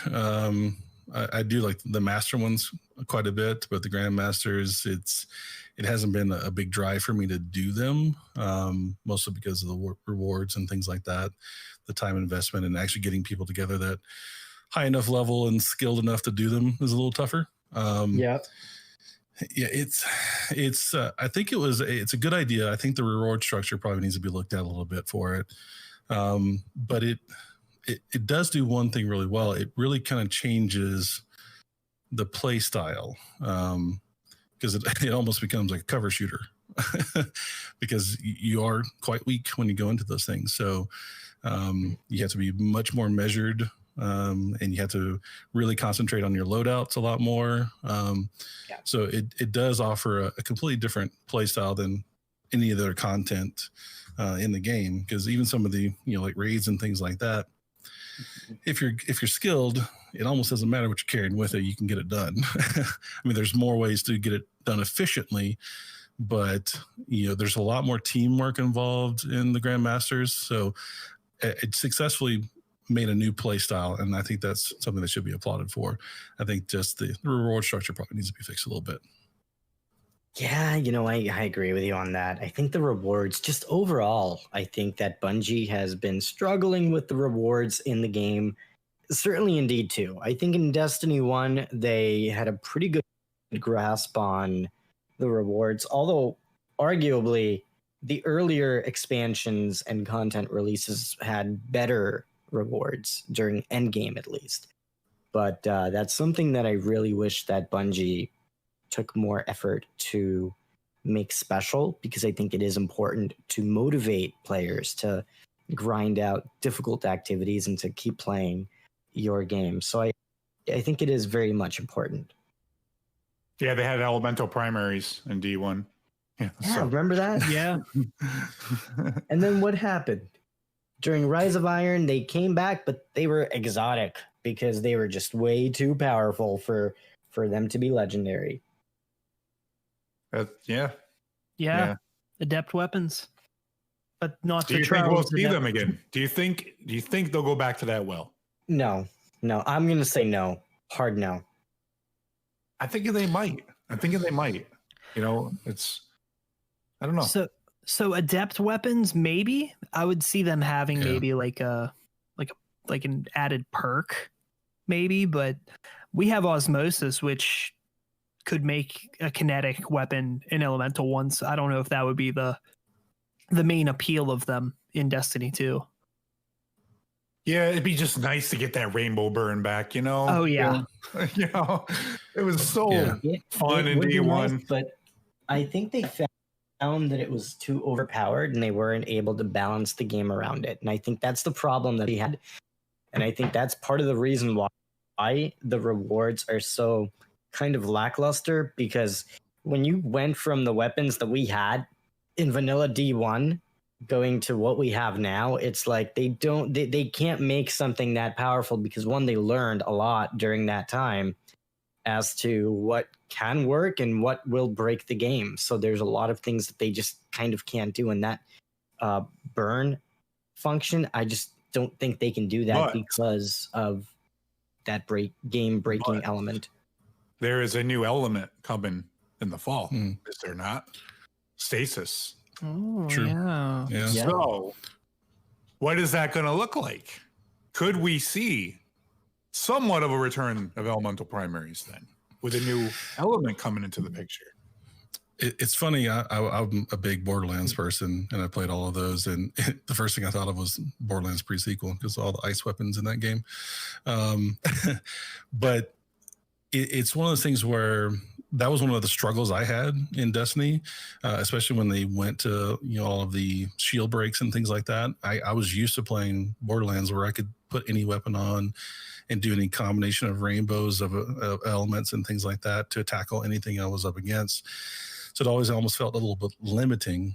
So the osmosis was kind of liberating for me, and I actually use that a ton on my Warlock because I have a one of those crazy super generating builds that I use osmosis on and with grenades and stuff like that. So that was actually really awesome. So I'm kind of excited to see, because they're already talking about expanding even just the skill tree within the stasis. Yeah, so right. If they're willing to go stretch it there, hopefully they're willing to stretch it in the weapon side too. So I'm definitely excited to see what they do. Mm-hmm. But I think the problem we're in right now is they are kind of limited by PvP a little bit because they can only go so far before it breaks PvP or the community says, hold up, wait a minute. I can't be getting my face ripped off by Lord of Wolves, So it's a fine line. I feel like they feel a little comfortable with where the balance is right now, even though for the community, I feel like they're starting to feel like it's feeling a little bland, like Destiny 2 launch, where everything was really balanced. So I think that I'm excited to see what they do, but it's cautious optimism, I think. Mm-hmm. Yeah, I see what Tyler's saying in the chat. He's saying we already have energy primaries. Yes, that's true, but it's not true elemental primaries like we had in D1.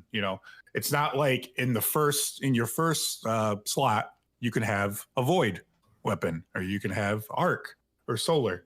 I miss that. I don't know. There's just something about I don't know. It's the nostalgia, I guess. No, I get you. I think, like I said, we already have it in some capacity. If adept weapons even just came with osmosis, intrinsically on them, it would be the same thing, realistically. The drawback would throw just a grenade, though, don't you? You gotta yeah. The drawback would just be you would need to use a grenade. Yeah, but I don't know. It'd be interesting to see what they would do. Yeah. Oh yeah, the demolition. Yeah, to get your grenade back quicker, right? Yep. Yeah. And I will say one thing. One of the positive things about sunsetting is that it forces Bungie to give us a lot of stuff. Now the question is, what will they give us? Are they going to give us old weapons and old things from Destiny 2 that have just a higher expiration date, or are they going to give us just completely new things? And I hope that why they're taking the extra time, revamp of the weapon system, possibly? Weapons 2.0, maybe? Is that a possibility? You think it's on the table? Mm-hmm. And I know that in a couple of different interviews and things like that, it wasn't in the near future, according to a couple of different interviews that they've done. It's something that's on the roadmap at some point, but there was a lot more other things that were taken care of before then. So I doubt it initially, but eventually I think it'll get there. It'll probably almost have to with a whole new stasis and a whole new element to work with. There's probably going to be a lot of different changes that happen, but I don't think at launch. I'm going to make a guess, and I'm going to say that with Beyond Light, more than likely, it's not going to be a large and substantial content piece. I think it will change the game and how the foundation of the game is laid out, because a lot of things are changing, and we're going to talk a little bit more about this, a lot more about this in just a little bit. We're going to talk about This Week at Bungie with what is leaving with the Destiny content vault, and I think this next expansion will be that ground that Bungie is laying to be able to create a sustainable new model for the game, because I think what Bungie had in the last year, I don't think it's sustainable. I just think too much of the game was just free of charge. And I'm not against free content, but I do think that at the end of the day, when you have a business that needs to make money to sustain, you either have to make money through microtransactions and Eververse, which I don't know if that has been working so well for Bungie, or you have to make the content paid. And I think this next expansion is that step to making that content paid. And I know some people may disagree with me, but raids, campaigns, that's going away for free. You will have to pay to be able to access those type of activities in the future. You'll have access to destinations for free. You'll be able to play things like PvP, which is becoming kind of a standard. I mean, look at Halo. Halo just announced recently that Halo Infinite PvP is going free to play as well. So it's going to be interesting. Do you feel the story doesn't have a potential to be big because it's just going to be one new location and a return location? No, I think the story doesn't have the potential to be big because it's just Bungie on their own. They don't have High Moon Studios. They don't have Vicarious Visions. They don't have anyone but themselves to handle not only producing the game, but also now publishing the game. So you have to set realistic expectations for what we're getting. And I think this last year in the game, it gave us a lot of insight into what we can expect from the game going forward. I think next year, we're going to get something a lot more substantial because Bungie will have had enough time to create something more substantial. I think this expansion, based on the pricing of it, based on the expansion being, what is it, $39.99? Yeah, it is. Now, does that come with the A little season bit. also? Isn't that $5 more than Shadowkeep was or something? So I it think so.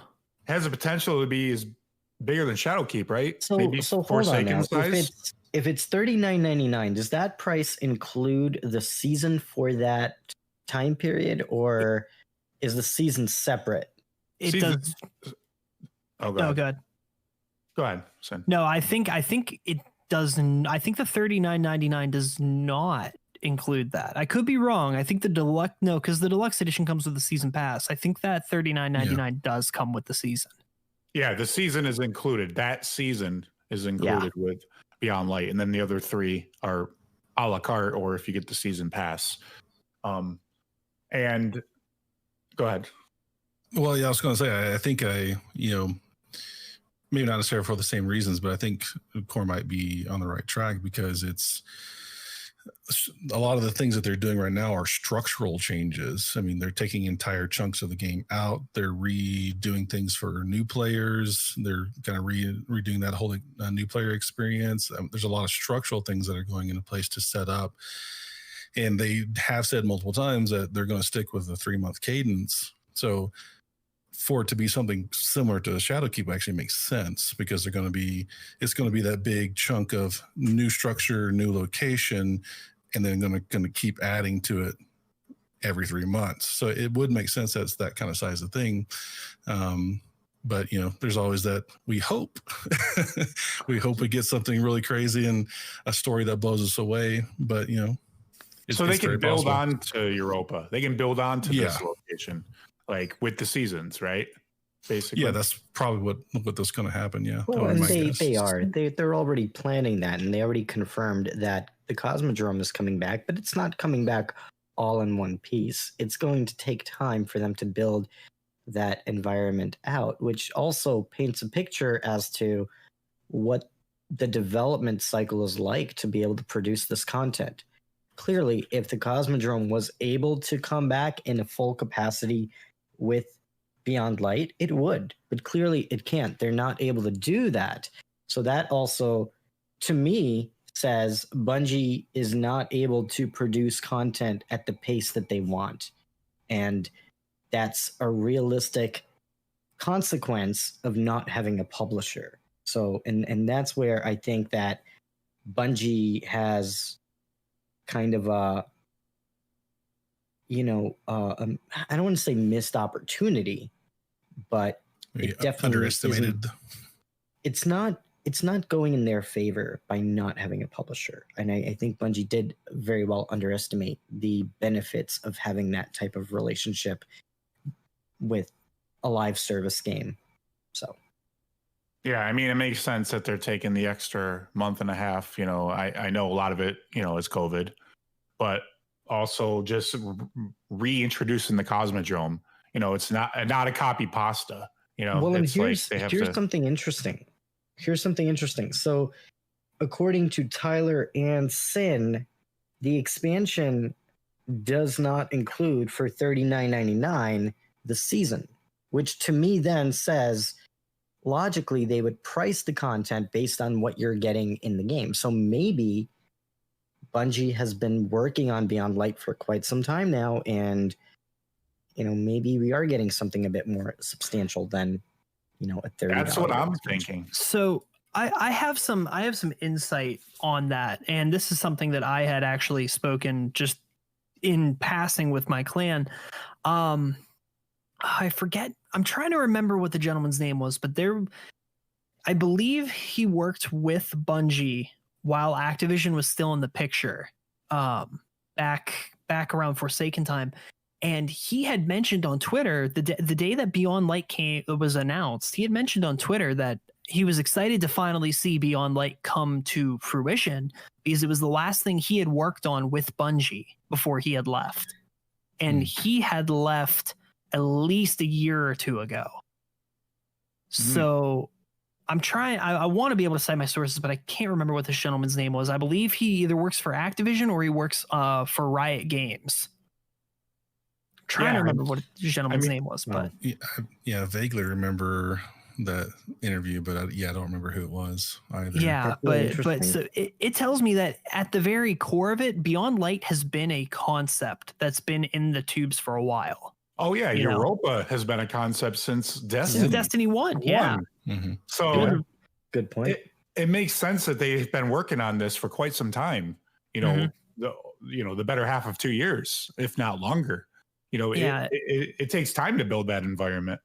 Yeah, and by no means do I think this is going to be like some big bang experience with Destiny 2, but there is in some ways it feels to me like this is where Bungie says, okay, you know, Destiny 2 kind of needs a soft reset.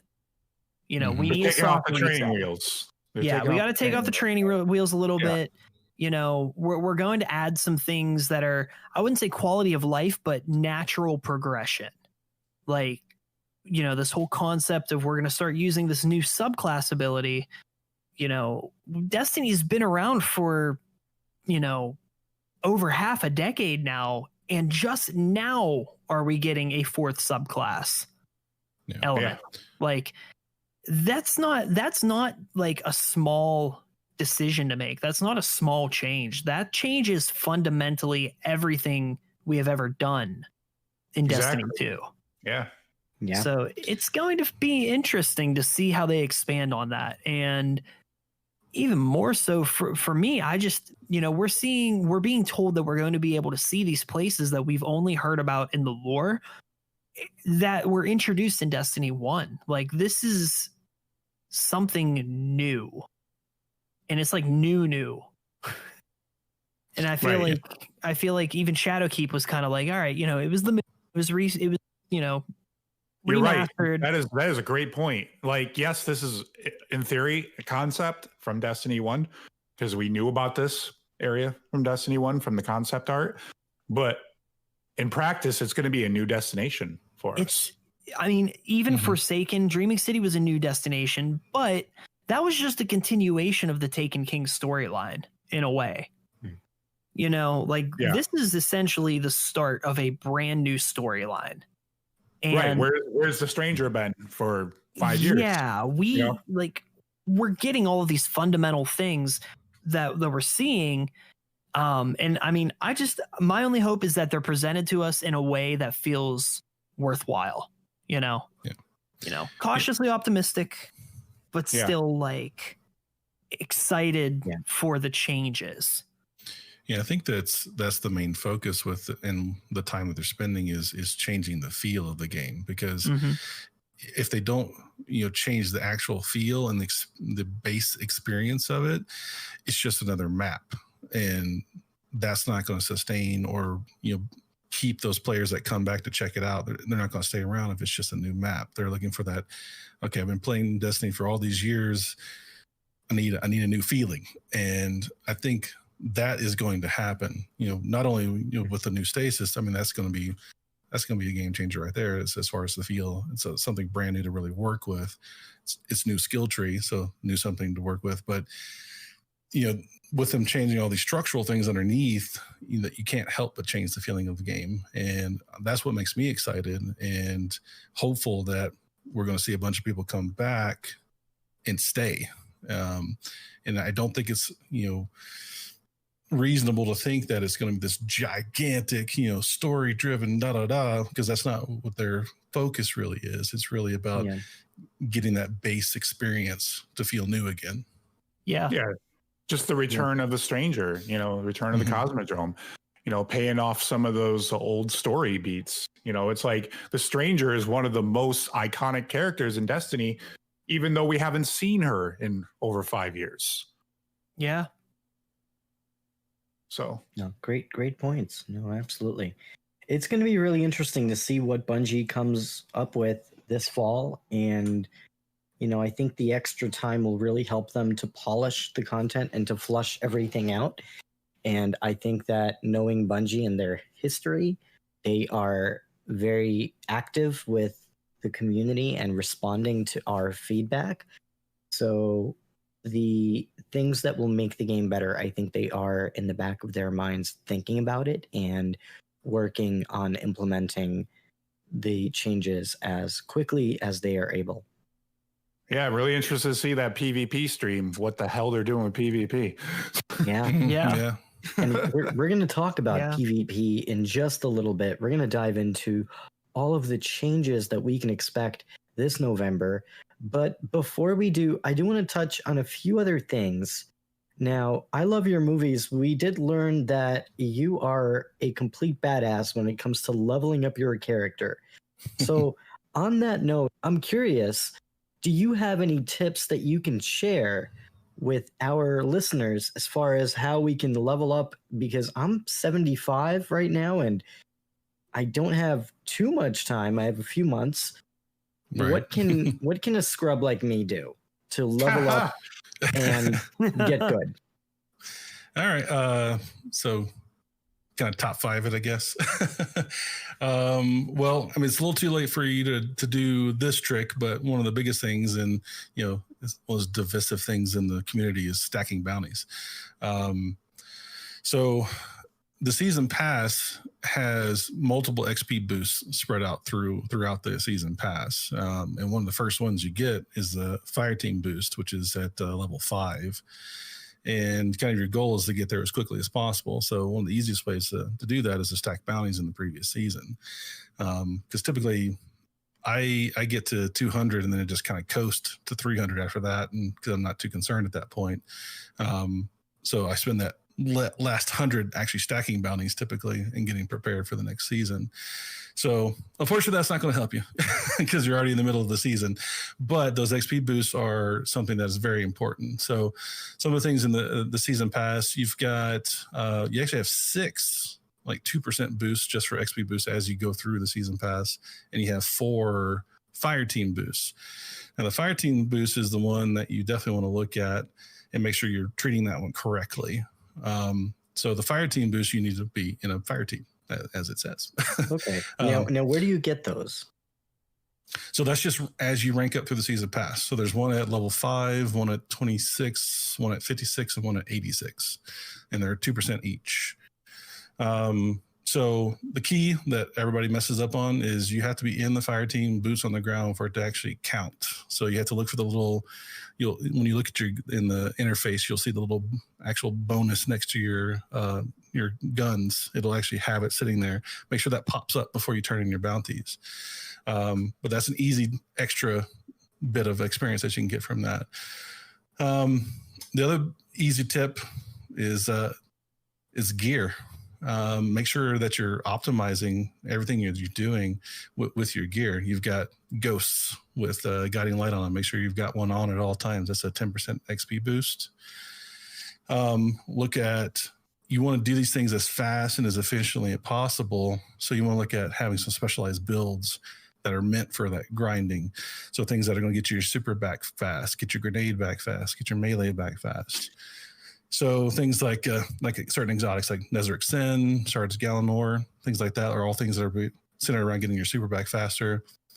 Weapons, you've got Osmosis and Demolitionists. Those are going to be things that get your grenades and melees back as quick as possible.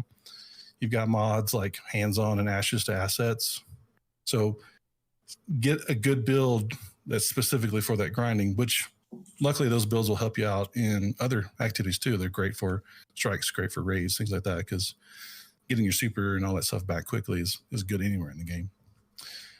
But the elephant in the room and the necessary evil is bounties.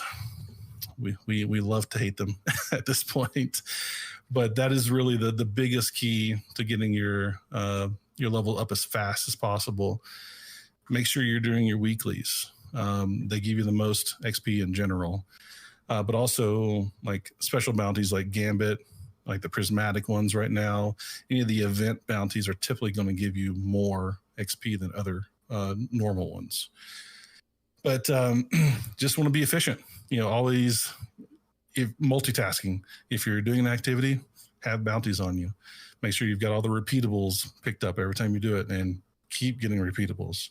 So if you're doing, if you're just running strikes for, like I like to run the masters trying to get exotic drops and things like that. And I'm constantly just taking a quick break, going and grabbing some bounties and coming back and just kind of keep doing that. One of the key things that I find that a lot of people make a mistake of is if it takes too long, don't do it. There are so many bounties that are just a pain to do, and just it's not worth it for the XP you're getting out of them, especially like daily ones. If the dailies or the repeatables, they're meant to be just simple, quick ones. So if it's something that just takes too long, just throw it away. It's not worth the silver at that point or the time. But and probably the last thing I would say is 3 characters. That's how I really do it, because I do it all on all 3 characters every time, and that's how you can really get up there quickly. And I have kind of a routine that I do pretty much every day. I go in Tuesday reset, hit on my weeklies, and then I do the planetary bounties. So I just go in a circle around the map and do all the planetary bounties on every planet. Mm-hmm.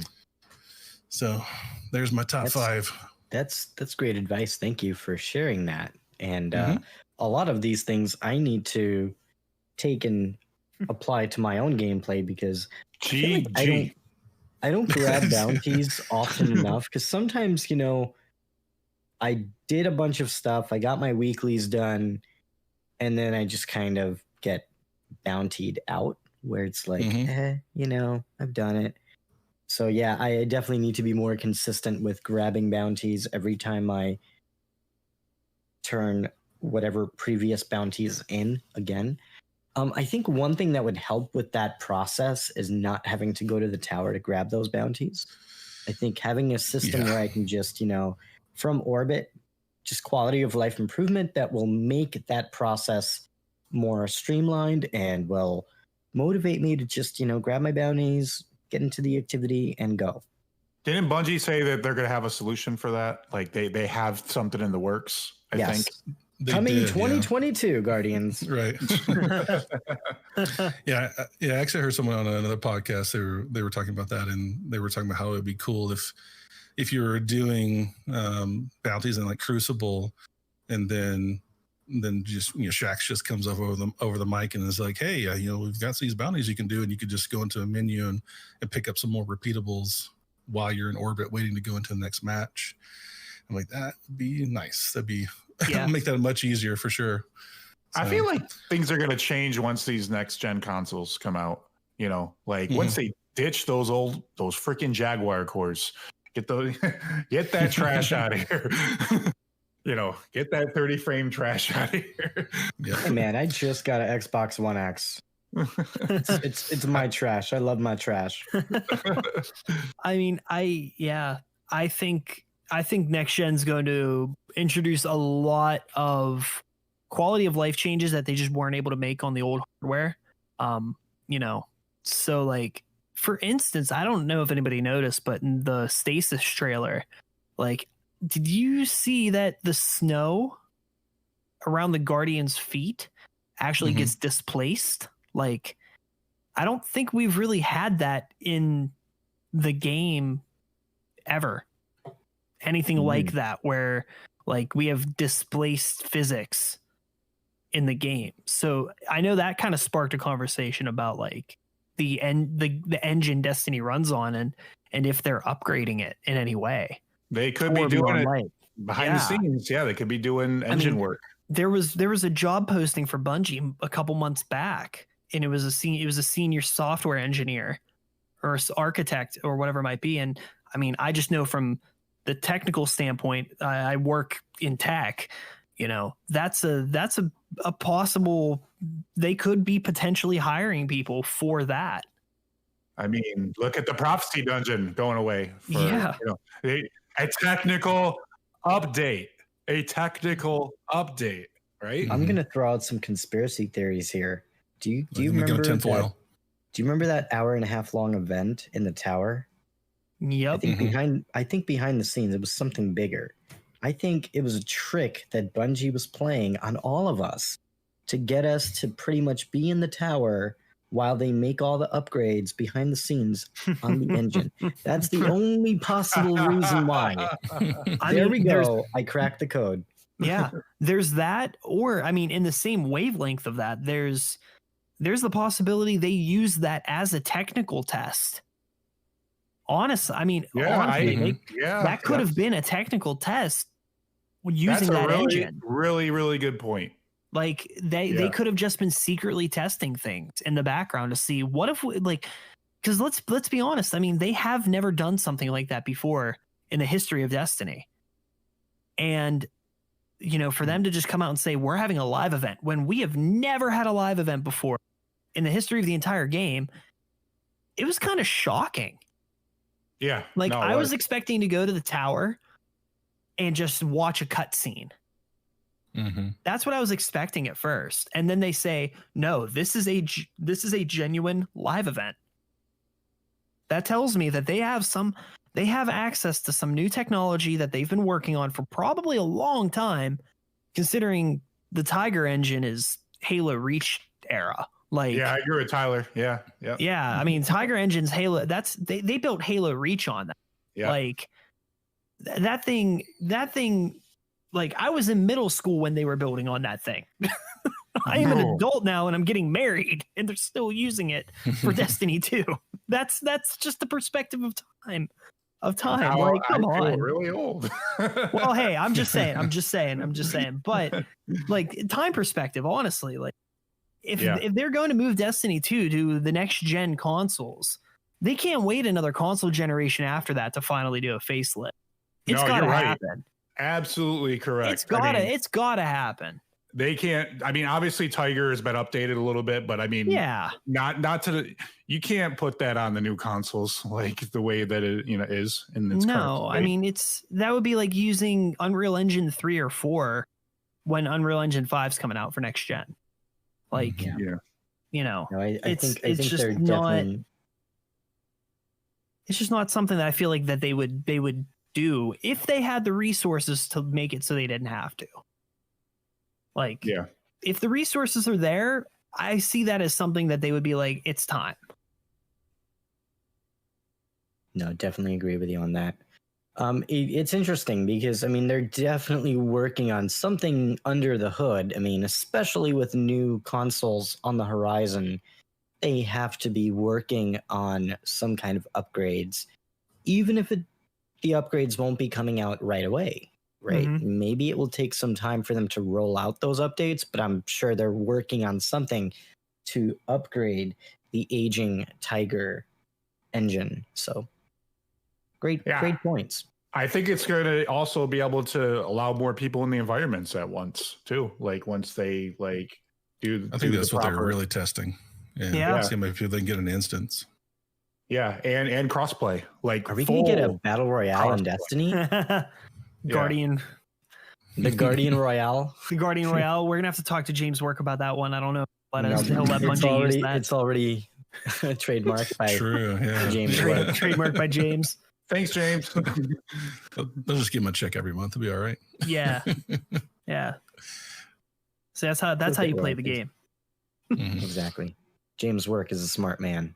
Yeah, So he is. Guardians, let's segue a little bit. We're playing something new / old / kind of familiar. Solstice of Heroes 2020 is live. Shadow Price took a week off, so he probably doesn't even know it exists. But yes, Shadow Price, there is something called Solstice of Heroes. Don't get too excited. Because you might remember it from last year. And for anyone who does not remember, Solstice of Heroes is the seasonal event to celebrate our Guardians and everything that we have accomplished. And we have the European Aerial Zone that is back in the game, where we pretty much feel like Indiana Jones, pretty much going from roof to roof, collecting different items and killing bosses, and then finally, lastly, we get to farm a ton of chests based on how many enemies you killed, and then you get a grindy set of activities that you have to complete on a set of given armor, and you get rewarded for your time. Possibly. Potentially. We're gonna talk more about that to see if it is worth our time for the rewards that we get. So, on that note, what do we all think about Solstice of Heroes 2020? And Sin, as our guest, do you want to kick things off and share your thoughts? I'm neutral. I'm neutral on my feelings for it. I don't speak for everyone. Obviously, it's more of an opinion. It's like, I like what they did with the armor, where, the armor looks good and the armor is not getting kind of sunset or pushed to the side, a couple months after Solstice is over. You have the option to purchase the glows through the, I don't want to call it transmog, but like the ornament system through Eververse. I feel like it's great. I would have liked to see a little more incentive on like getting 3 characters to like the fully maxed out. Even if it was a Sparrow or a Ghost or something that's just like to show, hey, I did this. I feel like the incentive, was there last year. I think it was the Void Streak that you got if you leveled up all three of them. But it's weird to me. It's weird to me that you're able to purchase the Eververse ornaments immediately after the blue set. And it kind of almost de-incentivizes you to grind out the rest of them. At least for me. I purchased it. At least for me, like I did my blue set and I purchased the ornament, and I already have high stat rolls on gear that I like that are not going to be sunset, that I'm kind of sitting here like, do I really need to go through the rest of this to then unlock them in the packages and then grind out the Solstice keys and the Solstice boxes to get maybe a high stat roll on a helmet or gloves or whatever it might be. I just feel like it's a weird, it works for everyone. It's kind of like, if you want to do it, you can. But at the same time, it's like, if you don't want to do it, then there's really not much for you there. So now I'm curious about that. For the ornament that you can purchase, that automatically unlocks on all of your characters, and you can use that ornament on any piece of armor, correct? So it that ornament unlocks. It's class based. So you change your subclass and it goes with that glow. But it is a universal ornament, though. It's a universal ornament, yes. Okay. Yeah. Now, the one that you acquire from playing the game, is that also universal, or is that not universal? No. And how do you get that one? You get that by going all the way through the masterwork. So I think it went like Magnificent then Majestic. I think it was Magnificent then Majestic for the purple. So like if you go from the blue set to the purple set, and then you do all of the objectives for the purple set, then you masterwork that purple set. And it gives you a white glow on that armor. So the white glow is for masterworking the entire set. And that glow is only applicable to the Solstice armor, correct? Correct. Oh, that's a drag. Correct. Yep. And then to unlock the glow that changes with your subclass, all you need to do is to do the objectives to go from blue to purple. You don't even need to level all the way through the purple set before you can just buy the universal ornament and call it a day. I did that today on my hunter. That's what I did. And it's nothing against the grind. It's just I'm personally at the point in this season where, I'm just ready for something new. But that's just me. I mean, a lot of us we play the game constantly, Most of the time when we're playing, we're there to help people out that just aren't on the level we're at. And if I'm just casually playing, I don't know. I think that was probably the biggest drawback, is that there's not much of an incentive to really play Solstice, but at the end of the day, it's also a free event when you look at it. So it's a catch-22, but I went through with my Warlock. I'll probably do my Hunter and Titan, get them from the blue set to the purple set, get the ornaments, and I'll be done with Solstice. The Solstice packages, they don't, from what I'm gathering from around the community, the Solstice packages, the drop rate for the armor is very low once you finish it. Extremely so it's low. like, it's very, very low. I mean, it's high stat rolls, but once again, I have high stat rolls that aren't being sunsetted on multiple pieces of gear that are all fully masterworked out, that I've had ready for Beyond Light since the season even started. And with Transmog coming next year, you can just make it look like anything or something, right? Well, I think it's kind of designed for that more casual player and give them an opportunity to get those high stat rolls. But Iron Banner does a better job of that, because you can get high stat rolls in Iron Banner, and pretty much anybody can go in Iron Banner. So agreed. And then the universal ornament is applicable to any piece of armor. So exactly. But I hear the white one, from what Tyler says, looks the best out of all of them. Yeah, it does. And I think Bungie even said that they were going to investigate the elemental glows, because if you look at the trailers for those glows, they're a lot brighter than they are in the actual game right now.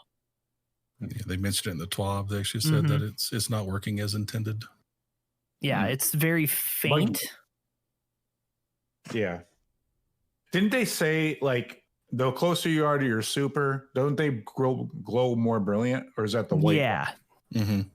Yeah. They're not brilliant enough. We want more brilliance. Come on, Bungie. Step your game up. All the brilliance. All the brilliance. We want all the brilliance. Brilliant.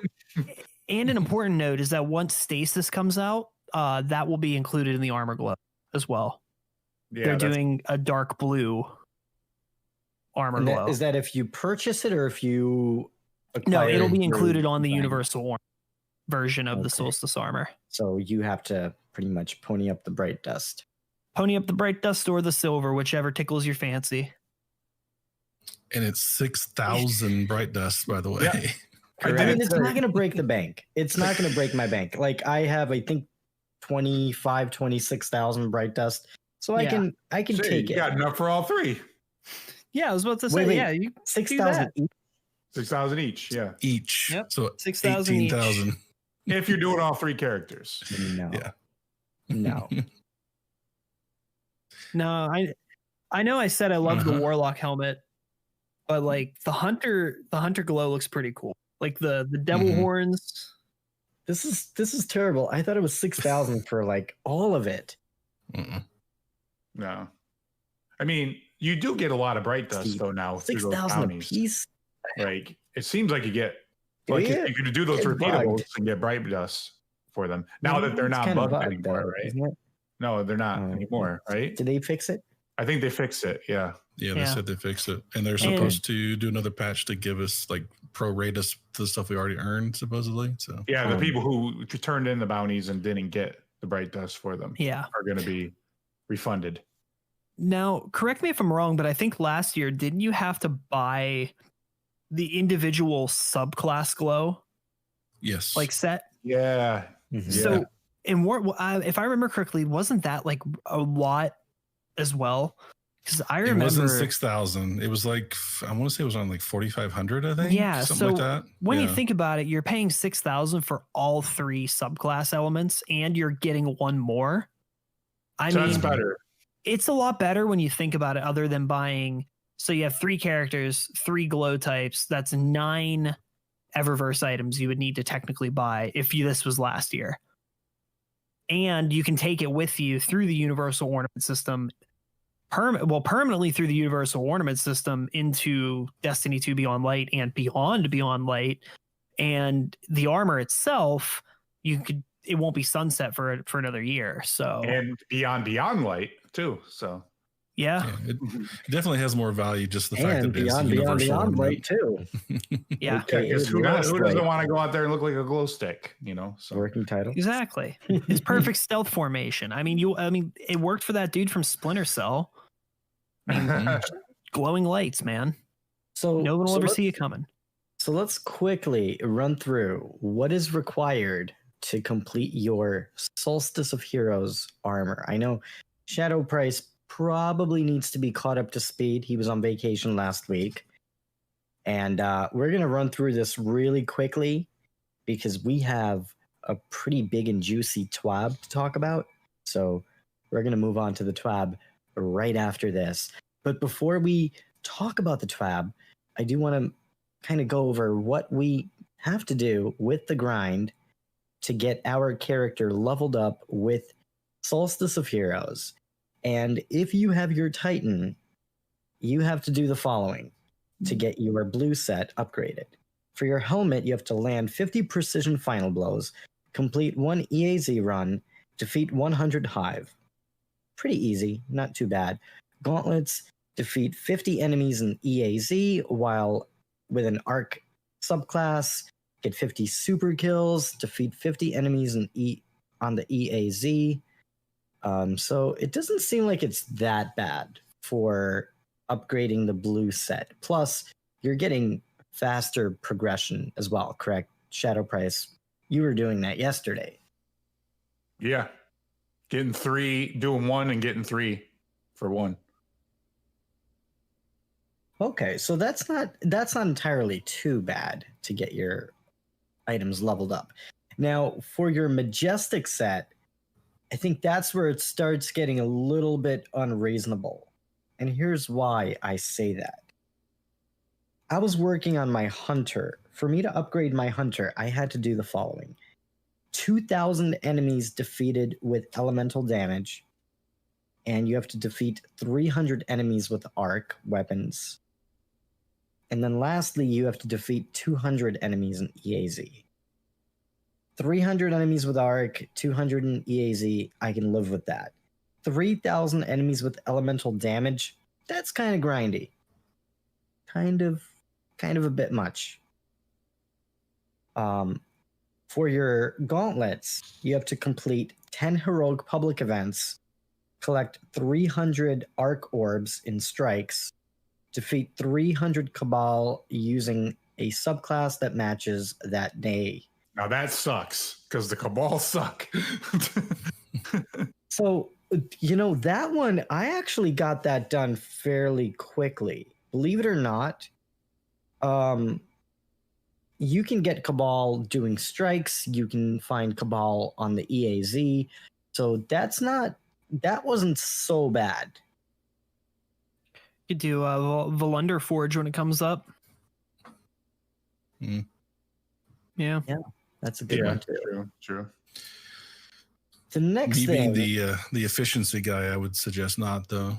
I would say like I've already done all three, and generally speaking, I only needed about 200 more as long as I did just the activities that were needed for all the other pieces of armor. So it's a good place to finish that last 200, but I wouldn't start there for sure. Can you do the Castellum? Does that count? Yeah. Oh, well, there you go. Lots Well, of yeah. there. I don't know why I totally forgot about that. I guess I'm going to Castellum if I'm going to that's proceed on that. The only place I know for sure that doesn't drop on some of these is Gambit Prime. Gambit Prime won't drop orbs. Yeah. Now, here is a pro tip. Because the next thing that Bungie wants us to do, it is a bitch. I'm going to come out and say that. It's a We have to big play bitch. 10 Gambit matches. That's not too bad. I mean, It's based easy. on the multiplier, it's actually not that bad, right? So here's the thing. The first time that you do it, it is a drag. It is not a fun experience because here's the thing about Gambit. Gambit takes a long time to complete every single match. So I would say the one activity that's going to take you the longest amount of time, it's going to be Gambit because you can't really make the activity shorter or go any quicker unless you're playing with a team that goes in you're and just just throwing and you're Yeah. throwing in the towel. And at that point, you're ruining the purpose of playing the game to begin with, and that's just bad game design, in my opinion. And to force, even if it's not 30 Gambit matches, maybe it's like 15, 16, 17. Even then, think about the process of having to go through that.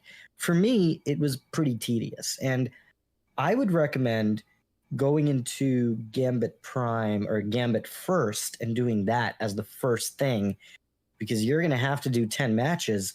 You might as well do that and get other things completed while you're doing that. So you're going to have Cabal that you're going to have to kill. You're going to get the orbs and elemental kills that you need to progress your other armor pieces along the way. And Movies, do you have any thoughts or any advice on leveling up Solstice? Because you are ahead of all of us, I think. I don't know how far Sin has gotten into his Solstice. Not far. not too far. Yeah, I'm magnificent on all three, and You are magnificent. There you go. There Oh, you you go. can stop right there. I am magnificent. yes. First tip, blue gear right off the bat. Do your helmet as quick as possible so you can go ahead and get the other 5 pieces. So don't waste any time doing anything else. Just bang out the helmet real fast so you can get all the other stuff. So you can start getting that efficiency. Other than that, it's paying attention. This is the hardest part with Solstice every time, is paying attention to multitasking all the different things that are required and trying to do as many as you can at once. I think one of the biggest things is just missing what the requirements are. So the key is, actually going into the details of armor and reading the actual what it wants from you instead of just the super short version that it has in your basic preview window. But yeah, like I said before, with like the elemental kills, every time I did it, I was typically only had like 200 more elemental kills to do. And that was after I'd kind of done all the other activities. So there wasn't really that need. Like a lot of people are going blind well farming in strikes, and you're almost wasting time when you do that because you spend way more time in there than you had you just gone and done the other activities. So I wouldn't focus that, down to that one thing to try to nail it out. Try to do 3 or 4 things at once. And you'll naturally progress the orbs and the elemental kills on their own. Definitely pay attention to the daily burn, the singe, because that is a requirement, and it will help you out. Other big tip, do it with other people on the same step, for sure, because that's going to help you out with getting the same elemental orbs done a lot faster and all that stuff. So that'd probably be my big tips. Yeah, no, that's great advice. Go in with a guardian that you are playing with who's also on the same quest step and also is doing it on the same character, because you will have identical objectives. So if you're using the same subclass, you're doubling or tripling the amount of orbs that you're gaining, so your progress will be double or triple with some of these objectives, which helps out a ton. Yeah, I think that also it helps you get through it. If you've got a friend you're playing with, you're not going to be so concentrated on, I got to do another Gambit match. Mm-hmm. So I think it'll help you just with the grind in general, just to have friends doing it with you. Yeah, I pretty much, my friend during the Gambit grind was Apple Music. I was listening to music the entire time because nobody was on, and generally it's really hard to find people to play with these days because a lot of people just tuned out. They played Solstice the first week. I was focused on my Shadow title the first week. The second week, everybody's gone. It's crickets, man. So getting things done can be a bit of a challenge if you don't have a dedicated fire team. But definitely recommended. Go out on LFG, go to the Bungie forums. You can find people to play with. You don't have to be a scrub like me. You can find people to play with if you put some effort in. And that is some great, great advice. So to wrap things up with the magnificent armor, because you are pretty magnificent with your accomplishments, what do you have to do in order to get your final set of armor upgraded on that final stretch? And how bad of a grind is it? That's not too bad at all because it's just singular activities. So you have to do a Master Nightfall, a Prophecy. No, not Prophecy. What's the other dungeon? Pit of Heresy? Yes, Pit of Heresy. Pit of Heresy, just get a checkpoint. That's the easiest way to do it. You can even LFG that. There's tons of people in LFGs that have checkpoints for the boss. That's going to get it done the fastest for you. Master Nightfall, Pit of Heresy. Yeah, that one. And what was the biggest one, and which one I still have not done yet, is the 7 Winds and Trials. And that one's going to be fun to try to tackle. But everything else. I'm ready. Whenever. You ready? I'll play whenever, man. I love Trials. I mean, I love the spirit of Trials, not so much the cheating. I love what Trials. He doesn't love the losing. That's the part that's not so fun. Neither does his desk or his keyboard. At first, it's great, but give him about an hour or two, and we'll see how it feels. Yeah, I was gonna say I'm not a fan of those runs where it's just you just feel like you're banging your head off of a wall just to get a win. Those sessions. Not the greatest, but it's the spirit of it. The spirit of losing, the spirit of losing with people you care about. Exactly. Isn't that what playing Destiny is all about? Come on, that's right. At its core, yeah. Yeah, it's the friend game. Remember? Come on. Yeah, it's a social game. Yeah. Mm-hmm. I'll tell you the. One thing for the Magnificent that a lot of people don't realize, it's kind of, I don't know, not really explained very well. It's the Altar of Sorrows one. You actually only have to do just one full run of Altar of Sorrows. Just go all the way up through all, was it 6 tiers, I think, total? Nice. Yeah. Do it once and it's done. It's just done. Because it mentions having to do 5 3 times or some tier 5 3 times. Yeah you just do it one full one and that completes it. Good to know. Yep. Really good advice. Yeah, great. I wish I knew super good advice. Super good advice. Almost magnificent. Almost magnificent advice. We're getting there. So on the topic of magnificent advice, play the Gambit first. Do the Gambit first. Get it over with. Just get it done. Play with friends. Listen to music to maintain your sanity, because that's important. Maximize your orbs. Make sure you're equipping the right exotics to give you more orbs. If you're, for example, using Arc Strider and you're on a hunter and it's Arc Day, make sure you're using the the chest piece. What is it called? Raiden Flux. Raiden Flux. Thank you. Stuff like that, and make sure you are running the subclass that is appropriate to the day that you are playing. I think during strikes, what worked for me is to visit the blind well or play on a strike where I can also do heroic public events. So essentially you're killing two birds with one stone. And I wouldn't necessarily go into strikes first.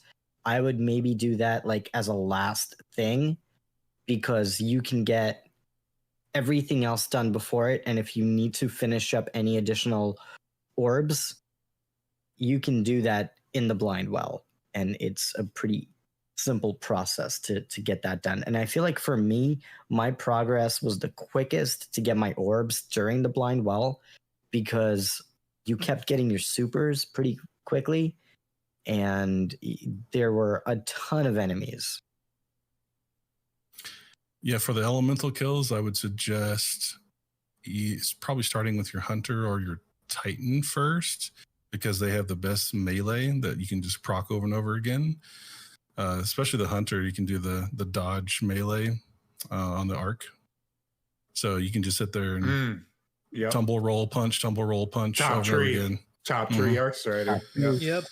And because you have the multipliers on the other characters, you can get that multiplier easily on your hunter or your titan. So they both have classes that you can kind of just melee forever. So good, quick, easy way to get elemental kills. Mm-hmm. Yeah, and one character at a time is really good advice. There was something that Bungie talked about, I believe last week, where they mentioned don't complete something on your first character, start your second. Do you know what I'm talking about, Movies? It was for the Magnificent specifically. So if you do the Magnificent on one character, it will apply to all of them. So you can just do it once and it'll complete for all three characters. Huh, interesting. So you should start your other characters and get them to Magnificent and then complete it on one character. Okay, well, that's really good advice, because knowing me, I would have done it ass backwards. And we know what happens when you do things ass backwards. Doesn't end up well. Wait a second. So if you get everybody the Magnificent set, you only have to do those last objectives on one character? Yep. And you actually don't even have to be wearing the gear while you do it, actually. As long as it's on your character, you don't even have to be wearing it. Wow. Okay, so that's probably why you haven't completed like all the way, right? Because you're doing it exactly like that. It makes sense. Okay. Yeah. I was not going to do 7 trials wins 3 times. Yeah. We're waiting for that one. Oh man, that's going to be a drag. But hey, that's also required for your moments of triumph this year. So it only makes sense to get that done.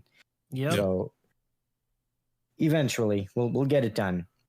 So I gotta ask, Guardians, how can Solstice of Heroes be improved for next year?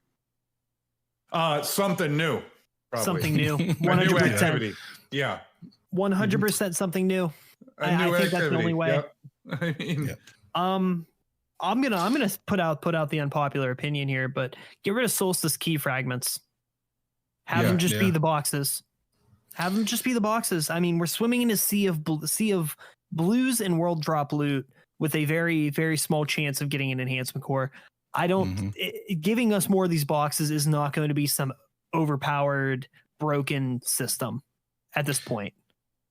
100% agree. I think if anything, that Destiny has a currency problem. You have a currency to buy a box with the currency to open the box. Stop it. Just drop it. Just and then keep it a drop. And then you're opening Pandora's box. So, right. Yeah. And next thing you know, you're in like the Borderlands universe. Right. Hey, that wouldn't be a bad thing. Yeah. I'm so confused. Great. I think biggest improvement I can say, aside from the blanket, give us something new. Give us activities that are outside of the crap we do on a daily basis. Yeah. Stop sending me to lost sectors. Stop sending me to strikes. Give me something new to do. I think that was what was successful with last year with EAZ. It was at least a new environment and a new activity. We still had to do all the old crap on top of it, but we had something that was a new activity. So that would be my big win if they do that. Or something that's like, new to Destiny 2 that we haven't seen in it. Like maybe like bring back Prison of Elders for next solstice. That would be pretty cool. I would like that. Something. I mean, what was it? Oh man, I was going to say something. I can't remember what it was. There was, I don't know. Yeah, I'll think of it. So I'm gonna be the unpopular opinion here, because I think that what Solstice can improve upon isn't necessarily giving us new stuff. I simply think that's not realistic. They're not going to save new content for a Solstice of Heroes type of event. I think Solstice of Heroes would work well as an event where they encourage you to play activities that maybe you wouldn't normally play. And I'm not talking about grinding Gambit to death. That's not what I'm talking about. But think about this. If they can make some small changes to heroic story missions, or especially the ones that are going away, they could have used that content to build something interesting for us to do. They do that in the first solstice. Did they not do that in the 2018 solstice, where they had you run those old missions, right? Yeah, and they did. Yeah, they already did that. Yeah, I mean, They already did that, bro. I missed that. They already did that one. I mean, add some extra stuff to it. Add some orbs. I will say, I don't know. I enjoyed that actually, because I had not played those original story missions in forever at that point, so it did feel like a new experience, because they tweaked the enemies a little bit too. So it was kind of a truncated, shorter version of the mission. So actually, that was a lot of fun. Yeah, well, I got an idea. How about make ones for Cosmodrome, like for next one? Yeah. Since they're bringing back the Cosmodrome, and it'll be hopefully back at the fully year one parity by then. So. And if you're going to bring back the Cosmodrome, please bring back the loot cave. Give me something to farm for hours on end. I will shoot in the loot cave for 6 hours. I will shoot that hole for hours on end. I will. I'll do that. And I will shame anyone who steps across that line. And you know what that line is if you play during beta. Dude, that's the line of death. You step across that line. You don't cross. Yeah, you don't cross that line. Sin, you know about that? You know about that loot cave? I know all about the loot cave. I know all about the loot cave. Yeah. I 100% agree. The first time that I crossed that line, somebody gave me that look. Cosmodrome story and loot cave. Yes. Yeah. Send it. So, package it. Package that. Yep. It's not that difficult. And here's why I think that repurposing content would be perfect for this type of activity, because realistically, they only have so much resources, and I would rather them put their efforts into building the next expansion and making that better than focusing more efforts on the stuff that's sort of in between. Remember how crazy it got when you were shooting in the loot cave, though? Like when the frickin' Urzok would come down during the public event, and then guys, think about this. What if they just created new public events within the spaces that we already have? They have Solstice of Heroes. They have this crazy expanded version of a public event with like a new boss, new mechanics, something on a larger scale where you have to pretty much play with 6, 7, 8, 9, 10 people to actually beat it. I think that would be really cool. That would make the game more fun. It would give us more incentives to play. Yeah, I'm gonna Omnigul will come out of her wormhole, down in the bottom. Yes. The Cosmodrome. So it'll be a party. Please, Mr. Pino, please, not so much Gambit in the future. Por favor, no more Gambit. I don't want to play Gambit. With our tinfoil hats earlier and possibility of engine improvements, something I would throw out there is make the whole world involved. Like if you play Borderlands and they do a Halloween event, you have every enemy in the world has a pumpkin for a head. Make it feel like it's something that's affecting the entire world instead of one singular specific location. I got it, guys. Faction wars. No, honestly though, in that same vein, I would like to see them do that with expansions to begin with. Like, we got like the Taken War variant of Strikes when Taken King came out, where the Taken were invading. Like, that was cool. Updating what attacks you in the world and what you go after in the world based off of what's happening. And I think even Luke Smith said that in an interview. The interview after the Stasis trailer came out, he stated that throughout this year, we're going to see Stasis or, the darkness abilities kind of start moving its way across what we know. So I'm wondering if even the strikes that are not getting vaulted, I'm wondering if we're going to start seeing the Fallen in the world, like all of the Fallen that would be around. Yeah, remember the wolves? The wolves are roaming. I'm wondering if the Fallen are going to kind of sink back. Like the ones we know are just going to kind of go away, and we're going to see the new Fallen kind of taking over. That's right. They taking over like do EDZ that. or the Cosmodrome or whatever it might be. They do that. They introduce the new content, the new expansion. Like the world changes. Like obviously the world's definitely going to change with the exodus of those planets and locations. Like I'm still very intrigued to see what they're exactly going to do for that. Yeah. So I'm curious. We briefly touched on pumpkins, and this leads me to ask. Do you think Festival of the Lost will be any different than how it was last year? It's gonna be Festival of Lost Planets. I mean, that's gonna happen while Festival of Lost is going on. You know that, right? Yeah. Well, so while I was talking, I was kind of looking at, I was kind of like just zooming through Twitter just to see what other people's thoughts were on the TWAB, and I noticed that Festival of the Lost has Infinite Forest, right? Yeah. Well, the Infinite Forest, the Haunted Forest. Thank you. Well, it's Mercury's getting sunset. Don't say that, please. This is too painful. And I'm not ready. Well, with that happening, like if the Exodus is going to happen before Festival of the Lost, or like the Exodus quest at the very least for whatever comes out, because I think that's the 8th, September 8th. I could be wrong. Sometime early September that's supposed to be happening. That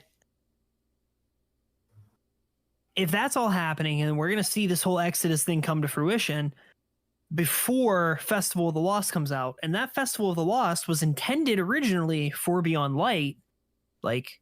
Are we going? I honestly think we might be seeing something new with this Festival of the Lost, just for the sake fact of the space the space that once was the Infinite Forest is going to be gone, or would have theoretically during development been planned to have been gone by that point. Yeah. So when they got that far, yeah. Yeah, I mean, it's a lot of just assuming if they got that far, but I wouldn't be surprised if we saw something at least new or tweaked in some kind of way. They did say it's going to be like no other time in Destiny, remember? Well, yeah. So, I mean, yeah. We're starting to see the beginning effects of that, and I think this season still has some tricks up its sleeve before we're through with it. Yeah. I still think there's a couple things to come, I believe, that we'll be very surprised to see. they definitely like to throw surprises in. I mean, look at the 0 Hour mission, look at Whisper mission, you know. So I mean, yeah, I agree. So the last thing that I want to ask, and we have a tradition where we rate things in the form of spicy tuna rolls, and we're going to stick to that. So how would we rate Solstice of Heroes in the form of spicy tuna rolls between 1 and 5?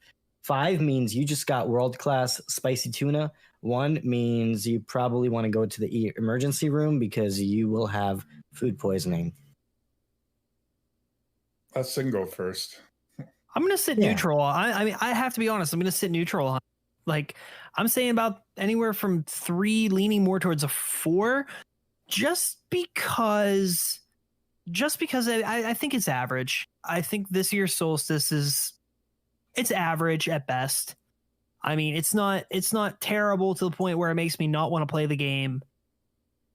And it's not great to the point where I'm going to explicitly go out of my way to do it. Does that make sense? Like, it's kind of sitting in between. It's a casual grind for a free event. And I think Bungie did the best they could while trying to just focus on the future. Well said. Movies, what do you think? I will probably land very similarly. 3.5 we'll go with. 3.5 spicy tuna rolls. They did at least make the effort to make some improvements. I definitely feel like I'm not sweating as much as I did last year. Mm-hmm. So much easier grind. So that's helpful. I think they realize if they tried to put in a grind like last year, people would just revolt and just not do it at this point.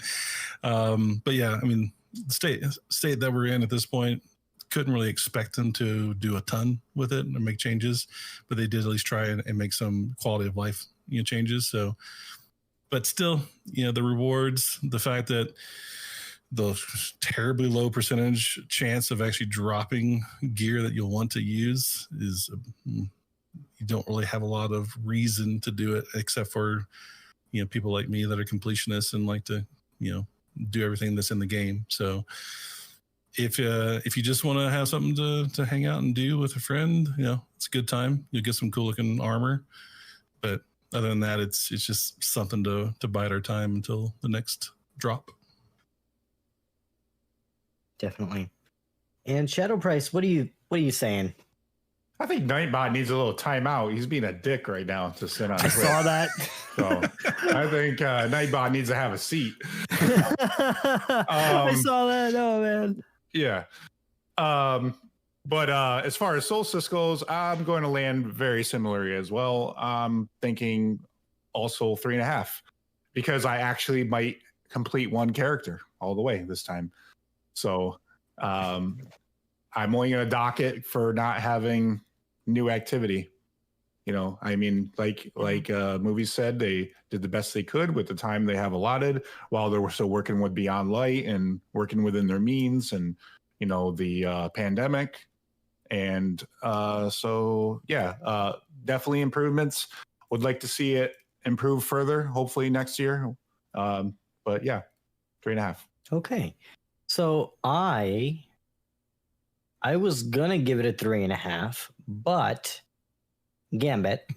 So I'm going to give it 3 out of 5 spicy tuna rolls because Gambit. 10, not necessary. Too much. But other than that, not Gambit. Gambit did not bring me back to the game. Solstice got me back into Destiny, and it got me playing a lot more consistently. So in that respect, Bungie gave me enough incentives to make me play the activity. And considering that it's a month-long activity in between the next thing, I think this is the best that we can expect from Bungie for what it is and for the time that they had to produce the content. I wish they changed the path to achieving the armor. I wish it was a little bit different. I wish we played more story activities rather than just play Gambit. But other than that, I'm enjoying it, and I'm excited to get my Solstice armor. What is it? Majestic or magnificent on all three characters, and I will be grinding out later this weekend, and hopefully I'll get my alt characters finished up. So I'm gonna give it a 3 out of 5 spicy tuna rolls again, Gambit. But other than that, it was great. So that's my take. And Guardians, on that note, we're going to talk about something really hot and juicy, hot off the presses. This week at Bungie was released earlier today, a few hours before our rambling began on the Destiny show. And this week at Bungie, we learned more about the Destiny Content Vault, aka an approach to evolving the game that will allow us to add new content, bring back some Destiny's greatest hits from the past, and support Destiny 2 for years to come. And this is a really big twab. We learned so much about what's staying, what's going, and we got a lot of clarity about what Guardians can expect this November. We do know that Titan, Mars, Mercury, and the Leviathan are all going bye-bye. And Io. And what else? Oh, yeah, and Io. Io. Oh, I missed Io. Yep, there's Look at 4 me of them. go. And Io. They're all going away. Any thoughts on that? Any negative feelings, positive feelings? What do you guys think? Hi, Felicia. Yeah, I mean, I don't have negative feelings per se. I think I have more or less like, I don't know, like that nostalgic, like saying goodbye to an old friend kind of feeling, but knowing like you'll one day cross paths with them again, like that kind of feeling. I wish I had nostalgia for these areas, but I really don't. Yeah, I mean when they came in, they were in a part of Destiny that wasn't, the hottest. And I think I've played Savathun's song. I've got my fill of that strike, I would say. So if I have to hear Caliban like one more time, I'm just gonna what, Taliban? Operation Taliban. Operation Taliban. Yeah. So we know that new locations are coming this November with Europa and bits and pieces of the Cosmodrome slowly and surely coming to life. And we're going to dive in a little bit further into what Destiny 2 will look like this November. So let's dig in. The core activities that will be changing are as follows: strikes, Crucible, Gambit, raids, and dungeons. For strikes, the following strikes are pretty much going away. On Io, we have the Pyramidion, the Festering Core. On Titan, Savathun's Song. On Mars, Strange Terrain, Will of the Thousands, and A Garden's World. Any thoughts on these strikes going away, and are you going to miss any of them? Nope. I just realized. I mean, the Festering Core came out last year, and it's already gone. Yeah.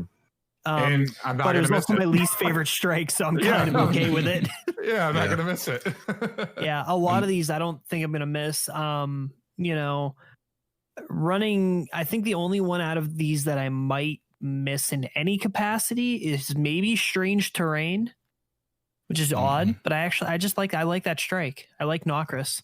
Like nuking the shit out of Nokris. See, yeah, it's fun. I'm gonna miss Will of the Thousands because I Zol. kind of like. Look, I like the fact that we got to fight something totally freaking different. It was like this dragon-looking thing. Like I think that was really cool, and I'm going to miss that strike. And yeah, it wasn't just like a bigger version of an enemy we already have. Right. It was something completely unique. Something funny that happened with Will of the Thousands is I was actually playing with someone, and they're like, "Hey, they added this new mechanic. He'll actually come down and bite you." And I was like, "That's not new. If you get too close to him, he'll do that. He's done it from the very beginning." So it's kind of surprising that most people just stood in the back and baked him, or use anarchy or something like that. So I was just say anarchy. So they don't see half the mechanics that are actually there most of the time when they're running it. So it was kind of surprising to see somebody just now seeing those mechanics. I mean, and also think about how many new players came into Destiny recently since the free-to-play model was introduced. So that's another thing.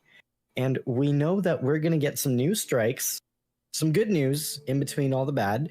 The Will of Crota will be coming back, so yay for that. And we're getting something redacted, something that we don't know. It's coming with the new season with Beyond Light. So that's going to be cool. Do we have any thoughts on what this strike will be? I mean, obviously, we can safely predict it's going to take place on Europa. Mm-hmm. Now, are we only getting one strike on Europa, one new one? Probably, I would imagine so. I would think so. Yeah, I would think so. I kind of am erring on. So, I'm one that whenever not new content, but like new trailers come out, new videos or promotional material comes out, like I analyze and dissect the hell out of it. In one of the trailers, I can't remember which one it was for Beyond Light, there is a Pyramidion-like structure that appears to be on Europa, filled with Vex. And I'm wondering if that's going to be the strike. Because it's like, it looks like the Pyramidion that's on IO, but it's like different. So I was thinking, I'm like, that's either going to be something to do with the raid, but ever since the whole Rise of Iron, Breath of Machine thing, they don't show any aspect of what's actually in the raid. So like, I'm thinking it's probably going to be Vex related somehow. And it might be like a hybrid Fallen Vex type of deal, where like the Fallen are trying to go after the Vex for something on Europa. The Vex will have ice on them. Cool. Yeah. So, $1 million question: Are we getting a raid specific weapon and armor, or is that too much to ask for? What do you guys think? Do you mean like a raid exotic? Oh, I'm sorry, not raid. Strike specific armor or weapon. I think it would be a good. I definitely wouldn't not want them to. I think that would be. I still think that's the logical next step for grinding. Like if you're going to remove all of this from the game, right? Like if you're going to sunset a lot of what we have in the game that gives us armor, that gives us all of this, and you want to focus on the core gameplay playlists like Crucible, Gambit, Strikes, there needs to be some type of actual incentive there to completely rerun those over and over again. And I feel like that's the natural progression of where this is going. I mean, I could be wrong. I could be way off. It might be a fever dream, but I feel like that would be something that I could see happening. I could see them doing at least maybe weapon specific for Strike. The armor, just because of what they've talked about, the changes to kind of the singular armor that has the different stickers you put on it per vendor and that type of thing, and how they're kind of trying to streamline the different armors that are available, would almost make me think that they probably wouldn't go that far to do a whole armor set for the Strike. But weapon, I could see them doing that, because that's something that the community has been asking for a while. And since they're sunsetting a lot of the previously Strike specific weapons, it would make sense for them to try to replace that. Definitely. And lastly, we do know that eventually the Devil's Lair and the Fallen Saber Strikes are both coming back. And I know Shadow Price will be excited about getting to replay those on PC. Oh, yeah, absolutely.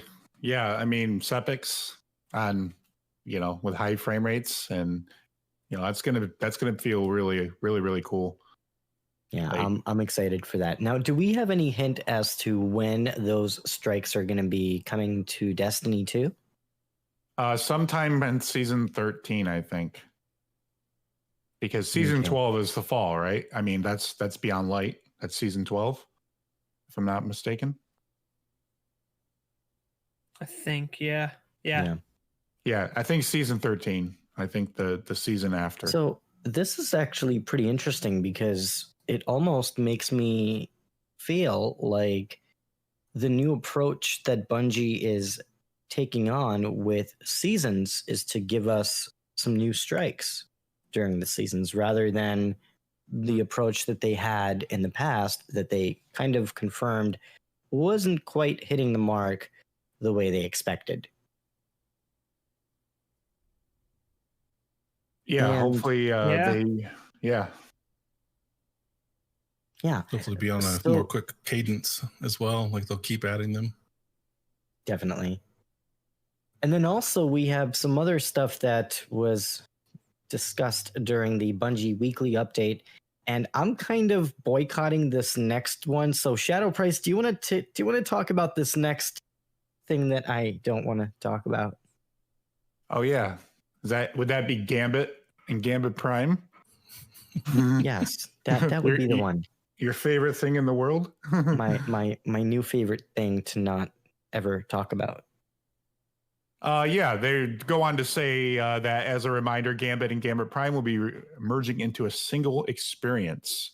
So when Year 4 kicks off on November 10th, the new version of Gambit will be similar to Gambit Prime, and it'll be a single round face-off with tweaked blockers, heavy remote drain, and some changes to Primeval Fight. And they'll give more details and updates before the revamped mode goes live this season. They said, unlike strikes and other PvE content, the Year 4 Gambit playlist map selection is the best of lists and is one of those edge cases we mentioned before. And then they felt that it was important to keep the select Gambit maps in rotation for the best competitive play, regardless of their destination's fictional state. So on November 10th, the available Gambit maps that will be on Beyond Light will be the Emerald Coast on the EDZ, Legion's Folly on Nessus, Deep Six on Titan, and New Arcadia on Mars. And the ones going into the DCV are Cathedral of Scars from the Dreaming City and the Kel's Grave on the Tangled Shore. And they go on to say there's a note, as we perform maintenance on the activity, Gambit Prime armor will be deprecated. We are exploring ways to rebalance and introduce some of these perks as the armor mods in the future. Alongside these changes, we'll be rotating some maps into the DCV while retaining popular arenas for the mode. Thoughts? The comment about heavier moat drain caught my eye. I'm kind of curious what that exactly is going to be like. Honestly, I've kind of had a lot of speculation and conversations about the new Gambit Perfected. And one of the things that I would like to see and what I think might happen, hopefully, fingers crossed, because of all the sunsetting with the armors, how they're going to take care of the Gambit specific armor. I would hope they would change it into kind of a class type thing where the armor sets kind of, you choose what role you want to play. Because I think there's been a lot of comments from people who played early on in Gambit and tested it, and they had restricted loadouts. And the common thread is that it was really fun when everybody was using the same stuff. And as soon as all the other gear got introduced, that's when it got crazy. So I think that would just be a cool, really different thing and really make Gambit stand out. It'd be the only mode in Destiny that has like class specific things going on, and they're really actual class specific. I think mods are the way to go too. I think that is a evolution of what Gambit was. It'll be nice to. Hopefully, it'll give it a fresh appeal too, a little bit. Yeah. Yeah, I think so. I mean, Prime in itself, to me, if they had adjusted some things with Prime, I feel like it would feel like the perfect version of Gambit. Mm-hmm. The one round is all you need. The whole 3-round thing in the traditional Gambit is just nobody has time for that. Mm-hmm. Not in Destiny, at least, and not for a core playlist mode. No. Yeah, it's I think one of the problems for me with Gambit is that it's too long of an activity for the reward. It almost feels like it's twice as long as it should be. So I hope that Bungie works on addressing that as they combine Gambit and Gambit Prime together, fusing some of the things that worked for both. Also, I would like to see more incentives for playing Gambit, and I'd like to see perhaps maybe like some kind of a seasonal ranking ladder that you can climb to give you more of an incentive in the activity. Also, the other thing that I think is kind of a missed opportunity here is to utilize the clan feature to allow people who are within the same clan to play together and to create like a team experience with different sets of loadouts based on what their role is within that group. And I think there's a lot of opportunities with Gambit to incorporate that and to make it into an activity that's fun and engaging and something that is well balanced, which I think that's one of the problems they have right now. Gotcha. Yeah, I think I would agree. Yeah, that's kind of what I was talking about with the set roles. So instead of you getting wrecked by that one team that actually has all the Gambit armor, you actually go in with roles and you kind of assigned to you so that it's more of a level playing field and it feels more balanced and isn't steamrolled as easily. Yeah. So Shadow Price, what's happening in the world of Crucible coming this November? What's coming into the game? What's going and what's changing? So basically they're going to have again a best of mix, and it's be pulled from Destiny 1 and 2's legacy. And so the maps that are moving into the DCV on November 10th are going to be the following. It's going to be Meltdown, Solitude, Retribution. Kind of sad about that one. I kind of liked Retribution a little bit. The Citadel, Emperor's Respite, Equinox, Eternity. Those can die in a fire though. Those two. Same thing with Firebase Echo. Get the crap out of here. Gambler's Ruin, Legion's Gulch, and Vostok. A little sad about Vostok though. I kind of liked that one. So the maps that will be available on November 10th will be Bannerfall, Exodus Blue, Rusted Lands, Twilight Gap, and it says those are the Destiny maps.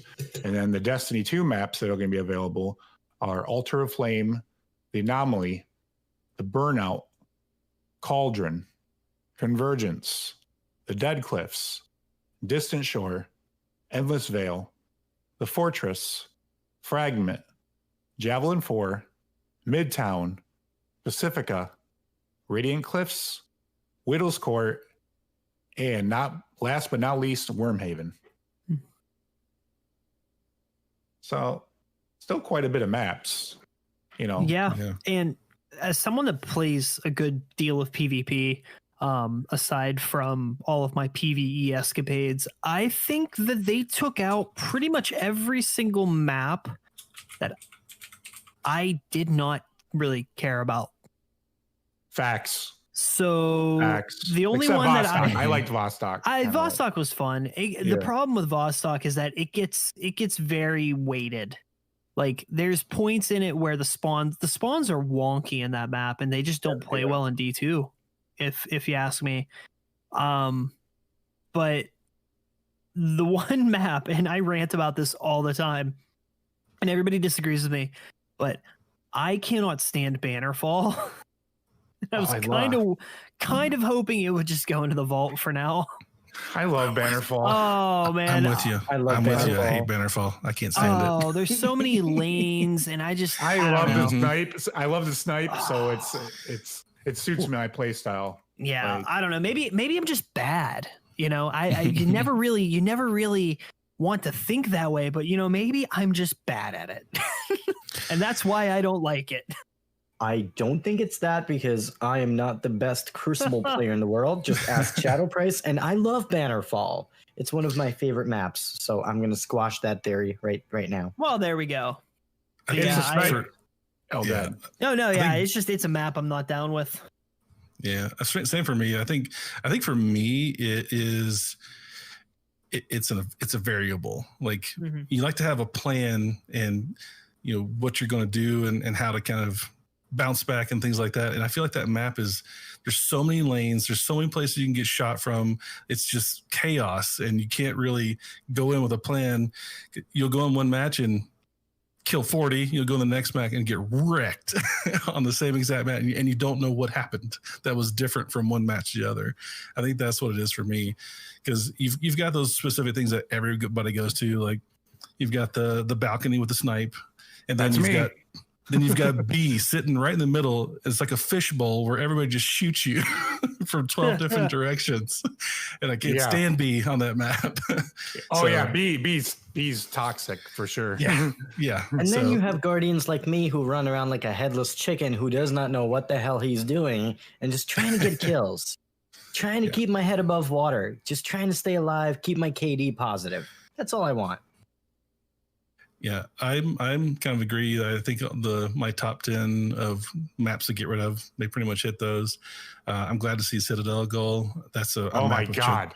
It's just a choke points. It's a map of choke points. That map going away makes me so happy. So happy. So am I the only one who's gonna miss Firebase Echo? Yeah, because I hated that map. Probably. I'm Absolutely. not. Look, Corn, I'm just verifying with you, but probably, yeah. Okay. I think that's the worst one. I think that was that's safe to assume. That was the worst one. I hated that map with a passion. Hated it. Okay, well, good to know. Good to know. So what's changing with the playlists? What's going away? What's staying? Shadow Price, what's happening with that? So their goal here with the way they're changing the PvP modes come November 10th, Beyond Light.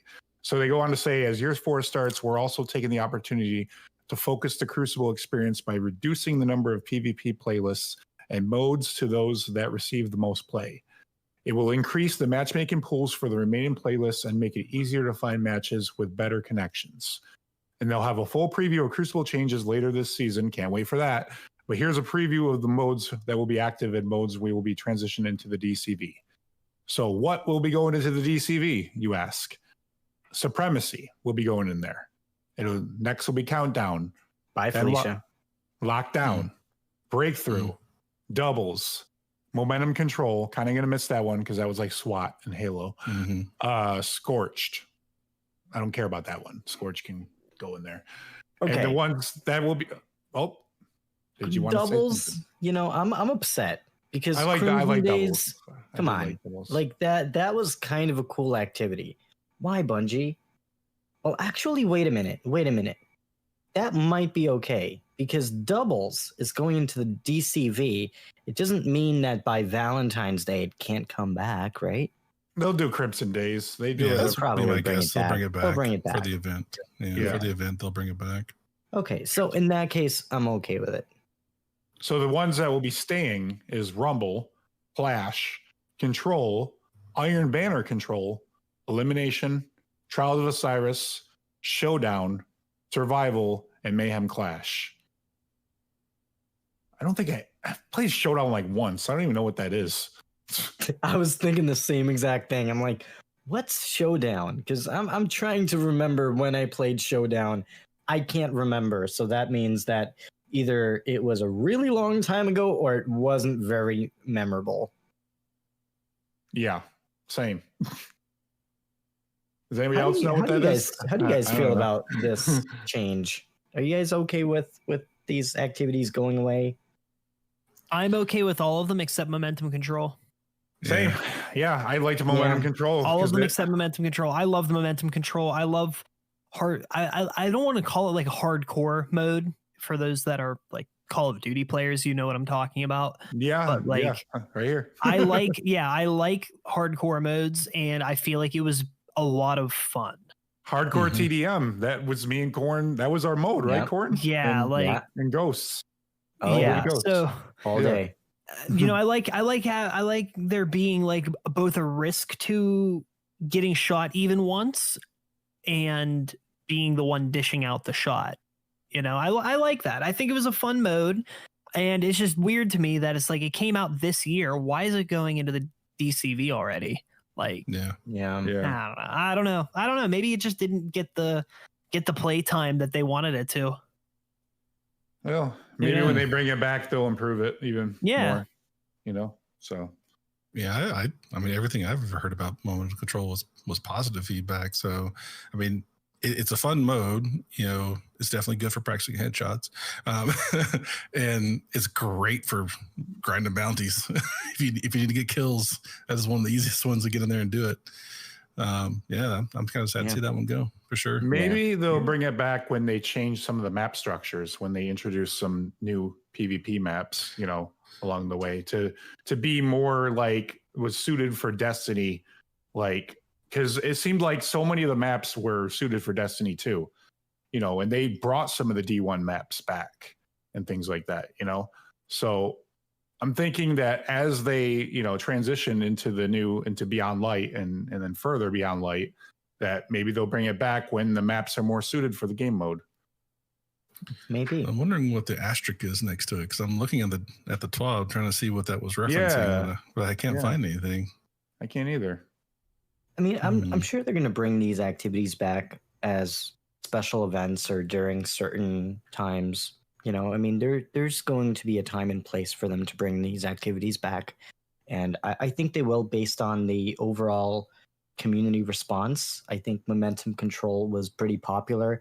I think Doubles was pretty popular too. I don't think people dislike Doubles. So I was actually pretty surprised for those two to be going away. Yeah. So I do want to talk about a few more things before we wrap things up. And the next thing that I want to touch on is raids and dungeons. And we did learn a few things about raids and dungeons going into this November with Beyond Light. The first thing that we learned is no dungeons are rotating into the DCV this November, as all dungeons hosting destinations will remain active in the game during Year 4. Note, the Prophecy Dungeon will become temporarily unavailable to allow the team to make necessary technical updates. Details and dates will be coming soon. That's really interesting. So the dungeon will be temporarily going away, but it will be coming back later in the season once they make some tweaks and changes to it. Do we have any predictions for what technical changes Bungie would be making for the Prophecy Dungeon? Technical. On a technical standpoint, I don't know. I can't think of a single thing technically that's like in a technical sense is wrong with it right now. Yeah, I don't know. That's just weird to me. Unless there is some, engine changes that they're, working on and they're trying to implement it, into some of the, activities, and Prophecy being one of them, yeah. But it's really interesting. They're specifically talking about the Prophecy Dungeon. It's not like they're disabling endgame activities like the Prophecy and the raid, that the Garden of Salvation raid and stuff like that. So I'm curious to see where they would have a need for them to improve that specific activity from a technical standpoint. I'm almost wondering if it has something to do with the lighting, because you've got ray tracing on the new consoles. Right, you have ray tracing on new consoles. Okay. You made a lot of differences and changes with how the light was actually perceived in the game to get the light and dark modes. And well, there it is, right there. That would make a lot of sense. There we go. Yeah, and especially with next gen consoles coming out, it would make sense for them to make more substantial changes under the hood. And now that I'm thinking about this, when they talk about technical changes, we talked about the aging engine that Bungie is currently using starting to be upgraded. So maybe this is what we're seeing. Maybe the engine is being upgraded for that activity to test it out to see how it functions. Makes sense. Do you think the Tiger engine? Do you think the Tiger engine can, support ray tracing? I mean, they could be doing some changes under that hood. I don't think my computer can even support ray tracing because I don't have one of those fancy graphics cards, and I mean, I have a pretty good one. Mine definitely can't. Mine can't either. Mine can. It's not as much about the engine itself. I mean, it's mostly going to be on the hardware side. Even with the software-based ray tracing ones, those are mostly taken care of by the GPU. It's more about communicating and translating that information to the GPU. So I can see them easily making some changes to the engine to accommodate that. But yeah, I've got the 2080 Ti's, so I think it's doable because it's more about the hardware you're running instead. And the last thing I'm going to say about graphics cards is 3080 graphics cards are coming soon, and just sigh. I don't know. We'll see. We'll see. Is it time to trade it in? Is it time to do the old? I don't know. I don't know. Well, we'll talk about it. Yeah, we'll talk about it. In addition to the craziness that we talked about, we also know that raids will follow the same vaulting principle as the previous activities like strikes. And with destinations that are leaving, so do the strikes that come with that destination. And with that, moving into the Destiny Community Vault, the Destiny Content Vault, we have the Leviathan raid. So please send me there to the Destiny Community Vault. Yeah. Sunset Sin, please. Tired of this. I know. I need a bigger vault. Yes, let's do it. So we have, going into the DCV, the Leviathan raid, the Eater of Worlds, the Spire of Stars, Scourge of the Past, and Crown of Sorrow. Good thing we got that last hurrah with those. Yeah. Yeah. Yeah, really. Do we have any thoughts on this? Is anyone going to miss any of these raids? I think I'm going to miss Leviathan, honestly, because I do really like the mechanics in that raid. I don't like how the weapons in it weren't Weapon 2.0. Oh, excuse me. Yeah. How they I do like how they gave us a chance to get those armor pieces at like a non-sunsettable rate. You know, like we'll have them for another year. So like it was cool to be able to go back and fill out armor sets that I haven't like filled out and just had no reason to. So it's like my raid count went up like 20 plus in a week just from people needing to run it and people wanting to run the old raids again. So it was cool. It was cool, but I think I'm going to miss Leviathan the most. Yeah, I think there's definitely some nostalgia for me with Leviathan because that's probably the one I've done the most. I had one of the worst experiences ever with doing the guided games, and even though it was terrible, it was still a memory. Yeah, and I mean, you got to think that first year of Destiny 2, that's all there really was. Yeah, like there was Leviathan and then beyond that, Eater Worlds and Spire. But most of the time, it was just people running Levy or Prestige Levy, you know? So getting Prestige Levy done the first time. And those are those moments where you audibly go like, yes. Yep. It's like, we got them. Yep. And I still have not yet to this date completed a Prestige Levy. Oh, really? Oh, man, we're going to do this. We're going to get that change bread. That? We're going to change this ASAP. I mean, We have to. It's honestly, it might have been a rite of daunting. passage. It might have been daunting in year one, but it's nothing now, really.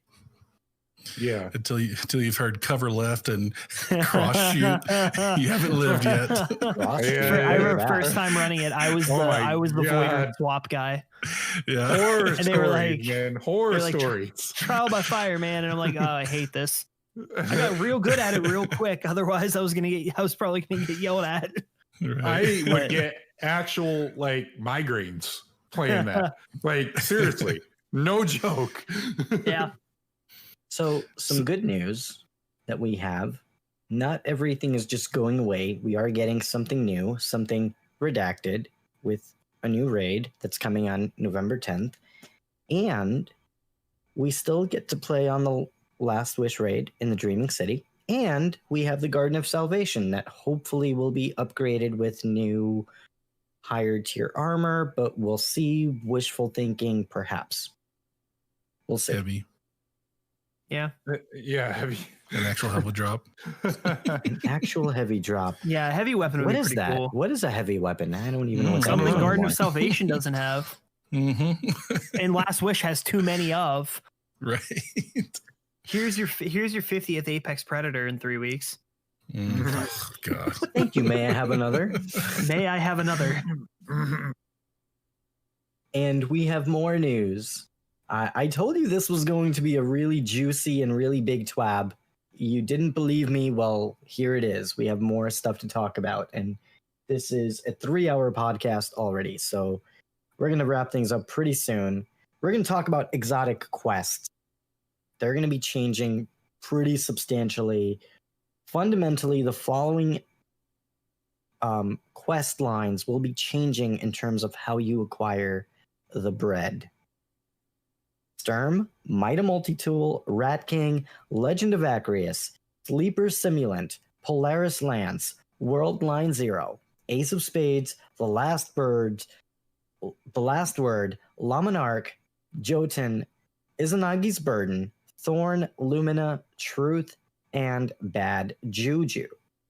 Some notes from the developers as follows.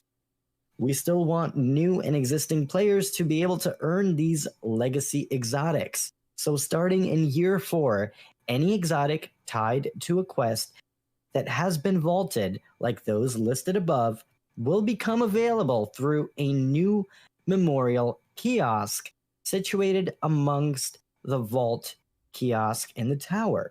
We'll have more information later this season on how exotic archives will work and how to earn any exotics that you don't get your hands on before year 4.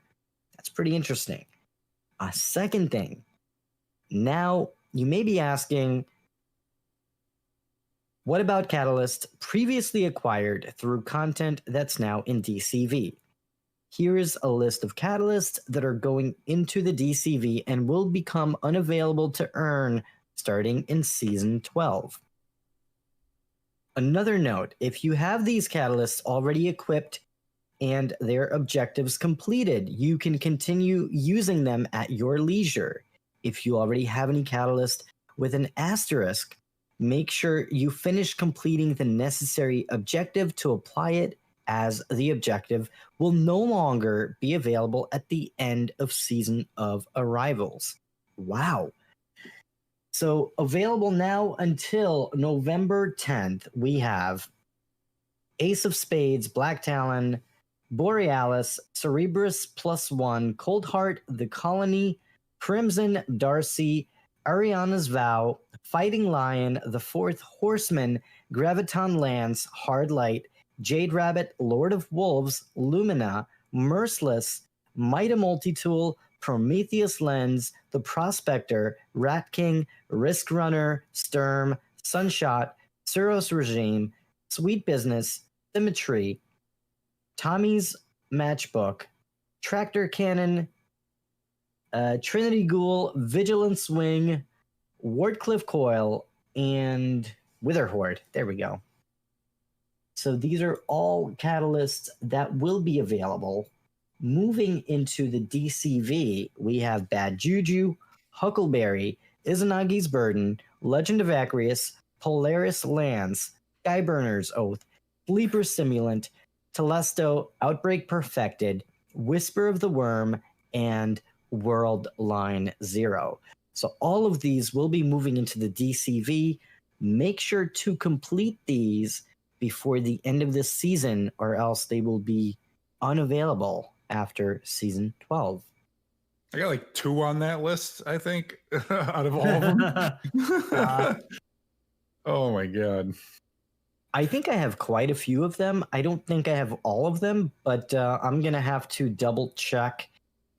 I'm not going to lie. I kind of wish they revealed this information sooner, because it almost feels like with the amount that's being sunset, they're not giving us a whole lot of time to acquire these items, especially given the fact that these are largely random drops from various different activities, correct? That and 3 of them you gotta go in the raid for. Like you got Outbreak, Outbreak, Whisper, and Worldline are also time gated.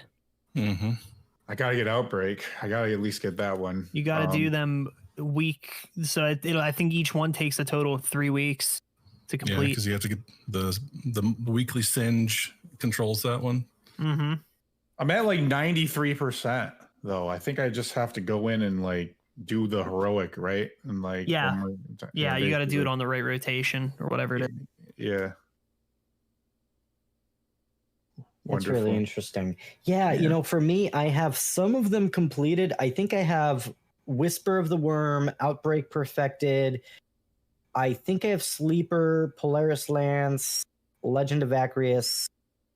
I don't think I have Bad Juju. I think I have the Huckleberry. So, I mean, I'm going to have a little bit of grinding to do with this.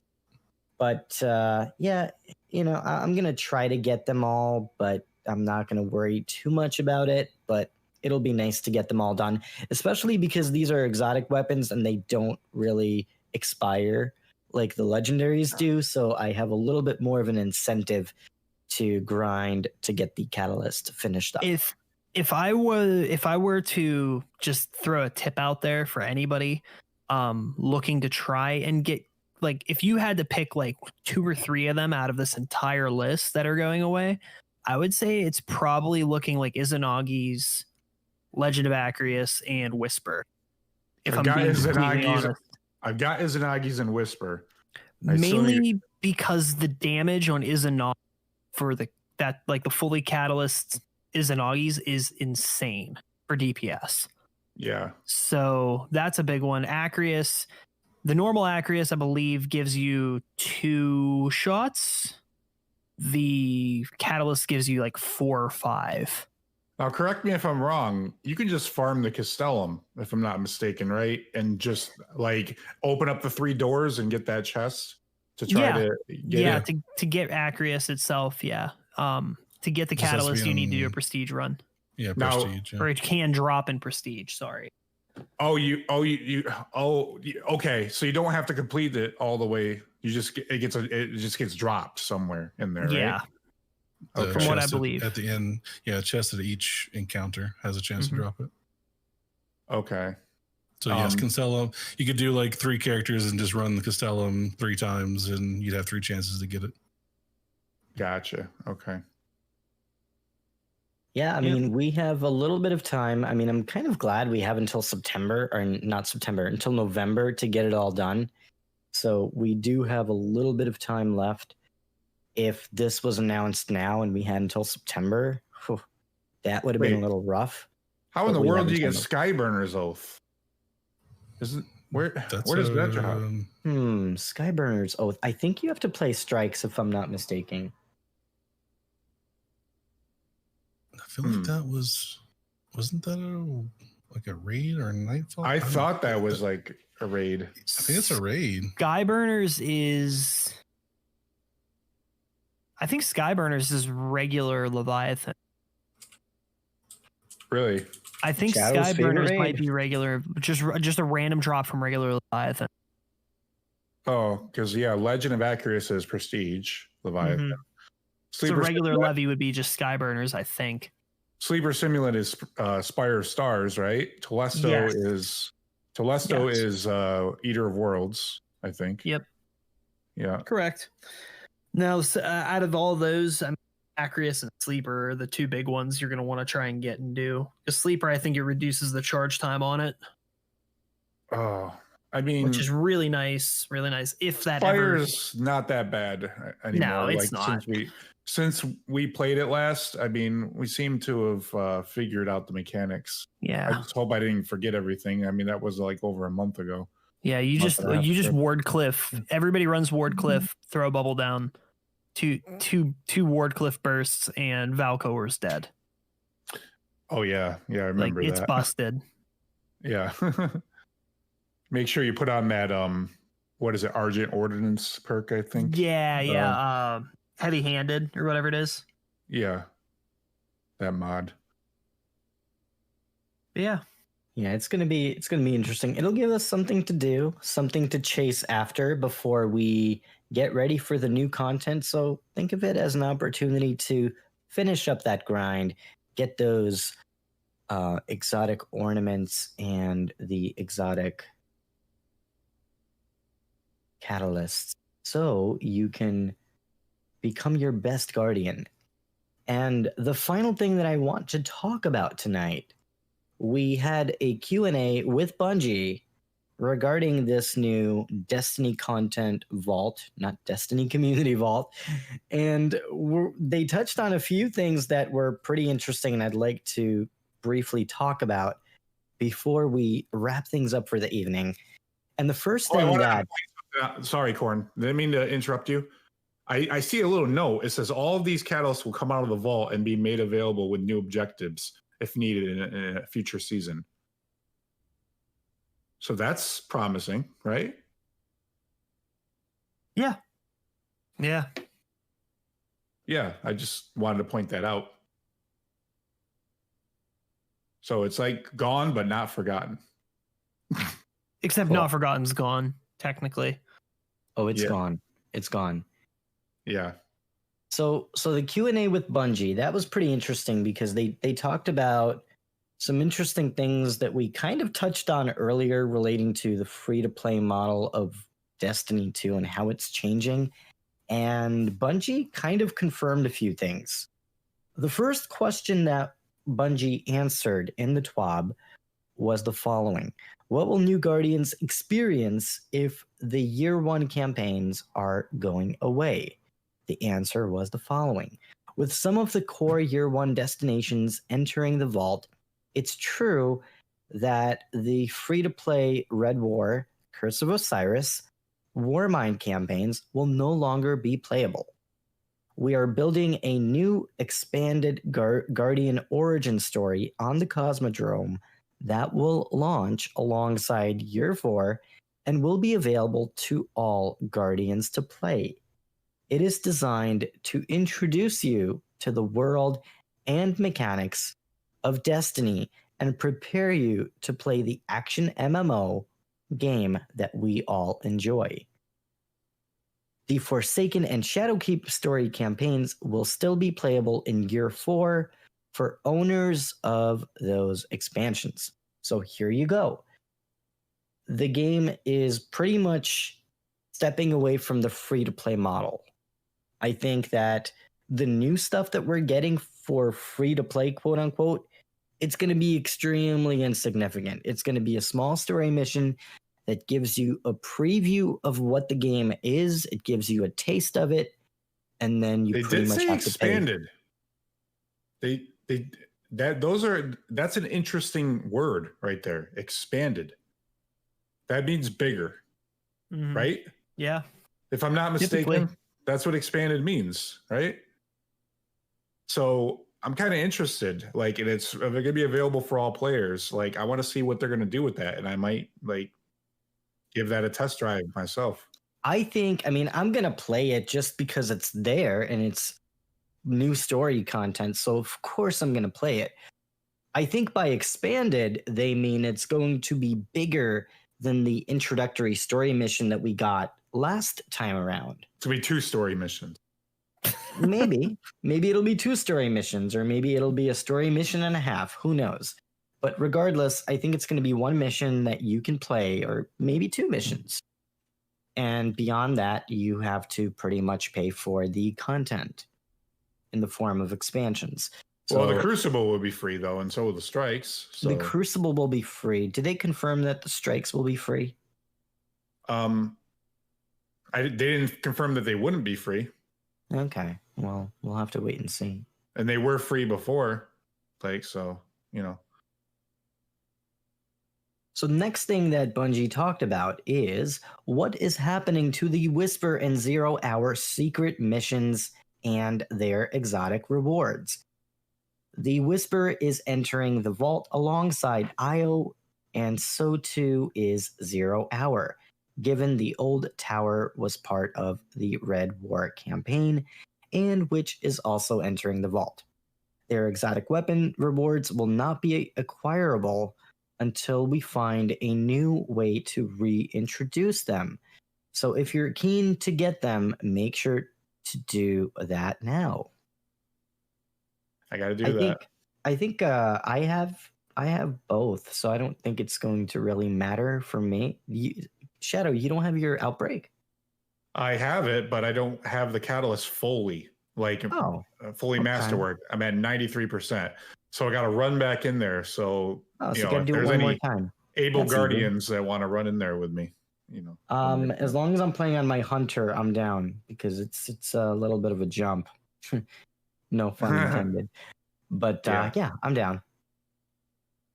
And then the next question that Bungie answered, and the last question that Bungie answered was, with the Forsaken campaign, Tangled Shore and Dreaming City sticking around after Beyond Light's launch, does that mean other Year 2 seasonal content will remain playable in Year 4 also?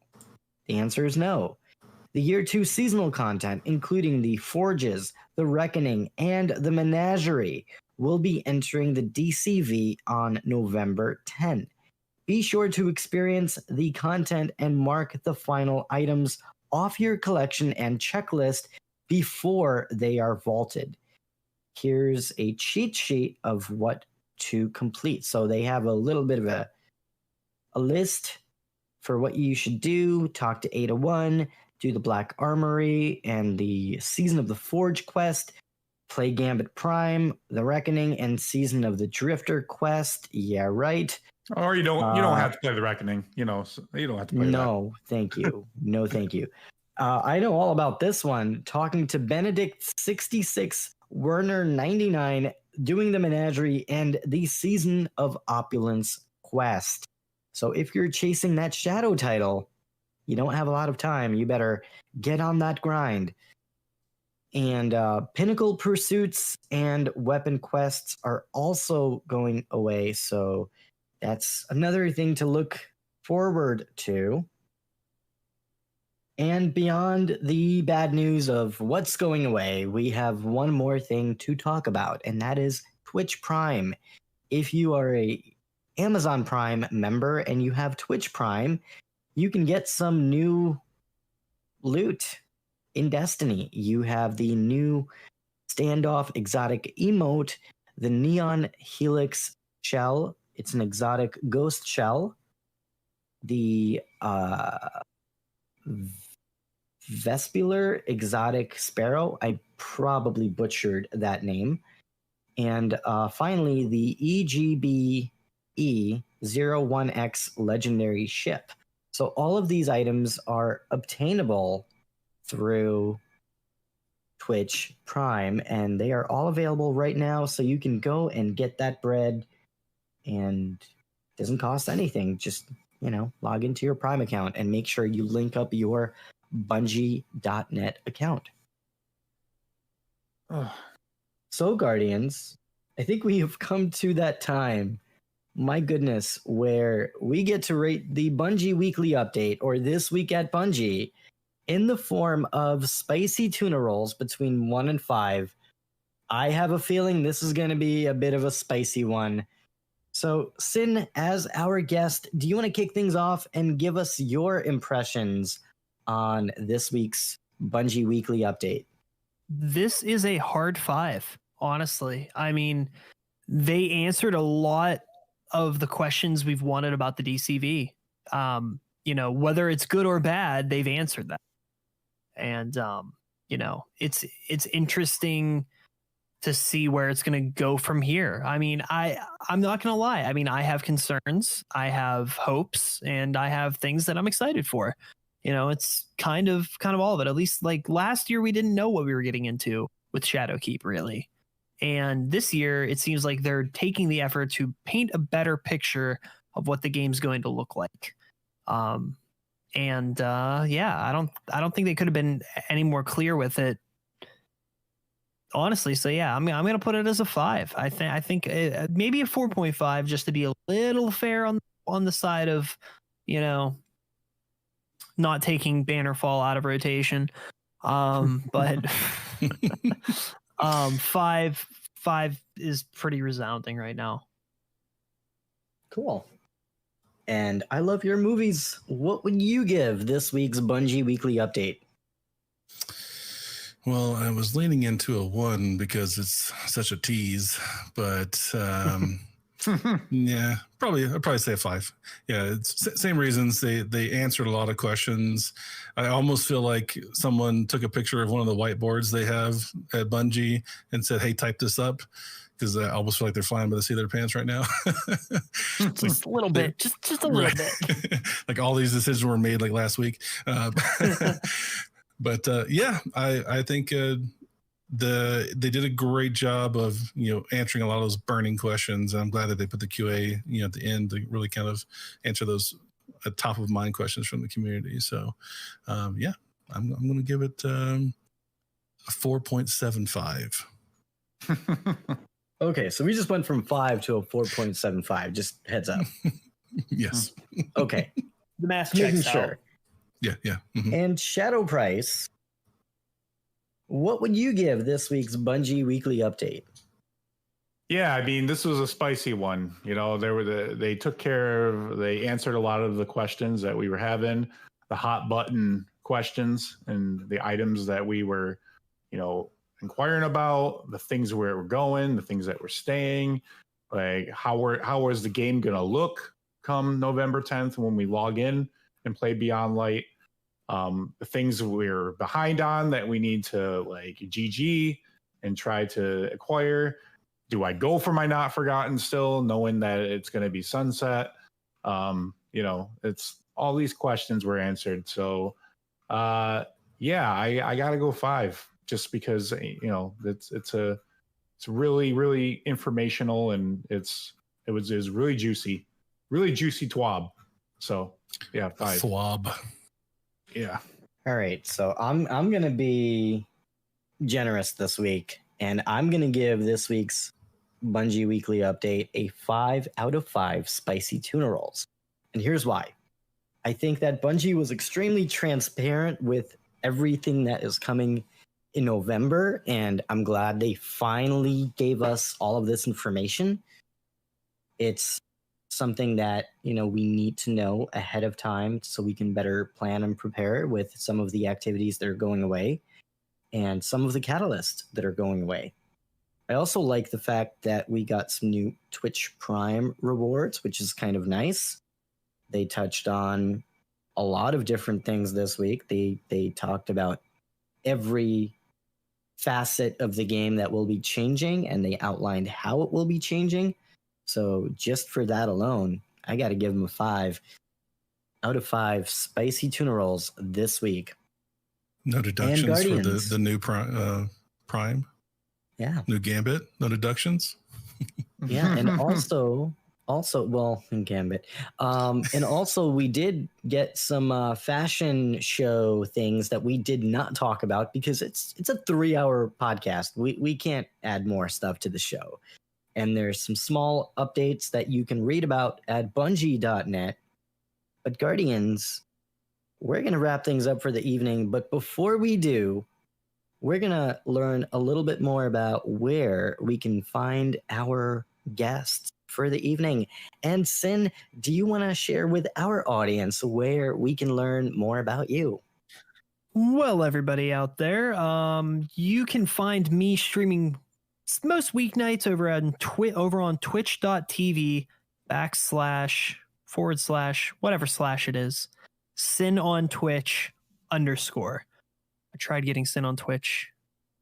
Twitch didn't like me for it, so had to suffice. But you can find me streaming there. I primarily stream Destiny 2, obviously, but recently I have been tempted to explore beyond that. So, we'll throw some variety in there between now and Beyond Light, and we'll get back into it, back to normal, kind of right before that. But you can find me there on Twitch. You can find me on Twitter @Sin on Twitch. I post my schedule there almost weekly.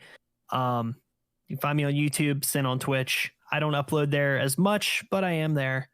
And yeah, just stop by sometime if you see I'm live, and we'll chat, we'll hang, we'll play some games together. Very cool.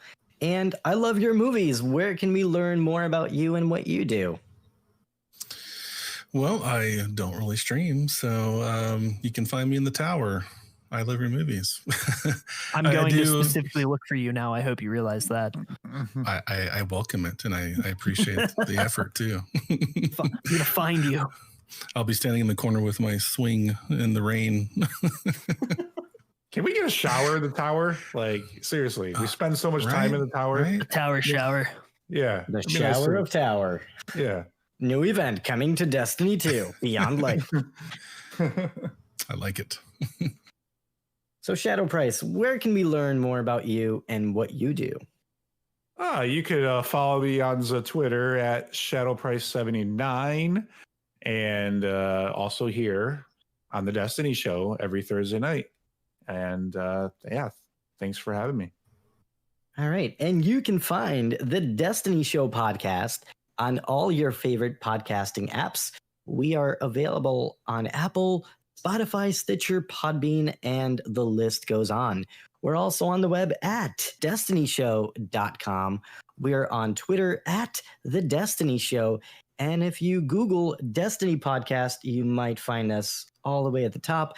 And next week, Guardians, we have another amazing episode planned for you. We're going to be hanging out with LR Enigma and a very special guest host that I'm kind of keeping on the hush-hush. That's right, Shadow Price doesn't know. Nobody knows. But we're going to learn more about that next week, next Thursday, 7 p.m. Eastern, 4 p.m. Pacific, on twitch.tv/The Destiny Show. You can also find me at OMG Cornholio for all the Destiny news and rants.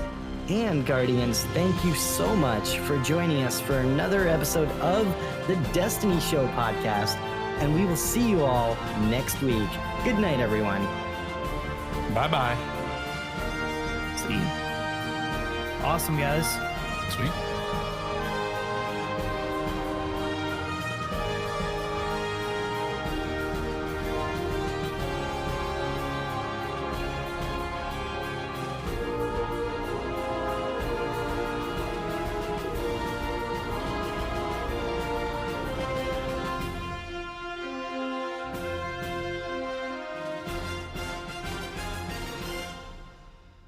You've been listening to a Robots Radio podcast.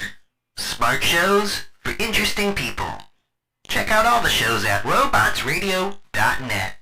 Hey. Hi. Do you enjoy being optimistic about bad movies? Or do you enjoy at least trying to figure out where someone worked really hard on a bad movie? Well, we've got the podcast for you. New to Robots Radio, we represent Fresh Tomatoes, the movie podcast. Each week, we look at 2 movies that did really badly critically, but we try to find the good in them. And we have segments such as What Could Have Saved It and Would You Watch It Again? If you're there on a Saturday night, you want to watch a bad movie, but you're not sure if it's like good bad or bad, or if you should even bother, give us a listen. You can find us on Robots Radio, Spotify, Apple Podcasts, and wherever else you listen to podcasts. Please come and say hi.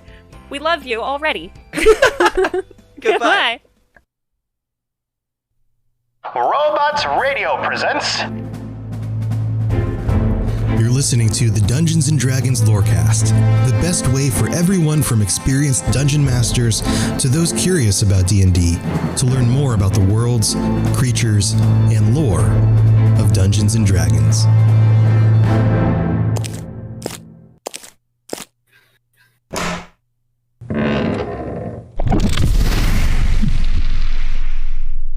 So, welcome back, adventurers. This is your host, Tom or Robots, and Stuart and I are here as usual in our Wizard's Tower. And Stuart's stuck in one of his books again. Stuart, what are you looking? Remember we were going to record a podcast. Yeah. Yes. Well, I picked up a. What is that? I picked up a bundle of adventures from a group called or a company called Frog God Games, and I'm just reading through this. Frog God Games. Okay. Yeah. Uh-huh. I'm just reading through this one. It's called Fishers of Men. Fishers of Men, like fissures, like men who break into pieces. No, as in I believe they fish for people. Oh, fish, like man fish, humans. This is slightly mer people. Yeah. Mer people. I don't think so. It's slightly different to what we've talked about before. Most of the stuff we've talked about before has been in the Forgotten Realms. This is in a different world, and I've got some questions about the world just to clarify. So I think what we're going to do is we're going to just summon the author. We can just do that? Yeah, sure. I mean, we've got the magic scrying pool. I guess we can do whatever we want. All right. Let's see what happens. Let's see what happens. Okay, you all right, you're already walking up to it. All right. I'll just put my hands in and I'll think of the. I mean, we're not going to summon like a mer person into the room instead, right? This isn't going to go weird on us, like sideways. Remember the Halloween decorations across the whole room? Like that was okay. I guess we'll just give it a shot. I mean, we got nothing else to do. We're stuck in the tower. All right. You say the magic words. We'll see how this works. There he goes. Hey, this is Tom. Tom, meet Tom. Wait. Your name's Tom too? It is. Well, so you're probably okay. Your eyes are kind of big here. Looking at we are powerful wizards from a realm you are not familiar with, and we are fans of your work, and so we've summoned you here to speak with you. How was that, Stuart? Was that good? That was good. He won't even know it. All right. Well, welcome. You guys are really powerful because this worked. Holy crap! Yeah. So ignore the baseball cap. It's also baseball caps are also very popular in this world. Mm-hmm. And we see that you still have a fork in your hand. I think we must have interrupted your dinner. Sorry about that. Oh no, not at all. It was now I understand that you do have some questions for me, as I believe you wanted to speak with a person who can give you some insight on what to do in this particular situation. Is that correct? That's right. He's extremely insightful and very receptive to being teleported into new locations. Yes. Stuart. Stuart here is into all sorts of works. He's been studying lots of different lore behind Dungeons and Dragons and magical realms and those kinds of things. And he was see this collection of books he has. I guess he's got a hold of some of your work, and we had some questions about it. Oh, absolutely. That's what I'm here for. Wow, excellent. All right. Well, firstly, tell us a bit about yourself. What's your name and where you're from and what do you do? I am Tom Knaus. I am from the States. I'm from New Jersey. And I am one of the writers for Frog God Games. But I've done some freelancing for other people over a long career. I started about 20 years ago. So, oh, wow. I've done probably... Yeah, I've lost track. It's at least 30 or 40 books at this point. So wow, that's a lot. That's a lot of writing. Yeah, a lot of content. I think we tried to figure it out, and once we got into the millions, it was like, I got it. Figure out how many words it was. Yeah. Yeah. Well, I'm looking through this. So this is from part of Quests of Doom 4. This adventure, and there is some text in there. It is, and it's like some amazing world building going on, which is where my question comes from. These adventures, they're set. Where are they set? They are set in our Lost Lands campaign setting, and that adventure that you're looking at, Fishers of Men, if I remember correctly, came from one of the Perilous Vistas books that I did called Marches of Malice. So it was originally written for Pathfinder, and I guess you've got the 5e version of it? Yeah, yep. Okay, cool. Yeah, I've also got Forgive and Regret as well. Okay, yeah. That came from the same book. That came from Marches of Malice too. Very dark. That one, well, both of them are very dark, but that one's just very. It's hard to describe the difference between the two. Fishers of Men is more horror because, it's the fish decide to turn the tables on the people. So, like that Simpsons episode where the dolphins take over. Yeah, pretty much. You hit the nail on the head. Yes. So we're caning people. They're chicken of the sea, I guess. Or That's chicken of the classic. Land. Yeah. So I love that. So one of the things that we talk about on our podcast all the time are, Faerun and the worlds of Dungeons and Dragons and the gods and things. But it seems like you must be a bard or something from some other realm, some other world. Yeah, I come from the world that's called the Lost Lands. It goes by many names. It's gone by so many, I even forgot what they all are. But the main continents, the main places are Akados and Libanos. Those are the two major continents of the Northern Hemisphere, which almost all of our adventures have been set for the last 20 years, going back to the old Necromancer products. But, I took a little detour to the south, which no one's ever explored before in a new book that I'm hopefully we'll talk about a little later on. And, we just created this world. Really came from, if you're familiar with Paizo and Pathfinder, Greg Vaughan was really the one who put this whole thing together. It was really not a cohesive idea at the beginning. No one said when Necromancer Games started producing adventures that, well, we're setting them in this campaign setting called the Lost Lands. It was just individual authors just rattled off whatever idea came in their head. And at some point, the decision was made, let's put these all together and make them into one cohesive world. And that was a huge undertaking. I mean, it was gigantic. We actually released last year, we released our campaign setting book called The World of the Lost Lands. And that's really the culmination of 20 years of adventures and material that Frog God put out. And it was just a massive undertaking with a lot of people involved to make this world something that's really, I think, special in the world of RPG. Wow. That's very cool. As being a DM, having been a DM before, and Stuart DMs a ton, I would believe that a lot of dungeon masters out there who are making their own content for their own homebrew games have this kind of this secret or not so secret want to be somebody like J.R.R. Tolkien, right? To have this this is an adventure I made, and then I made this other adventure, and I made this other adventure, and they all kind of fit into the same world, and the world building is. I feel like to be a DM in many regards, you have to have kind of that in your blood.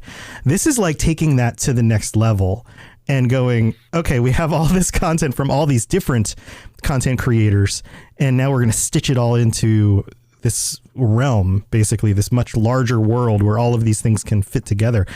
How do you even go about working that out? Well, after banging your head against the table about 3 or 4 times, you kind of look at it, and what was kind of being done. It was kind of being done midstream, because the idea to make this world of the Lost Lands really kind of got its birth with the birth of Frog God, because Frog God was the successor for Necromancer Games, who produced a lot of these older adventures. So if you're familiar with some of the older products, Rappan Athuk. Yeah. I think I kickstarted the 5th E one. I was yeah. They started as Necromancer game products, and it wasn't really until Frog God came around 2008, 2009 that there was kind of an idea of, let's take all of this stuff and make it into its own world. And lot of what kind of happened was, if somebody created something that we didn't know what to do with or didn't fit into what was already existing, it was like, okay, that's in Libanos. That's in the other continent we haven't talked about. So it's foreign. It's even if they mention something, like if there's a Medusa in this one and there's a Medusa in that one, they're different. Well, it's a different continent, so those are different kinds of Medusa. Or, like I'm sure you have those issues where you have to like justify similarities and differences and why they don't always exactly match up. So that's one of the issues that comes up. So I mean, when we did that, we put things that we didn't, weren't part of that world into Libanos, and they're not completely separate though. So this is not like they're two totally autonomous domains here. There is interaction. It's limited in many regards, but it's not like it's completely a different world. There are still some ties that bind the two together. Mm-hmm. So there is some interconnection.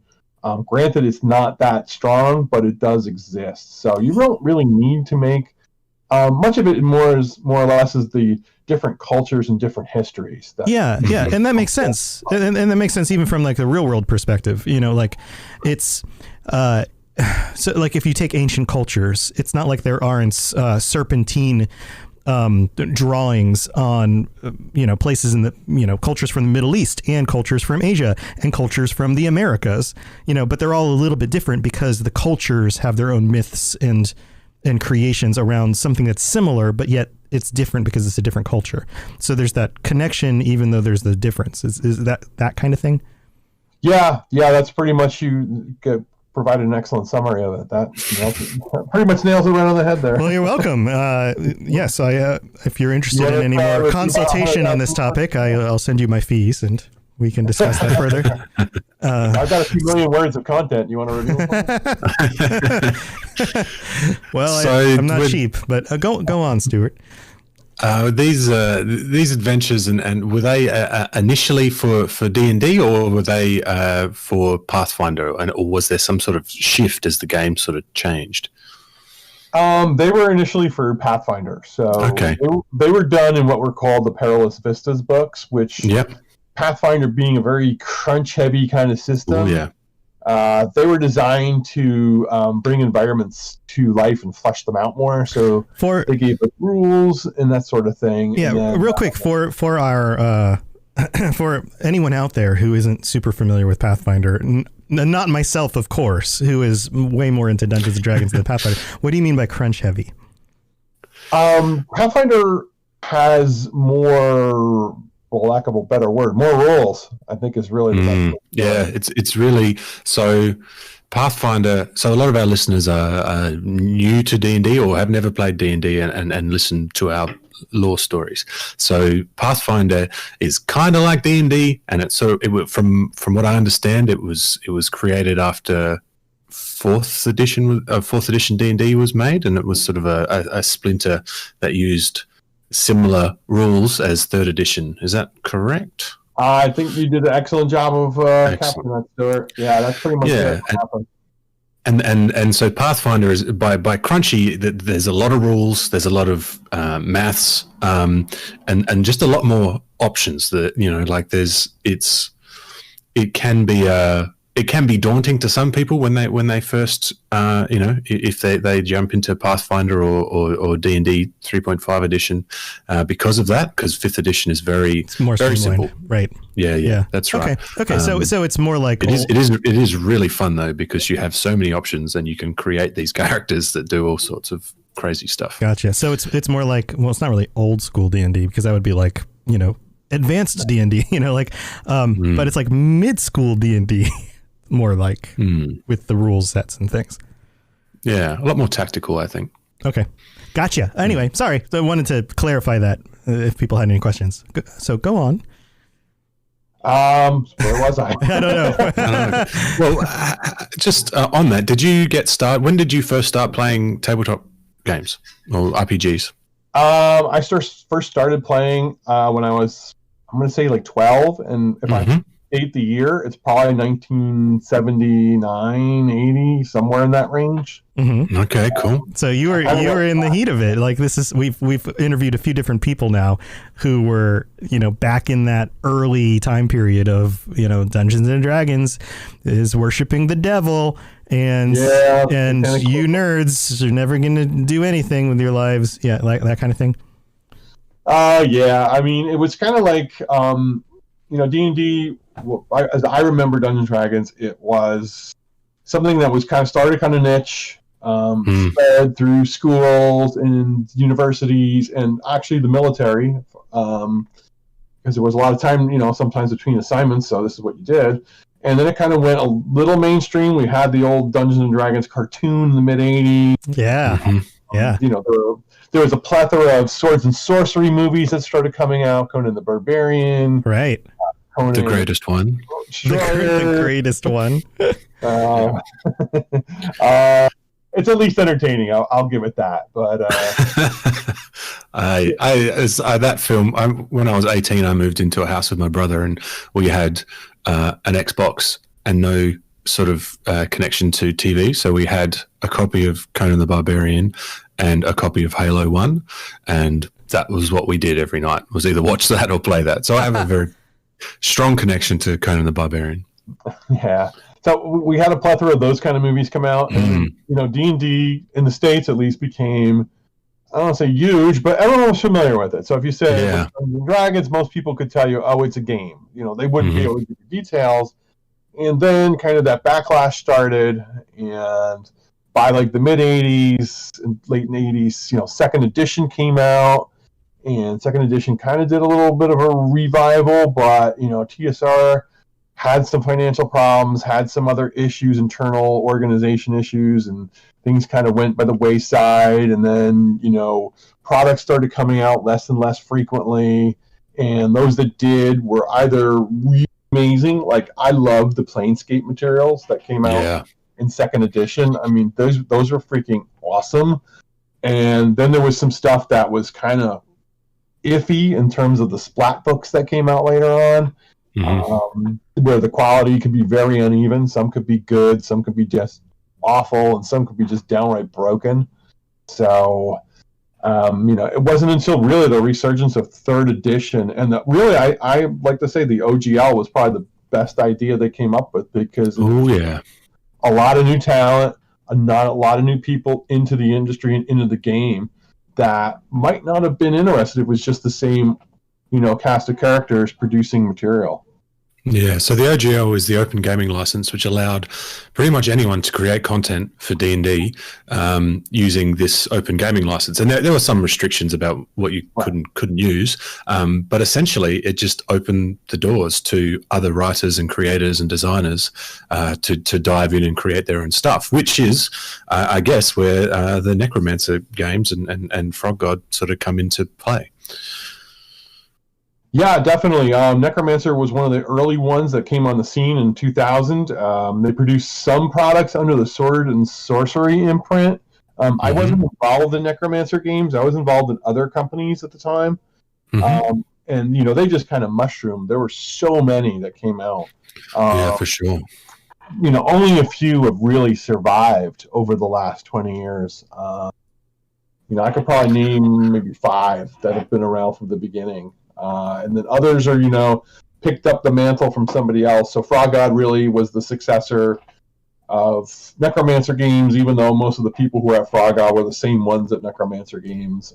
And there's a couple others were in that same boat, but it really, I think, really created this whole new resurgence of the game, because you introduced so many fresh new ideas that new people can bring to the game, and that made it different and interesting and exciting. And there's people who are doing this, and there's people who are doing that, and there's this one company that specializes in this type of product, and another one that specializes in that type of product, whereas you just had one kind of like size fits all when you had TSR. And yeah, that's right. And so were you gaming throughout that whole period?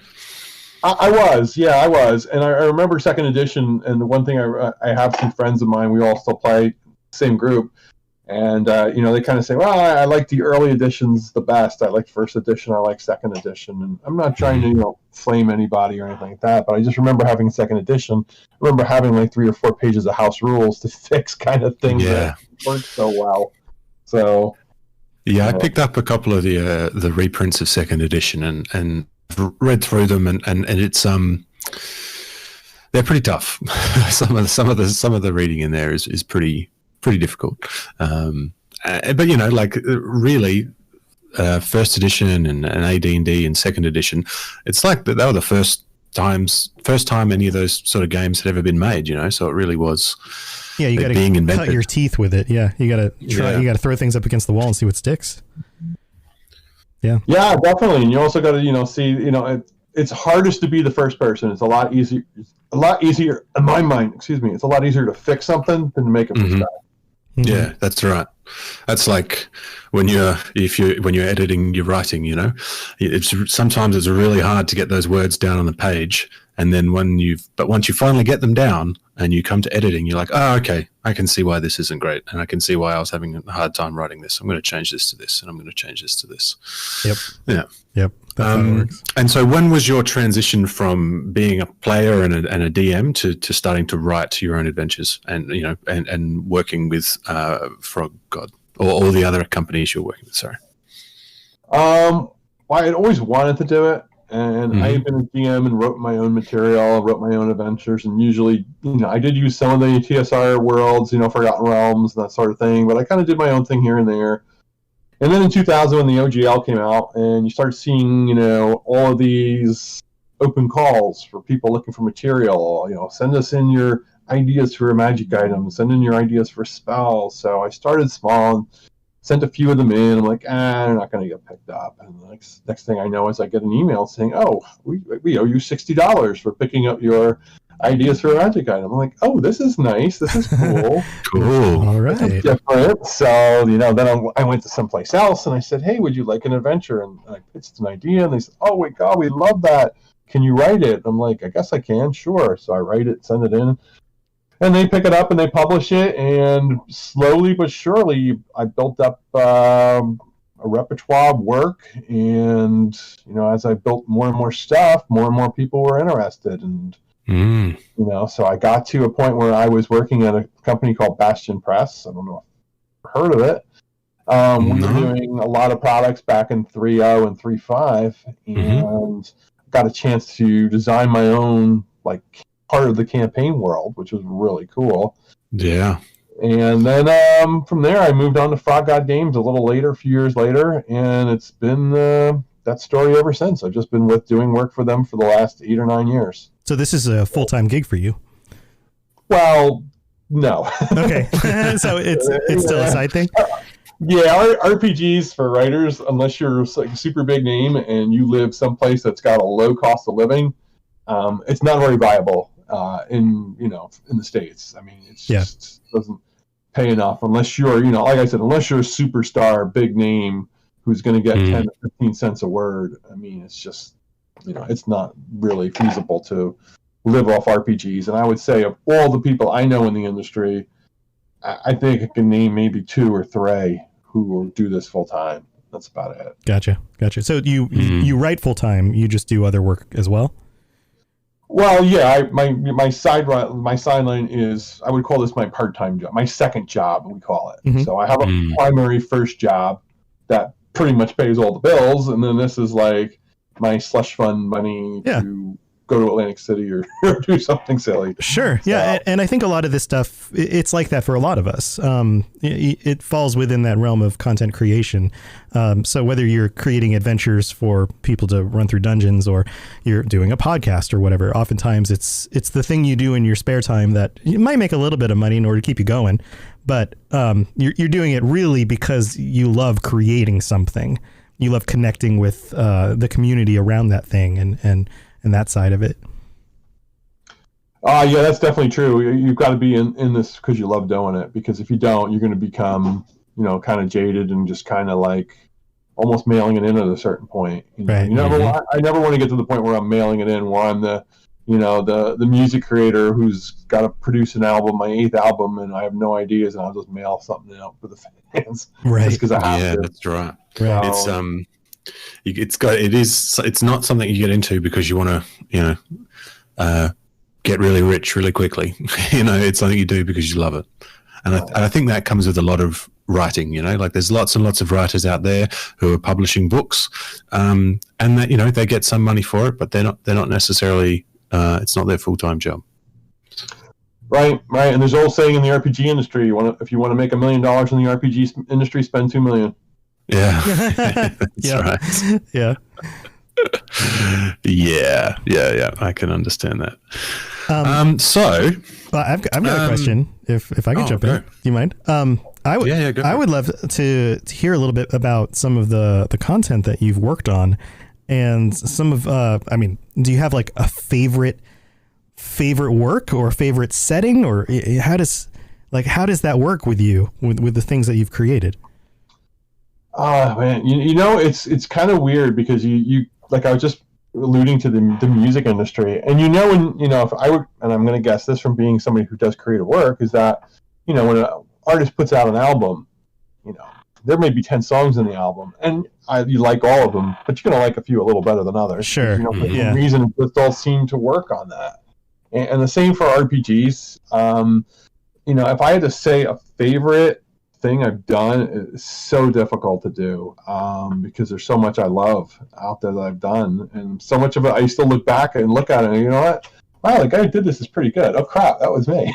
yeah well what are some of your I'm also surprised. Like, oh, shit, that was me. Oh dear God. So what are some of your favorites then? What are some, like, give us some examples of some of the things that you've created and worked on that really hold a special place? Well, Stewart's got one of them, and that was Fishers of Men. Fishers of Men, really cool. Yeah, Fishers of Men was an adventure it was my favorite adventure from that book. I really enjoyed it because my genesis for ideas is kind of bizarre. It starts very small, and I work my way out. I worked on a project called Aegis of Empires for Legendary Games a couple years ago. And Greg Vaughan, who I mentioned before, was with Frog God, took this adventure path to Legendary that we had done while we were there.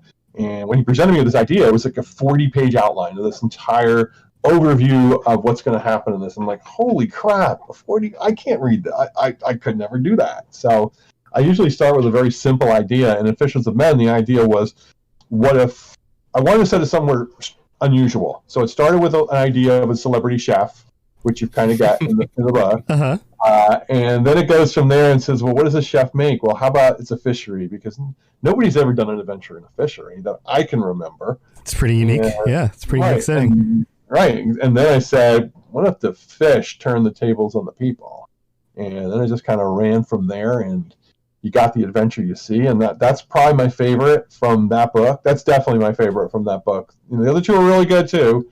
But then again, there's others who like the other adventures in the book. So who like them more. Like I believe that one of the reviewers thought that the first one in the book was the best, which was Hunter's Game.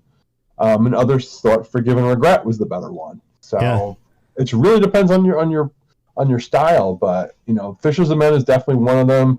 Marshes of Malice, the entire book, was probably my favorite of the Perilous Vistas books to write. Because I really, really did a deep dive into everything I can think of that had like a culture involved in a swamp. Okay. I just went crazy with it. I dug in deep into like Americana, and there's a lot of New Orleans feel to parts of the book. Right. Do you draw from, a lot of, one of the big buzzwords around any of this kind of stuff is Lovecraft and Cthulhu mythos and those kinds of things. And there are a number of his settings that are set in places like, the bogs of Louisiana and that kind of thing. Do you ever draw from that? So I'm going to be honest. I've never read a Lovecraft story. No. I'm sorry. I love Call of Duty, the game. I love the game. And I can play the game. I've just never read one of the stories. So, I'm familiar with them. So it seems to be one of those go-to things. At least you see a lot of influence in role-playing games and video games and those kinds of things. Everyone wants to say, "Oh, this is Lovecraftian," or whatever. That's been a buzz for a decade now. But I think it's so sort of ingrained into pop culture now that you can just pick up what's Lovecraftian, if there's a tentacle and something horrific, or an ancient god, or an ancient god, without reading them. I've read some of them, and they some are really good and some are sort of tough. It's whenever you're reading older text, they've got a different language they use, and it can be right.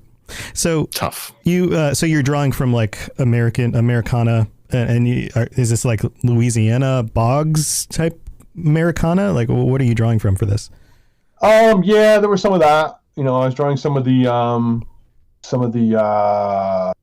oh boy, I'm trying to come up with a good word for it because I don't want to say the one I'm thinking of. More like some of the traditions in Louisiana. Okay. But other parts of the American Southeast. So part of the Mississippi mud mounds that they would build. There's an entire culture in much of the American Southeast that kind of just is really almost unheard of. They built mounds and they had a lot of some cities, but they kind of vanished when. So Native American cultures specifically. Yeah. Some Native American, some also other cultures too. Some Southeast Asia, a little bit for swamps. Interesting. Central America.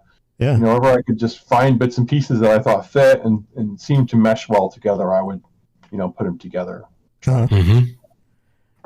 That's cool. You need a jumping off point for any idea. There's whether you admit it to yourself or not, whether it's subconscious or on purpose. There's always something that your brain is pulling from.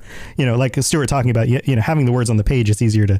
It's almost like having words on a page already. If you can draw from other cultures and combine them into something, do you feel that you end up creating something that is truly unique and different, or is it the kind of thing where people read through it and they clearly see the connections to the things that they might be familiar with? I think the connections are usually under the surface, but you can feel them, but they're not going to be obviously staring you in the face. Oh, cool. So I don't like just making it just a carbon copy of something else. I like to take the influence and insert it there. And it's below the surface if you dig deep enough, but it's not, blatantly obvious that it's there. So, right. And it's also kind of like blended together. So I don't necessarily take one particular influence and use that to the exclusion of all others. Right. So. Right.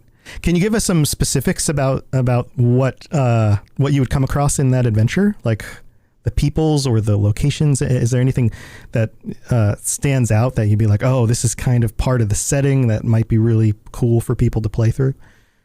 Well, Marches of Melos is an older product. So in that one, it was just kind of, I was really trying to just evoke that feeling of giving the swamp and the wetlands something more than just being this, fetid, stinky place that has lots of water in it and really is kind of boring, and trying to make it into a little more interesting and explaining how people survive in this environment, what adaptations they've made, what adaptations have the animal life made, the plant life, and that sort of thing for that particular book. Interesting.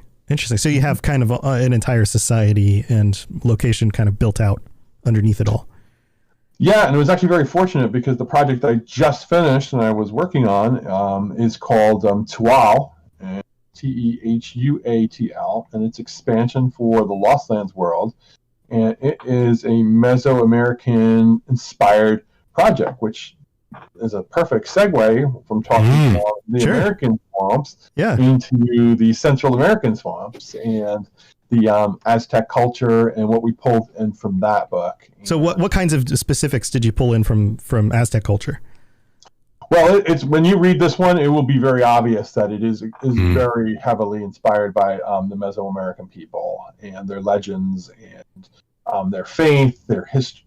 Not so much their history, because this is a Lost Lands book, so it is fictional. This is not, adventuring in 16th century Mexico. Right. I don't have you're not going to the city of Tenochtitlan or anything like that, but you are going to definitely feel that entire being immersed in that entire civilization. You're going to see.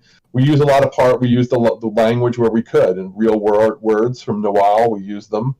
Oh, cool. The architecture we used, their building techniques, a lot of their society, a lot of their laws, they didn't have a lot of monsters in their folklore, so that was kind of challenging. So we did have to create some from other cultures that were in the area and pull them in as well. But this one, you will definitely get a feel that this is very strongly Mesoamerican, but it's still a fantasy setting. So there's still elves, dwarves, halflings, monsters you're familiar with that cohabitate an island alongside an Aztec-inspired people. Yeah, it's a very different flavor from a lot of what you get with, especially with Dungeons and Dragons type RPG stuff. Yeah, it is. Very cool. One of the questions we had early on was, how do we handle certain technologies and certain issues that would make it different from the historical world that we want to try and remain true to, but also make sure that it is still fictional and still fantasy. And so one of the questions we had right away was, what do we do with steel?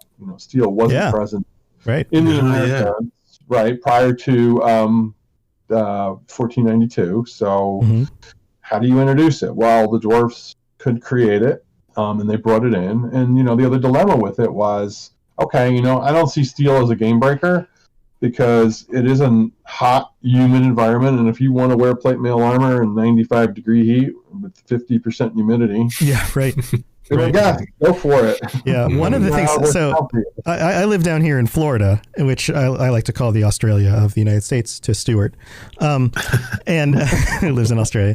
But in Florida, of course, the conquistadors came over and settled parts of Florida and explored large swaths of Florida. And especially in the southern parts of Florida, there's a lot of swampland. You've got the Everglades and all these things. And this is one of those things that you kind of glaze over in school. But as I got older and I've dug more into history, I love history and cultures and these kinds of things. So everything you're talking about resonates with me a lot. I really love to learn about different peoples and how they lived and their beliefs and all of those things. But you're right. In the 1600s, you had conquistadors who were wearing metal helmets and metal boots, traipsing around in swamplands with coming across. So there's a story. I don't remember which conquistador it was, but they landed at the tip of Florida and traveled north all the way up to the Panhandle, which is 100 and something miles. And much of it, I mean, it's not like civilized Florida now. You couldn't walk along the side of the highway. You've got undergrowth, you've got swamplands, you have alligators and giant snakes and all sorts of things. And I love telling stories like this to my kids, because I was like, how long would it take you to the point where you would just, ditch your metal boots because you can't trudge through the mud anymore in your metal boots? Like the way those people looked and the things they wore when they got off the boat compared to when they made it to the final location that they got to must have been completely different. And then you have them running into the cultures and the peoples, the people who lived in those places. Can you imagine coming out of like a forest clearing and you and all of your soldiers come out to a tribe of Native Americans and what they would think of you? Like, who are these aliens wearing this strange clothing with hair and skin that looks different than ours? Like, they must have felt like they were being visited, but from aliens from another planet who just all of a sudden came out of a forest. It's like, it's just those kinds of things really make me, I don't know, imagine that, like, what must have that been like? Because those things actually happened historically. So to put them in the context of something like this, like you have the dwarves working on these metals and how does that connect to this culture, and what does that culture think of them, and how do they adapt to that? Those are real world things that we've had to deal with as human beings in history. Yeah, it's really true. And one of the books I read by Dr. Restall, he was when Montezuma met Cortez. One of his theories was that Montezuma and the Aztecs had a zoo, and one of the things that he kind of speculated was they were actually keeping Cortez there to put them in the zoo. Right. Yeah. Because they found it so strange. They had never seen anything like that. Right. They speak this weird language. They have these things on their bodies that make sounds and explode and all sorts of stuff. Like, what is going on? Yeah. But in this world, we really avoided any of the, again, like I was saying, we wanted to make the technology grow, and we really wanted to avoid any conquistador tropes in this. So, we had to introduce certain things like vulcanized rubber, because they did have rubber, the Mesoamerican people, and we felt that a natural progression would be to develop a technique to vulcanize it and make it hard. So, as an alternative, it has two benefits. One, it's an alternative to steel and it doesn't rust, and two, it's not as heavy. So it was something we thought was functional, but we also didn't want to change it fundamentally by introducing horses and those type of advanced, I don't want to say advances, but that type of introduction of new fauna. Yeah, the European influences that came over with the conquistadors. Right. We wanted to avoid that. So we've, and then again, the Aztecs, we know from history, didn't have, a formidable navy in terms of giant galleons or warships, but in this version they do. Because it makes sense. They're in an island. And they would naturally need to defend themselves, and also need to trade with other far-off places. So they would need to develop ocean-going vessels to do that. Yeah, it would have been more of a priority. Yeah. Right, and equip them with that. So, we really wanted to, our main focus in this book was to really, celebrate, what these people did and their culture and all of their advancements. Now, their society obviously had warts, and we wanted to present those as well, but not in a heavy-handed way and just say, terrible you did this, but, so that was a delicate line you have to walk when you're writing about a culture that's different than your own. And we don't have the luxury either of talking to somebody from the 16th century Tenochtitlan and asking them, how's your daily life go? Yeah, right. Tell me about your how things went today, because they don't exist. So yeah, what's your daily routine like? How are the kids? And a lot of the stuff that's sort of left over is journals and accounts of the Spanish, which are not the best form. So it's really hard to do that. Right, they're going to be skewed in a certain way. So. Yeah, that's exactly right. We actually, it's part of the Australian curriculum in Year 8 is to look at European expansion, and what I do with my class is we look at the Aztec culture. Yeah, so it's cool. Yeah, it's cool. It's really interesting stuff. So this book this is obviously a setting, and is there adventures that go with this as well? Yes, there's actually 2 books for this project. It is, like cool. I said, it's called Tual, and there's a main book that is the system neutral setting book. So cool. It's in the southern hemisphere of the Lost Land worlds, which is really pretty much unexplored. It's one of what's called the Arcanos Islands, and this book provides you a gazetteer of the island. It gives you a history of it, an overview of the people, culture, their traditions, their lifestyle, the type of animals and plants you can find here, their faiths, and some equipment. And with that book, there will also be an add-on for system specific for 5e, Pathfinder, and our imprint brand Swords and Wizardry that will introduce spells, magic items, equipment, and class options for 5e and Pathfinder. So if you are a 5e player and you want to play a certain type of warrior that you've seen in Aztec culture, you'll be able to do it with the add-on. Cool. We made 2 for every class. So awesome. Yeah. So we really did a good job, I think, with that. Yeah, that's great. Right. And then we have an adventure book. It's going to have 3 adventures to start.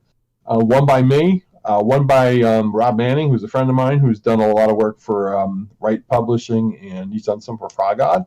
Mm-hmm. And one by Tim Hitchcock, who's done a lot of work for Paizo. So if you're familiar with the Paizo's Adventure Paths, with Tim Hitchcock, you should have known, because he's probably done about 10 or 15 of those over the years. Oh, wow. Okay. Yeah, he's done a lot of work. So awesome. And so what's the timeline for this? This Kickstarter should be coming out extremely soon. So a few days or a week at the most. Very cool. All right, excellent. We'll have a link to the Notify Me page for that in our show notes. So if you're interested, listeners, you'll be able to check that out there. That's really awesome. I think that sounds like a fantastic setting, and I love the idea that if you really want to be entrenched in the world, you've got all these class options that allow you to be a part of that society as opposed to someone coming into that society. Right. No, there is the option, of course, of being somebody from our familiar areas of Akados and Libanos, but the tables are going to be turned on you slightly because you're going to be the outsider instead of vice versa. Mm-hmm. Very cool. Yeah, so if you want to still, do your traditional stuff that you're accustomed to, or you want to play a dwarf or an elf, you can still do that in this world. It's not prohibited against it. But of course, we're going to encourage people to play one of the characters that originates here, one of the indigenous people from this island. And, we're going to give you the tools to really immerse yourself in it and to really, explore some place that really has been unexplored in RPGs for the most part. It's kind of been shied away from for whatever reasons, not because there's anything insidious about it or anything like that. It's just that, other things have, been more traditional, and this is kind of on the non-traditional side, but we think it's just so fascinating when you start to learn more about this culture and about the people, and how we incorporated them into a fictional world and just created a product that I'm really proud of, and I think the fans will really enjoy when they get a chance to look at it and run some of these adventures and just take a different perspective to the game and how it can be played and what adventuring can be all about. Yeah, I love different takes on things because you do get a lot of the same traditional settings and ideas and things. It's neat when people build things beyond that because it really does give you an opportunity to branch out, try something different. So I have a question for you. Sure. So one of the things that we do on the show is every episode we talk about a magical item or something. Like sometimes we'll bring up an NPC, but for a while now we've been doing magical items. Is there something that you've used in one of your games or adventures that comes to mind that you'd like to share some details about? Okay, cool question. I ran these adventures for playtests, and one of the characters had a magic item called a Lachi Ball. And if you've ever seen the Mesoamerican ball game, it's played in the court with the big hoop, the big ring on the top. All right, so this is the ball. Super dangerous. Yes, highly dangerous and very easy to injure yourself. The ball weighed about 9 pounds. Yeah. You couldn't use your hands to hit it, so you had to use another body part. And the elbow or knee it or head as well. Right. Yeah, it was brutal. Broken bones were common. So, so the one character had this ball, and the idea of the ball is you take the ball and you just throw it, and it just travels in a straight line and knocks anything out of the way that's in front of it. So every adventure, the person who had that ball was just like, what does this ball do? And I said, well, I'll explain it to you. You let it go, and it just flies in a straight line, and anything in its way pretty much gets knocked to the side and knocked to the ground. Cool. Okay, I like that. So of course, always make sure they found like 3 or 4 people in a line they could line up and go, all right, there they are. I'm going to throw the ball. So I think definitely the Talachi ball was... Talachi ball. That's what it's called. Talachi ball. Talachi ball. Yeah, that was the one that I liked, and everyone who played the character liked it. Did the characters do some sort of saving throw, or was it like it was just an automatic... If you line things up, it worked. Yeah. It's a dexterity saving throw for half damage. Hold on, let me give you a second to think about it. It was, I think it's 5d6 bludgeoning damage and a saving throw to 5d6 bludgeoning damage and knock prone, and a successful saving throw reduces the damage in half, and you're not knocked prone. Wow, that's pretty potent, especially if you hit multiple people all in a path. Yeah, that's why they like it. It's so cool. Yeah. Oh, man. So I know that if I gave that ball to my players, they would want to play the game and would be like, okay, so what are the rules for the game? I'll be like, are there rules for the game? Oh, geez. Yeah. Yeah. The thing, I would just call it bowling for enemies. All right, you can do that. I like that. That's great. Like that. So a Talachi ball. That's awesome. 5d6. Yeah. Awesome. If any of our listeners implement this in any of your campaigns, let us know how that flies with your players. Literally, maybe how it flies across your adventure and knocks people over. That's great. Thank you for sharing that. Do you have any other quick ideas or thoughts that you want to share on any like cool little nuggets of things that you've worked in the stories or adventures in the past? Sure. One of the sorcerer's classes in this, the 5e sorcerer, actually has this ability where he can kind of look into the future.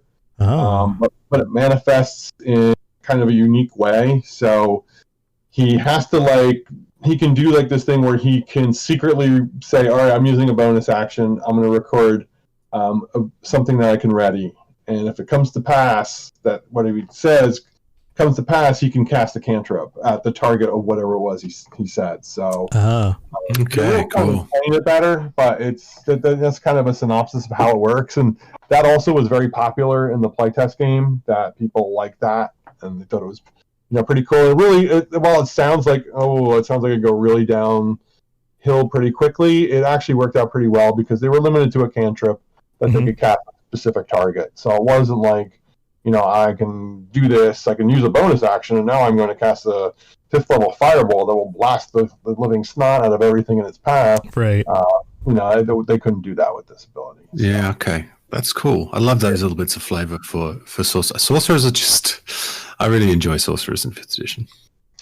Yeah, and we wanted to enjoy inspiration from the setting because, things like fortune telling and omens were very important among the Aztec people. But they put a lot of stock in, various, if this happened, then something bad could happen. And in their calendar, the way it worked, there were 5 days that were considered I don't want to say evil days, but they were considered bad luck days because they were mismatched in the month.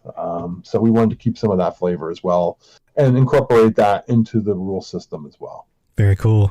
Very, very cool. Well, you know what? I think we've probably taken enough of your time.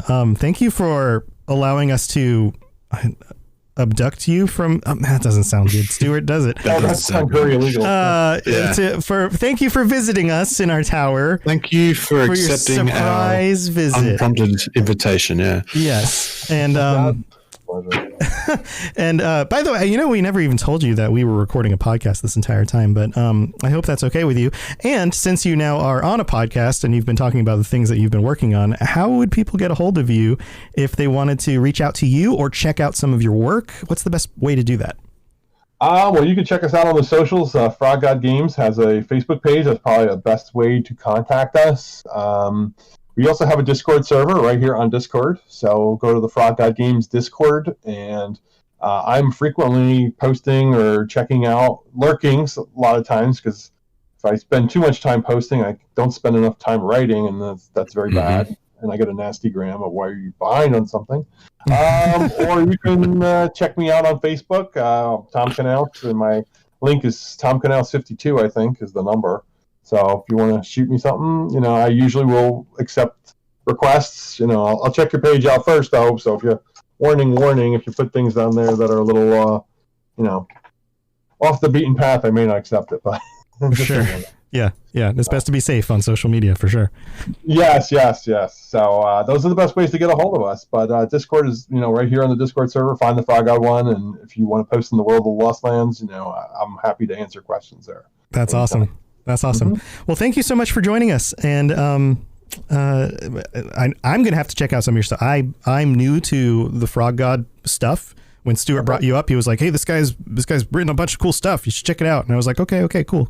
We'll talk to him." But I need to check out some of your stuff and maybe pick up one of these adventures to try it with some friends. There's some friends that I normally play with, and it's been a few months since we've started a game, so I need to get back into something. So maybe one of these will be my next foray into something. Yeah, absolutely. Cool. Very cool. Well, thanks for joining us, and I guess we'll just send you back out. Let's see if we can't teleport you back out of here. Let me here. See that podium over there in the middle, the little magical-looking shiny podium thing with the water in the center? Just kind of touch that. Okay. All right, here you go. Oh, there he goes. Then he's gone. There he goes. That was awesome. That was awesome. Well, very cool. I like that we can just summon whoever we want to chat with. It's awesome. We'll be able to do that in the future. So yeah, good to know. Watch out, writers. Watch out, writers. We're going to be abducting you visiting with you. Stop using that word. Stop using that word. That's not a good word. Stuart, is there anything else going on that we need to go over real quick before we wrap up the episode? No, I think that does it for today. Okay. If you enjoyed this episode, make sure you give us a rating and review. That'd be awesome. Yes, that would be helpful. Please share it with some friends. If you're playing any adventures with other people and you would like them to have the best Dungeons and Dragons lore podcast on the internet to listen to, then send them our way, because this is where you find that. I'm not biased or anything. And real quick, right at the end of the show, we are, as usual, sponsored by Loot Crate and Gamefly. You can get 15% off your Loot Crate purchase. Click the link in the show notes and use the code RobotsRadio. And Gamefly right now does a bunch of game rentals and movie rentals, and you can get 2 months for the price of 1. All you have to do is click the link in the show notes and go check that out. So go check those out if you're interested in either of those. And until next week, stay safe and be careful if you're bowling for enemies. That doesn't make any sense. But yeah, let us know if you use that Tamagotchi ball or whatever it was called in your next adventure. And we'll talk to you next time.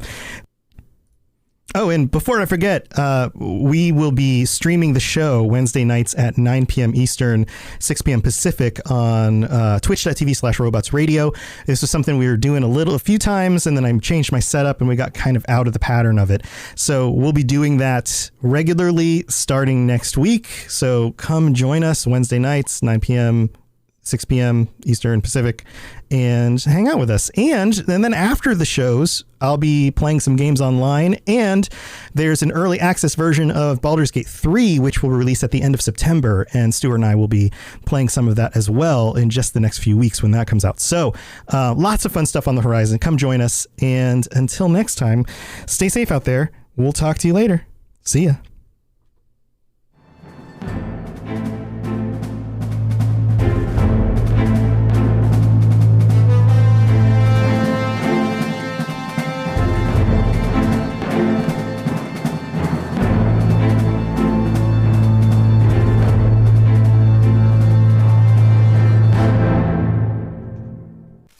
Listening to a Robots Radio podcast. Smart shows for interesting people. Check out all the shows at robotsradio.net. My name is Brian Burton. It's been 26 years since the bombs fell. And since I've left the vault, I've been trying to rebuild. This isn't the Appalachia that I remember. There's so much more to everything going on. And I promise to find the answer. So if you're out there, if you're listening, just hone in on these coordinates. Remember, there's a place for you at the end. Omega. The Omega Broadcast Fallout Story is available on iTunes, Spotify, and many great podcasting sources.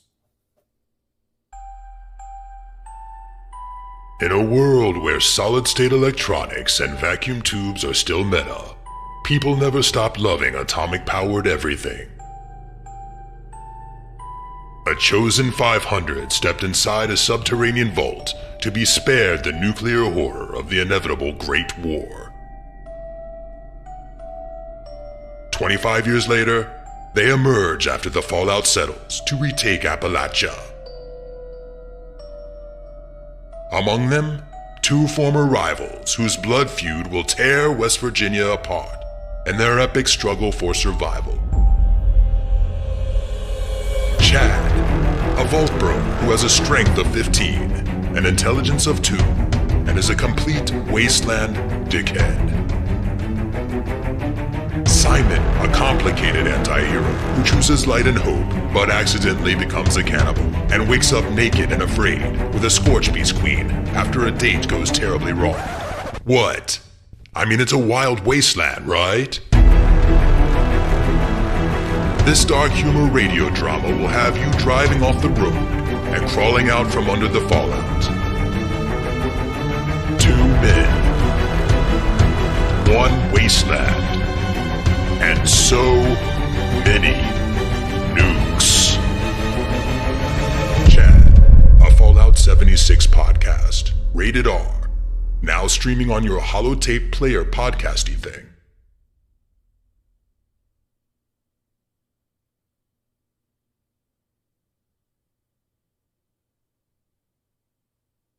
This podcast is brought to you by Anchor.fm, the absolute best and easiest way to host your podcast and get paid for it by running ads just like these. And take it from me, I've hosted at least 7 of my podcasts on Anchor.fm. I recommend it to every show on our network, and other hosts are going to charge you upwards of $100 every year just to run your podcast on their host. Anchor.fm does it for free. So go check out Anchor.fm for more information. Welcome to the Side Stories of Greymore, this episode of Ice and Death. As I was out exploring the very northern coast of Skyrim, I came across a boat and a very cold man.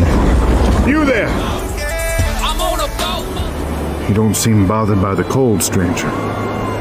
Perhaps you can help us. We've been marooned out here in this God's forsaken place for 3 days. Our food's run dry, and I fear we won't last the night. How did you get stranded here? We were bound for Solitude when this ice storm came out of nowhere. The Silver Cormorant was ice-locked before we knew what was happening. Trip was supposed to be easy. We weren't prepared for a delay. We're completely out of food. Okay, how can I help? We're desert folk out of our element. Even worse, I've got missing crew and injured people from running up against the ice. We need meat. Anything would do. If we had someone who could brave the cold and hunt for us, we just might survive this. I'll find some meat for your crew. All right, so we found some freezing red guards, desert people, in a different kind of desert. All right, so we ventured out onto the ice looking for meat. Humans love meat. Hey, horkers. Do horkers count as meat? Hey, they do. Man, they're not fighting back much, huh? So I just murdered a bunch of horkers. Holy crap. That was a ton of meat. It occurred to me while killing all the horkers that it was a little bit ridiculous that these strapping men on the boat couldn't just travel 20 feet in one direction to kill a bunch of helpless fat ice creatures. Edge, this is incredible. This meat will see us through the next few days. Longer if we're careful. Thank you, friend. Now that we're not in danger of starving, we need to find our missing crew members. All right, who's missing? 4 of our crew were taken from the ship in the night by some kind of beast, all fur and fangs. It hit us after dark, so none of us got a good look. The captain and first mate went to look for them earlier this morning and never returned. What do you think happened to them? I fear the beast got to them. Or worse, they're lost in this damn storm and slowly freezing to death. You've helped us once already. Do you think you could search for them? I still have injured people to take care of aboard the ship. All right, I'll see if I can find your captain and crew. Last we saw the captain and Drixon, they were following tracks due east. Any idea what took your crew members? Not really. Most everyone on this ship has a different opinion. Only thing we can agree on is that it was big. Real big. Real big. But it was dark. None of us could get a good look. I know I heard snarling. That's about it. Could it have been a bear? No. It was larger than that. Smarter, too. No bear could have gotten up onto the deck and stolen our people from their cots like that. So what's your business in Solitude? Just trading. We came from Rihad and Hammerfell. It's too bad we weren't bringing food. I would have gladly paid for the lost merchandise if it kept my people alive for a little while longer. Yeah, sounds like a real shame there, buddy. All right, so we head off into the ice looking for some hints, some clues. Definitely wasn't a horker, but we found a body underneath some wood on a wrecked boat.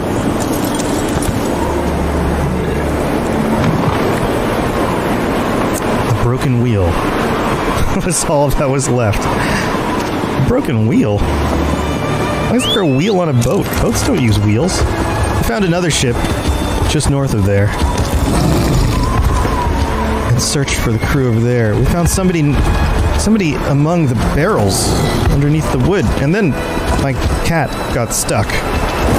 And I couldn't get out of that place, so I had to unmount and get stuck myself.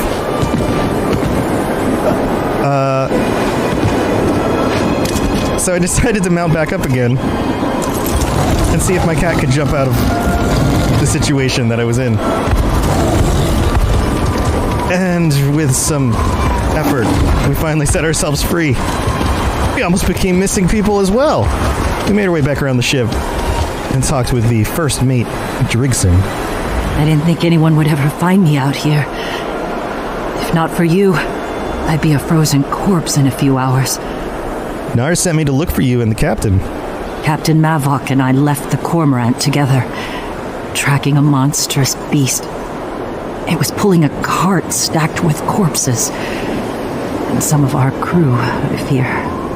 Once we got close, we realized it wasn't some horrifying monster, just a Khajiit. Did you confront this giant Khajiit? What did you do? Tried to. The thing tossed me like a rag doll and knocked the captain out cold. Threw him on the cart and hauled him straight into the blizzard. I'm too weak to fight, but I can still accompany you to find my people. I saw which way the beast went. All right, let's go find your captain and crew. We have to find Captain Mavok. She led me to the east. The blizzard. It's getting worse. This must be the camp. We found a giant Khajiit, just like she said. Captain. And we shot him with a fireball in the face. It was a good thing there were some other adventurers there already beating him up. And then we decided to look around to search the camp. See if there was anything else we could find. Oh, it looks like there's something over here in a broken barrel. Today's instructions. Zenik. Use Freywind's amulet to protect you from the storm while you search for fresh bodies, but take care not to lose it. Locations to search. Recently icebound merchant ship along the ice shelf south of the stronghold. Items to acquire. Humanoid corpses, 1 wolf corpse, 1 Argonian corpse. Return to my workshop beneath Varglass Hollow with these items, or don't return at all. Maxton Favrit. Huh, who's this Maxton guy? Collecting corpses? Gods. But that amulet, I wonder if it's around here somewhere. So I promptly threw up in my mouth a little bit. Gross. Corpses. And an amulet.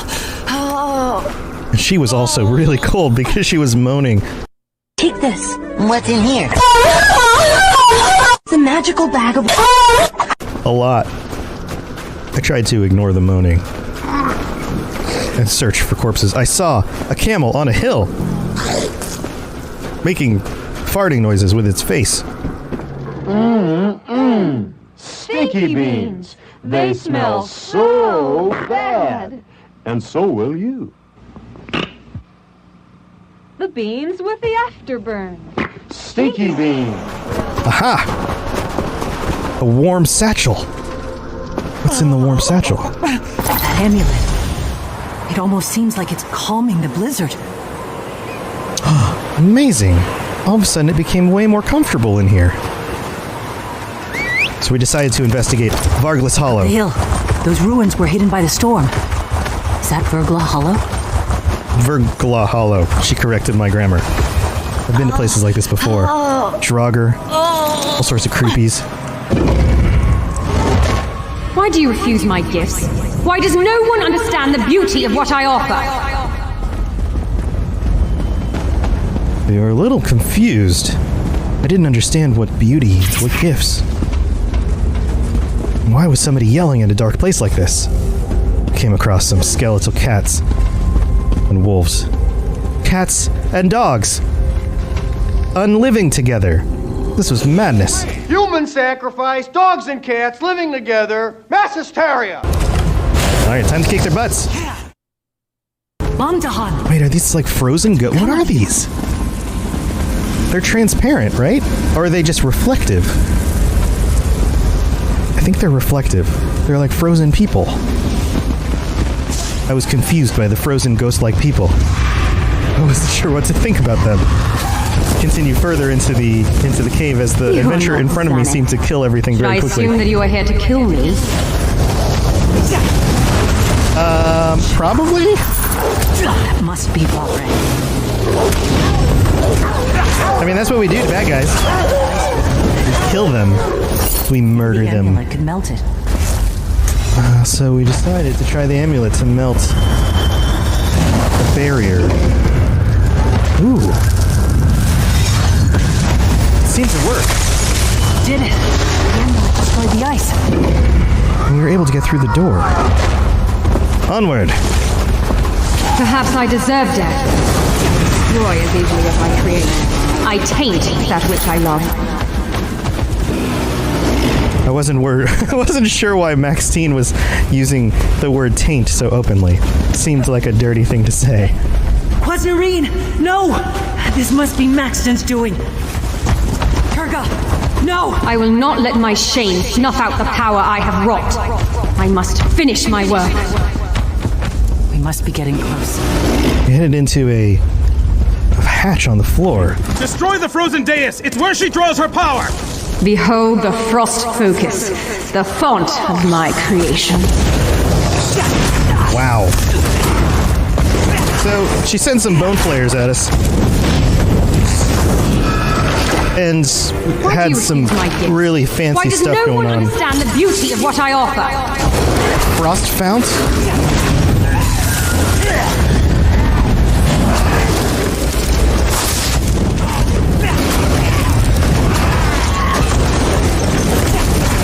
I give light where there was none.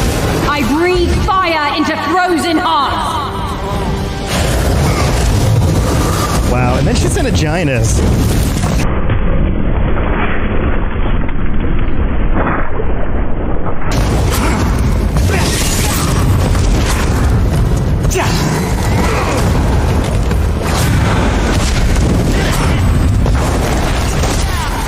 Giant was pretty slow and stupid, so he didn't last very long. Forgive me! And then Maxton finally came at us herself.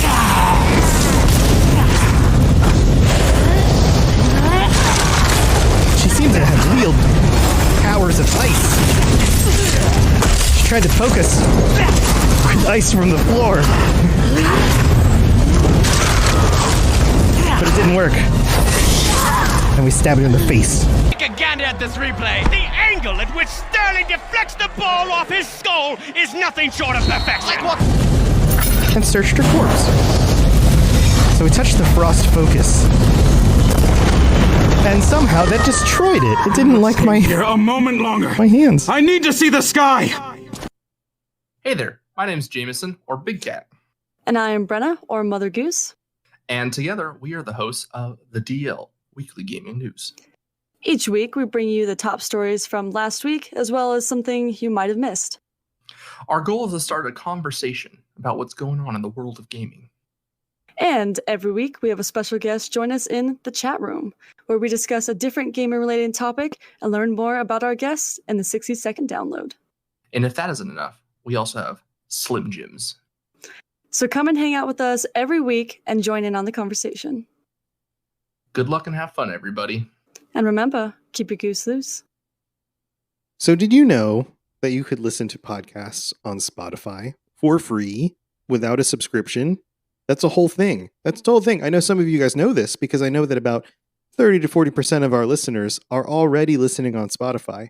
But tell you what, if you haven't given it a shot yet, you can totally scoot on over to Spotify, listen to my podcasts, listen to any of the shows on Robots Radio Network, anything at all that's out there, basically. That's all you have to do is just download the app, and you can always check out the shows that you want to listen to. And if you're a premium user, you can download the episodes to listen to them offline as well. You can also share them easily to your friends on Instagram. It's super easy to do, just like all the other things I advertise. And Highly recommended. So go check it out. Spotify. You did it, friend. Meet us back at the ship. We found the captain. Behold the frost focus, the font of my creations. Wait, Maxton came back. Oh, that was for somebody else, Why though. do you refuse my gifts? Why does no one understand the beauty of what I offer? She seemed to be in like a Groundhog Day loop, so we left. All right, then we headed out of the dungeon and returned to the ship. It was a nice day out since we've had this amulet. We passed by the Horkers that we slaughtered earlier. After we resupply and get ourselves out of this ice, we can get underway again. Fine work, Drixon. I'm proud of this crew, as always. First mate, Captain.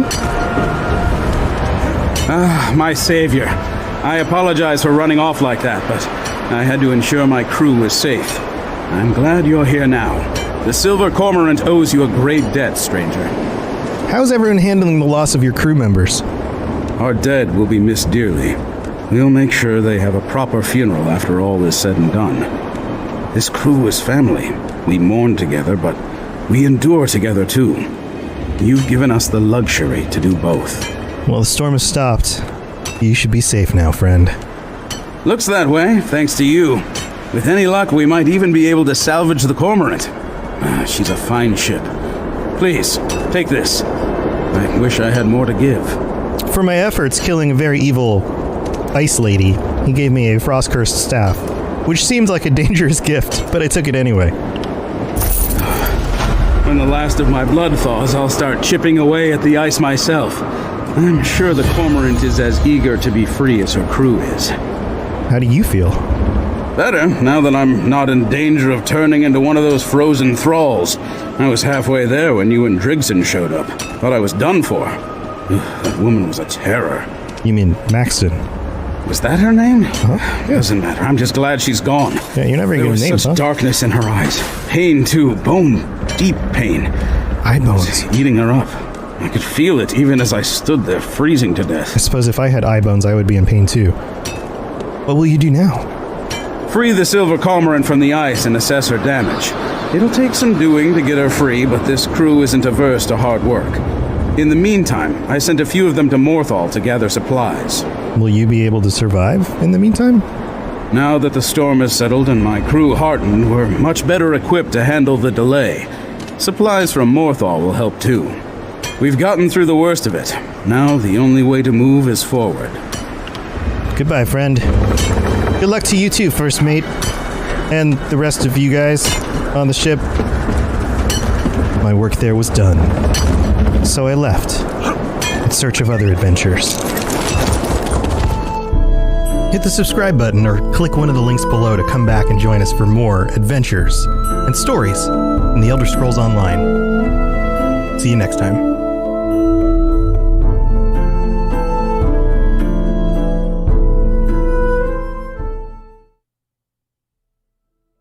You've been listening to a Robots Radio podcast.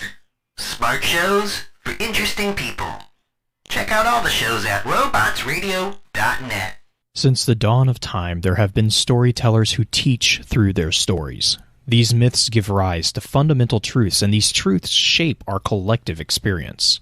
Yet these myths are not something of the past, and today they engage us more fully in the story itself. Video games allow us to live the lives of our favorite myths. My name is Blue Crew 86, host of Focus Fire Chat, and I want to invite you to explore our modern-day myths with us. Join with us as we explore the stories, the mythologies of the Destiny franchise, as well as other games. Let's explore together. This podcast is brought to you by Anchor.fm, the absolute best and easiest way to host your podcast and get paid for it by running ads just like these. And take it from me, I've hosted at least 7 of my podcasts on Anchor.fm. I recommend it to every show on our network, and other hosts are going to charge you upwards of $100 every year just to run your podcast on their host. Anchor.fm does it for free. So go check out Anchor.fm for more information.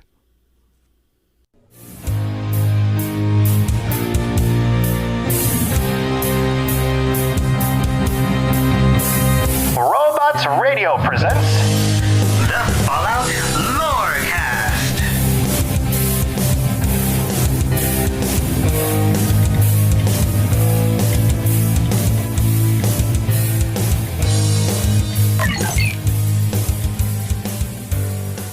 Hey guys, welcome to the Fallout Lorecast. For some reason, okay, this is my first attempt at doing one of these live, and for some reason I clicked the wrong scene and you saw the waveforms recording rather than my face, and the face of my co-host for today's episode, Lainey, my daughter.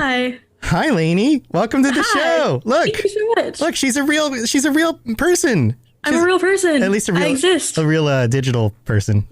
Yeah, I'm maybe only real online. Yeah, maybe you're not actually a real meat person because they can't actually. I mean, I can't even reach you right now. I can't go through the camera and like touch you.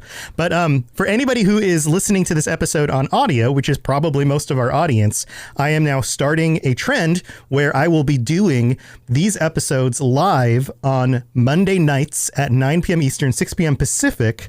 They'll be streaming on Twitch, and you can tune in with us, twitch.tv/robotsradio Monday nights, and then also probably playing some Fallout 76 after that. And I have my daughter Lainey to join me to talk about Fallout 1 and what life for the average human would be like in Fallout 1. And Lainey, you've joined me before. It's been a while. It was about a year and something ago, and we recorded while riding in the car. So now you officially get to be like, on the video, and you can say hi to the people in chat. And welcome to the stream. If you're in here and would like to chat with us and send us some messages while we talk, feel free to do that. We'll respond if we can. And Lainey, can you tell them a little bit of a background as to what it is? Like you're not just my daughter, so you get to, be on the show, right? You're somebody who loves Fallout. I do love Fallout. You do love Fallout, right? You have legit credentials here, right? I've been playing Fallout for probably almost half of my life at this point. That's you continuously Fallout. So you don't eat, you don't sleep, you just play Fallout for half of your life, right? Yep. Yeah. So what does that mean? So you introduced me to Fallout when I was younger. And I played Fallout 3 for years, and then I played a tiny bit of Fallout New Vegas, and that's my bad because I know people really love it, and I really need to play it. But I played Fallout 3 so much, like so unnecessarily much, that I forgot there was a main quest, and I was so young that I still didn't grasp how games work, I guess. And I did all the side quests, and then finally realized that there was a main one that I had to do, and it was good. And worth the wait, I think, even though I had already played the game so much. Right. And I played Fallout 4 a ton. Right. And I just love Fallout. I love the whole setting. I love the characters, all of it. So you just kind of got lost in the wasteland for the most part. Yeah. Somehow she still grew up, she graduated from high school and she did all the regular growing up things. But she also lost herself in the wasteland. So that's awesome. So this episode, some of the people in chat are like, woohoo, 100 episodes. That's next week, guys. So next week, I will be having some special guests on the show with me, including Ken from Chat of Fallout 76 and also the Fallout Hub, also Dave from the Fallout Hub, and Toon from the Tooniversal stream will be joining me next week to talk about our 100th episode and some of our favorite bits in the lore and those kinds of things. It's going to be a big celebration. We'll have some fun stuff going on live again next week at the same time. But for this week, Lainey, I meant to ask, do you have a cool gamer name that we should call you? Because I go by Robots, and so I make sure that people know that, because you can't just go by Tom on the internet, because there's 500,000 Toms in the world, right?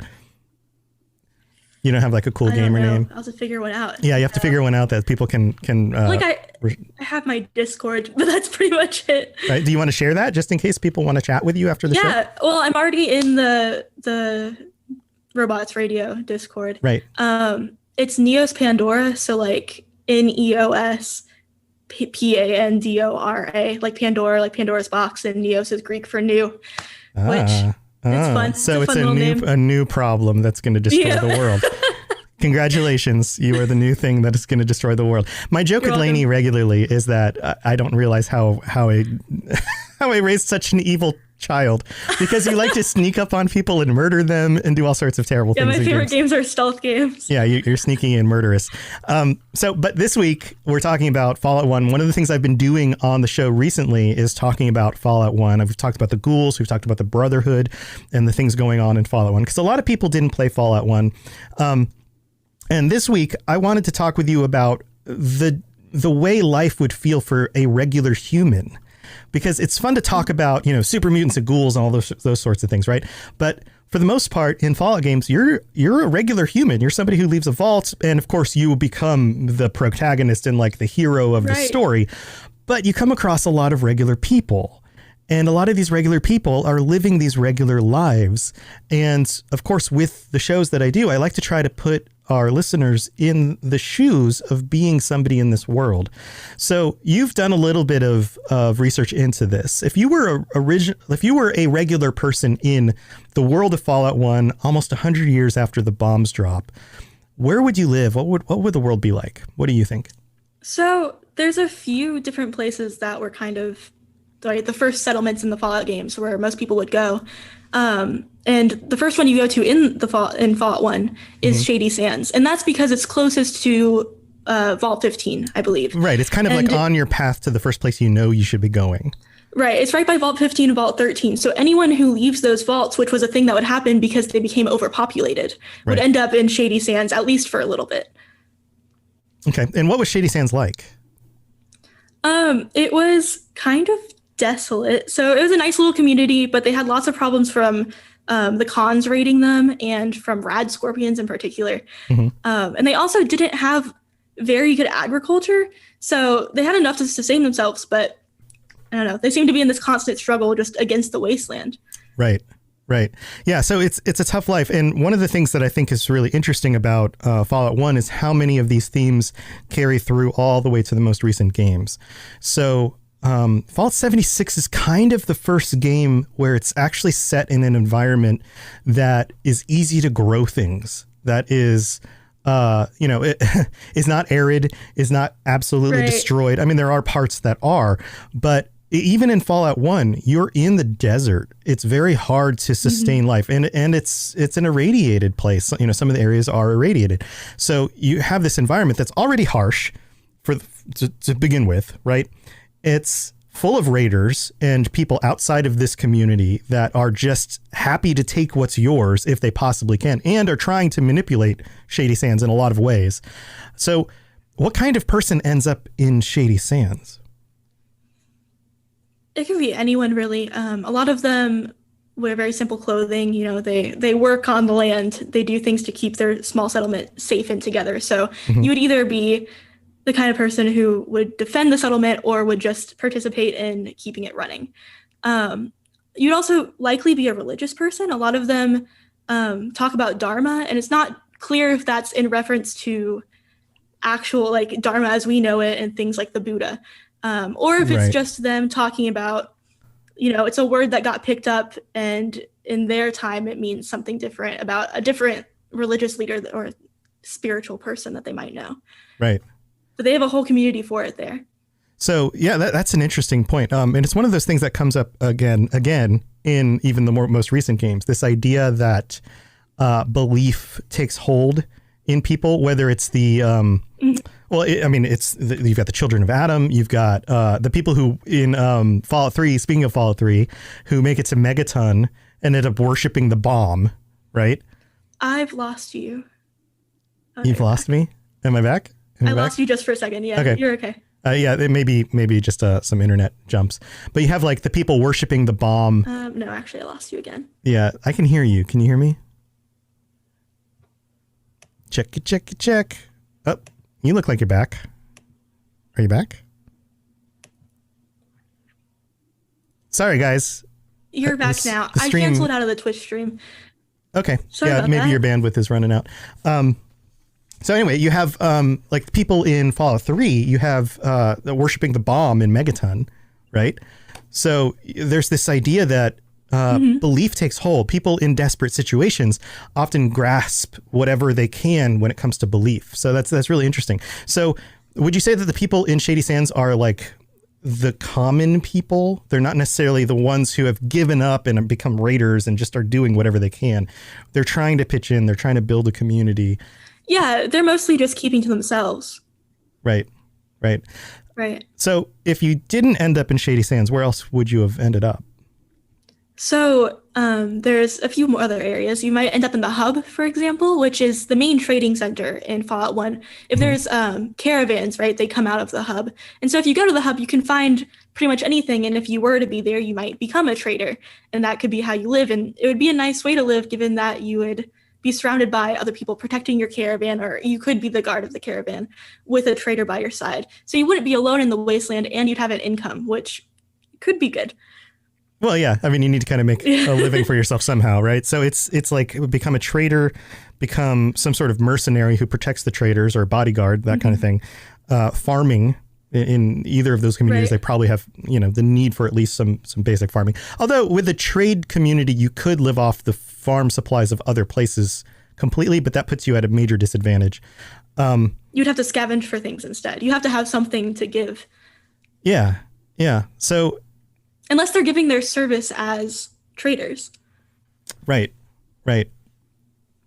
Interesting. So as in this society, you don't really have a choice so much as you just end up in a place, and you either acclimate and take on whatever role you can in that community or not. Do you find probably it's better to acclimate than it would be to leave? It's so much more dangerous if you're just alone in the wasteland.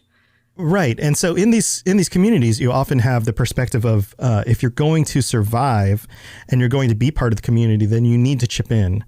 Otherwise, and there are definitely storylines where this happens throughout all the Fallout games. Like somebody doesn't chip in, so they get kicked out. They're not carrying their weight. So there's very much this like, you must chip in to survive. You must do what you need to do. And in thinking about this, I often think about like what happens in our world. We have a society where many people want to live by their own rules.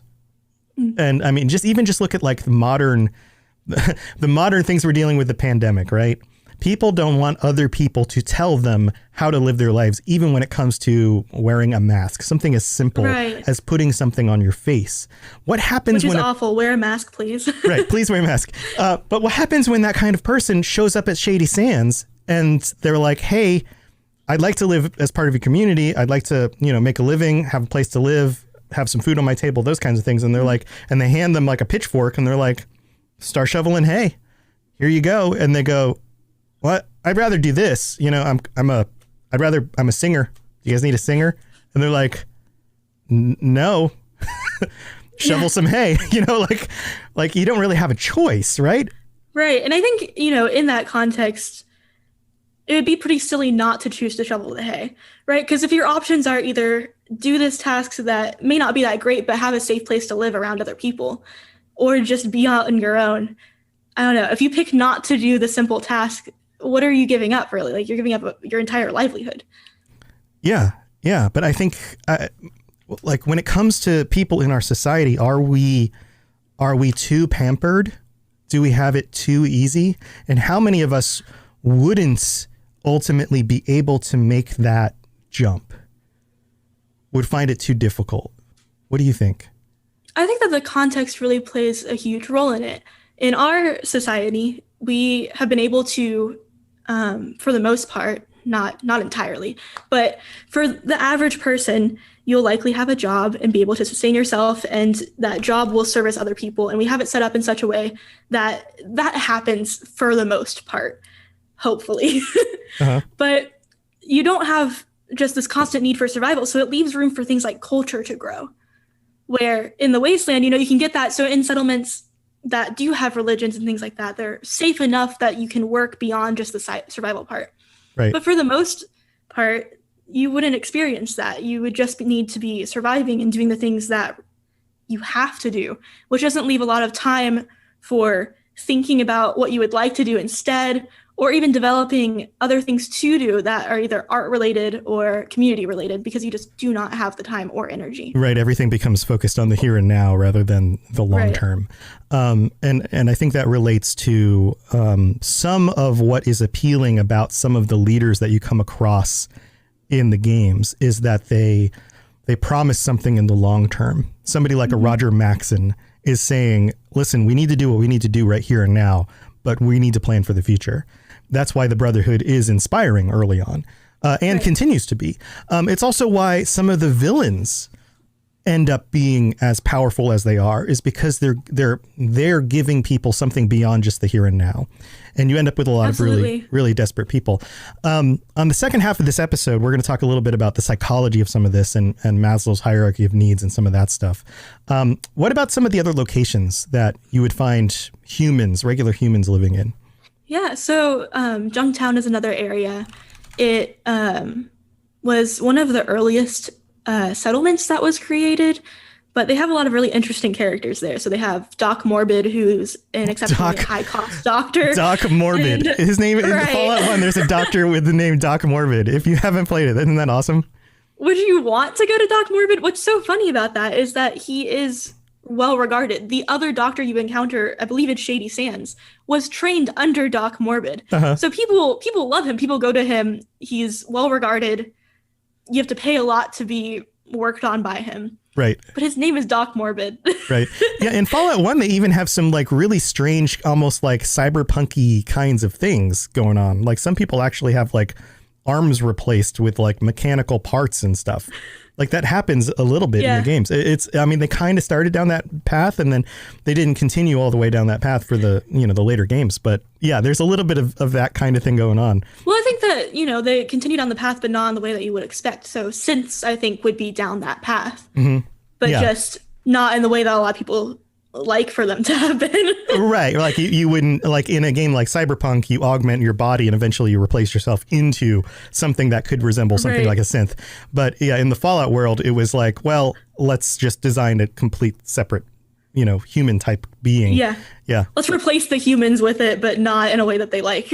Yeah. Yeah. So Ace in chat talks about Kellogg. Do you remember Kellogg from Fallout 4?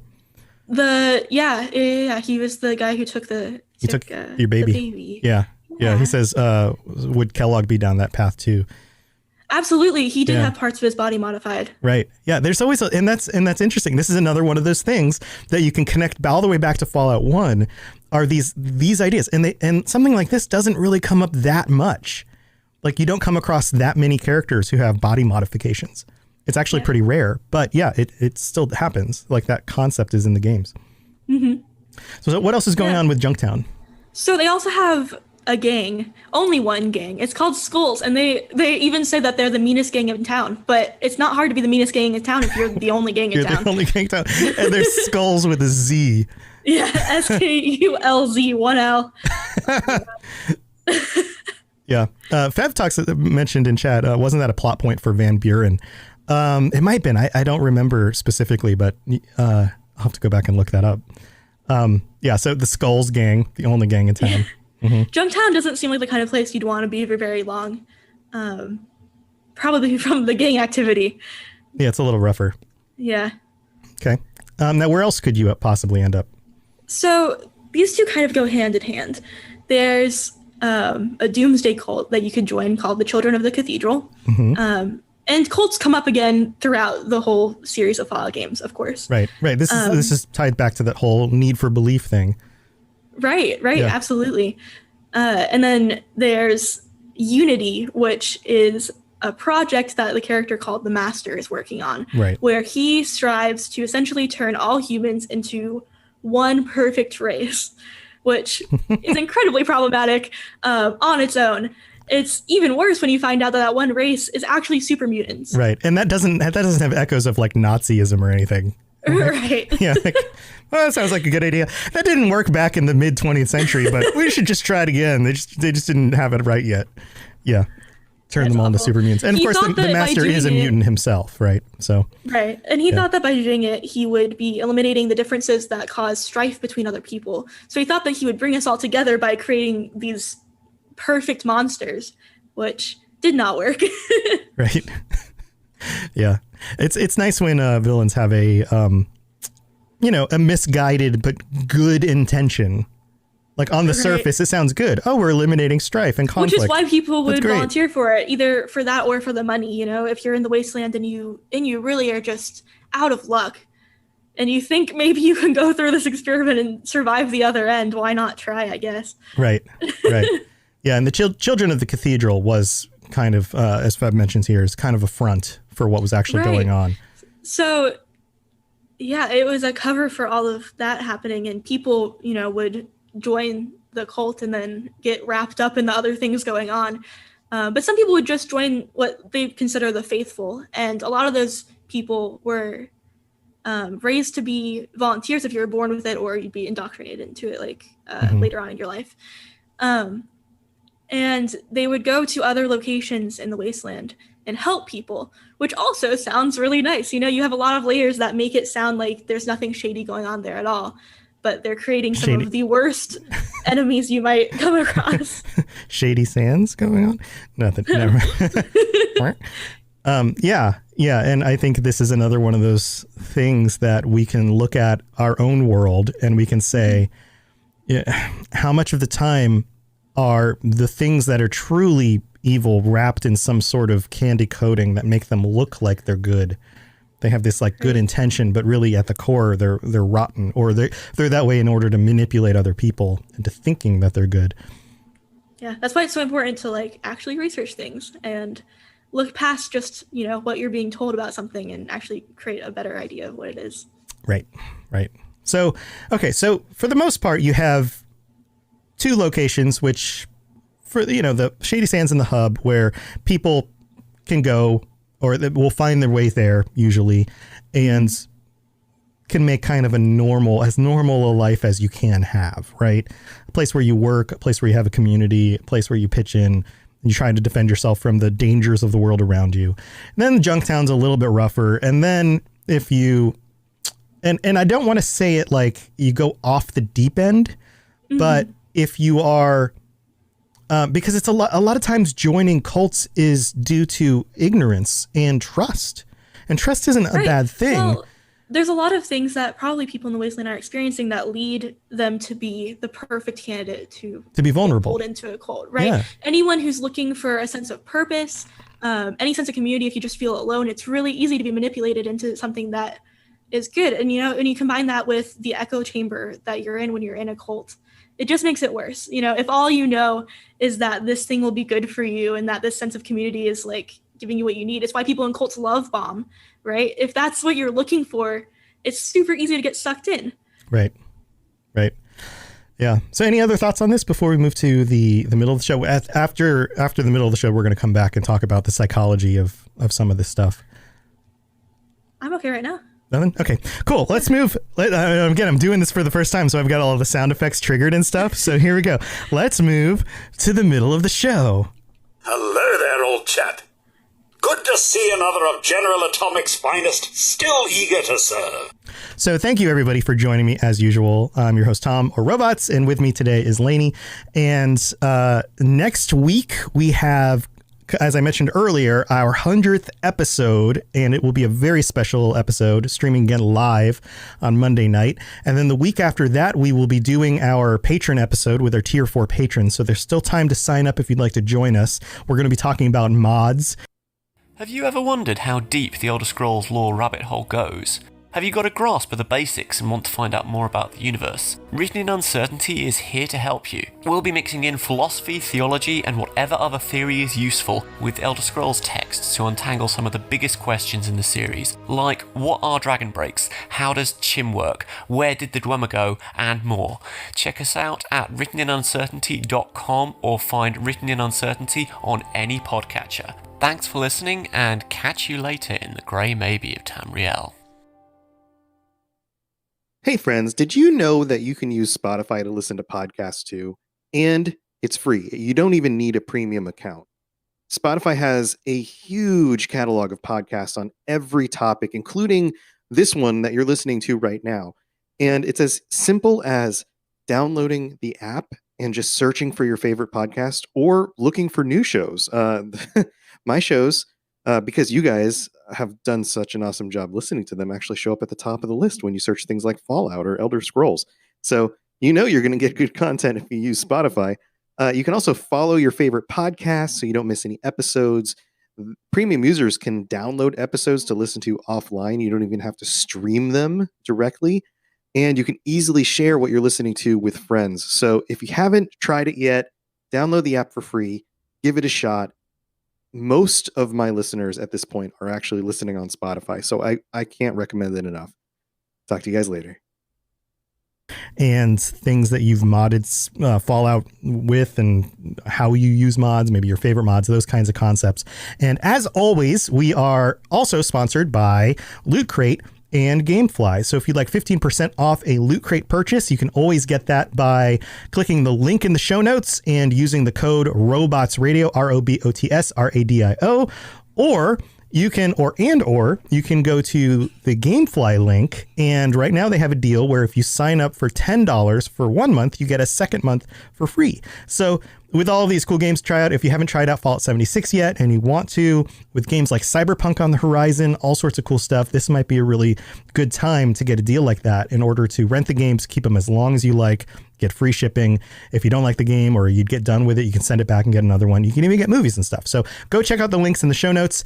And that's what we got going on this week. So make sure you join us next week for the 100th episode. So we'll see you then. If you have any questions about Nuka World, I'd be delighted to answer them.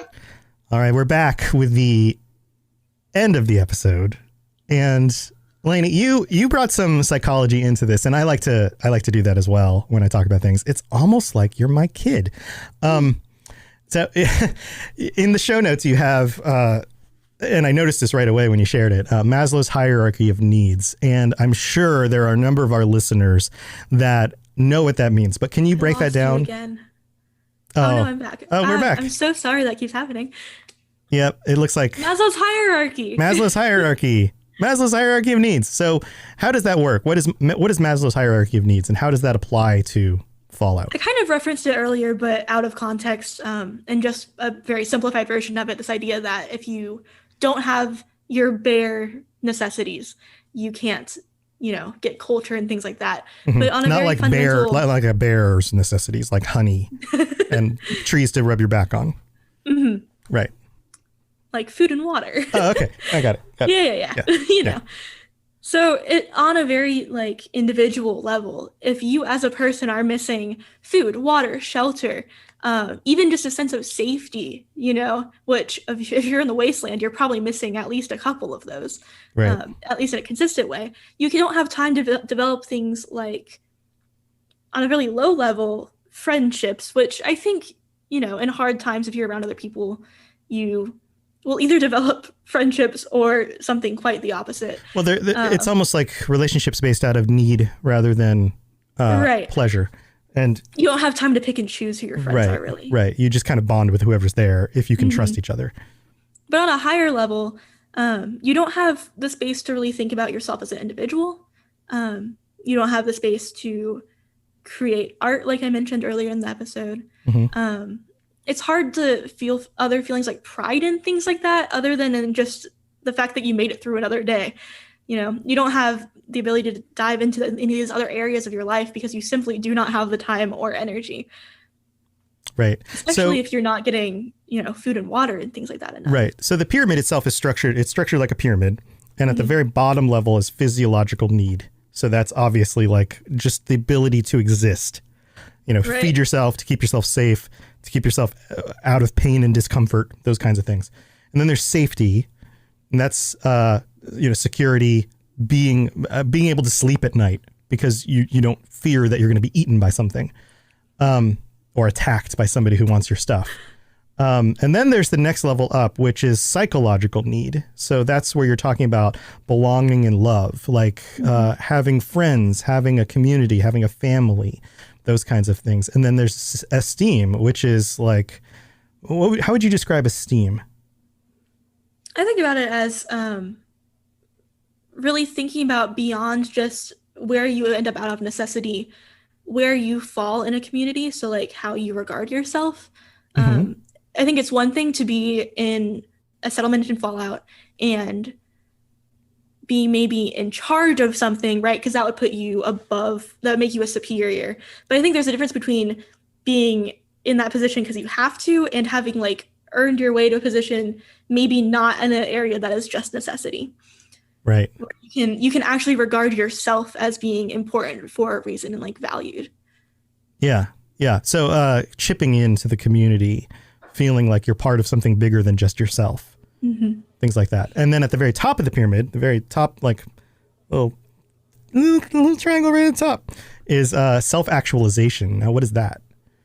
Most people don't reach this point. So something that's interesting about this pyramid is that you might get a few things from a couple different levels. Most people never reach the top, and that's okay. So there's plenty of people in our day and age that don't meet even their physiological needs, right at the bottom. Right. And so it's okay to like fall wherever you fall on this. It happens, that's just life. Right. It's more of a descriptor rather than there's no judgment. Like if you live in a society where you can't get clean water, you can't get clean water. That's obviously the biggest concern. You're not going to be worried about like becoming the greatest piano player in the world and self-actualizing yourself into that, right?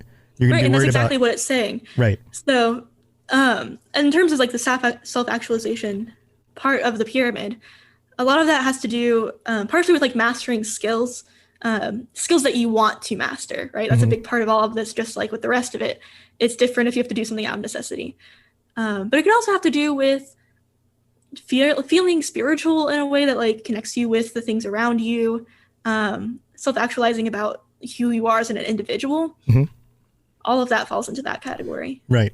And this is this ties to individuals. This also ties to society in general. The more that we can, as a society, contribute to the well-being of other people, the more people can move up that pyramid, the more they can contribute back to society.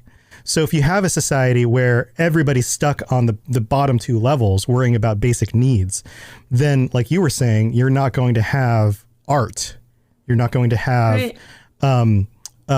those people are never going to get to a place where they can take on the needs of other people. And in fact, because they are in so desperate need for themselves, they will often be taking away from other people in order to simply fulfill their own existence. But if we can I comment on that real quick? Sure. Yeah. In regards to the art thing, I can imagine there are probably people listening that do think, people would create art, and sure, people would create art on a very small level or even a large level, but because of the way the wasteland is, it's unlikely that anything will rise as a trend or that anything will become particularly noteworthy amongst more people than just who's in their vicinity. Right. So nothing can happen as an entire society because it's just impossible. It doesn't make any sense unless there's like a better way. Maybe between trading, you could eventually pass things on, but it's just unlikely that any one person would make that happen. Because everyone's so broken that you can't sustain something beyond that. Right. So people care about things on an individual level in terms of like art or art styles that they like or any of that, but there's no way to make it reach the entire wasteland. Right. Right. And this is one of those measuring sticks that I use when I think historically about different cultures. One of the reasons why we hold, for example, ancient Greek culture in such high esteem is that many of the communities were self-sufficient enough and took care of enough of their people that a significant percentage of those people rose to the ability to create art or philosophy or education or these greater concepts and share them with other people. This is one of the measuring sticks of how healthy a society is. So when we take this and move it into a Fallout context, you have the wasteland and you have a world like what's in Fallout 1 just 90 years after the bombs dropped. And what level would you say most people are at? Well, probably at the very beginning. Right at the but here's the thing: in a culture, in a society like Shady Sands, you might be able to take care because you're living with other people, because you're taking care of your basic needs. You might be able to move up into that physiological section. I think you'd be past that. You'd be past the bare needs, even though they do struggle with food in Shady Sands. Sure. They are getting enough to get by. They could probably get past the physiological needs and the safety needs for the most part. At times. If they are. Because sometimes Right. Because sometimes you fall back down and then you're constantly moving between rungs. But I think that any relationships they make along the way, those things still matter. So like even if you go back down it, they're still reaching these higher areas. Right. Because they're able to and they have the time to. Right. So, dealing with things like belongingness, making friends with other people, finding a place in society, contributing to that place in society, talking to a guard and the guard feeling like not only is this my job, but it's my duty to my neighbors and my society to keep people safe. That's a higher level thing. So it does show that in some of these communities, people are moving up into at least the mid tiers of the pyramid. Now, talking about self-actualization, would you consider anybody that you've come across or researched so far in Fallout 1 to be self-actualized? I think that in a really sick way, the master might be. Yeah, I was thinking maybe the same thing. Yes. And that's the thing, is that this, again, is no judgment of good or bad. Right. This is just your place on You can self-actualize into a really dark place. Oh, yeah, totally. I think, he has the means to be doing these experiments. Right. Clearly he's surviving, and he's surviving enough to even pay other people to be involved in what he's doing. Right. I think there are some other people who might be able to get there. Part of the self-actualization part comes less at that point from if your needs are met and more about if you're willing to put in the work. Right. Yeah. So members of the Brotherhood, leadership, I would say, is self-actualized at this point in time. There are some other leaders in the communities that I think probably reach the status. In the hub, there used to be, there is still technically in the game, right, like an underground section of it and the normal section of it. And at one point, Decker is the guy who runs the underground. He ends up running the whole town or whole settlement, because he works his way up through the ranks, and now he's rolling in illegal money. He can give loans out to people. So I would consider him self-actualized in a way, but also not in like the greatest way necessarily. Right. Yeah. Yeah. Cool. Okay. Anything else about the psychology of this? Yeah. So I think that a big part of all of this, right, is that they are in danger a lot. And if you're stuck in the wasteland outside of a settlement, you are in constant peril. Mm-hmm. And I think that that would have a really negative effect on people. And, it'd be one thing, depending on how long you've lived in the wasteland, right? It's going to affect someone differently who lived through the war, whether as a ghoul or in whatever circumstance through the vault or anything, versus if you're born in that scenario. Mm-hmm. Or if you grew up in a vault and left the vault, the wasteland is going to affect you differently because it's changing the way that you are developing. When you're younger, it's going to be your expectations when you're older. Yeah. Right. Your expectations are defined by what you experience as a child. So, like existential dread, for example, is something that people experience in every society. This idea just of what, we are so temporary. What are we doing? And the impact of that is referred to as mortality salience. And that can be a huge factor. And the way that it affects people can be really different. Some people can take that to empower them, and do what they can with the time that they have, or they can just end up overwhelmed by it, right? And people go back and forth all the time, even in our society. That's pretty normal. If that's something that you think about, it affects your life. Yeah. There's a theory, it's the terror management theory, that kind of guesses why people do things like joining religions or gangs or it's all about hopes and fears. Right. So it's so distressing that you might not have any value after you die to some people, that they will jump at anything. And sometimes what happens is you just become stubborn in your own beliefs. So like, even if you don't join a new religion or a gang or any of that, right, you can hold on to what you are doing in such a way that it actually, things that were working for you become a deficit because you're taking them too seriously now. Right. Or the world changes and your ideals don't match. Right. Absolutely. And then there's also this part of this, right, where if you are so concerned that you will have no importance or real value, or like you don't exist after you die, or like something out of your control happens after you die and you just don't know, it's strange to think that someone would join something that may hurt them. Because why would you take the time that you have left to pick something that is hurtful to you? But I think if you think about it for 2 more seconds, even in our context today, people choose things that hurt them all the time. Right. Just for many reasons, and one of them being that they don't know what they're doing, they're clinging to something. Right. And it's normal for that to happen. And once you're in it, it's way harder to get out. So like with a cult, as I was saying earlier, once you're in the echo chamber and it's all you know, if you're born into it, that is the only way of life you have. It's so scary to leave it. Sometimes it's scary because the people who run, if you're in a doomsday cult, would run the cult, or if you're in a gang, the leaders of the gang that are keeping you there, and the things that you've tied yourself to through it. Mm-hmm. Socially, Those too. things, Sometimes too. social pressure is one of those things that keeps you. Right. somewhere. It's really scary to leave that. So if it's everything that you know and you don't know what's out there, it's terrifying. It's even more terrifying when you do know what is out there and it's the wasteland. Right. Yeah, like when you think your only two choices are, okay, I stay with the children of the cathedral, even though this doesn't feel right to me anymore, or I go out in the wasteland and I get attacked by ghouls and deathclaws. Like you may convince yourself that you have no more options than that.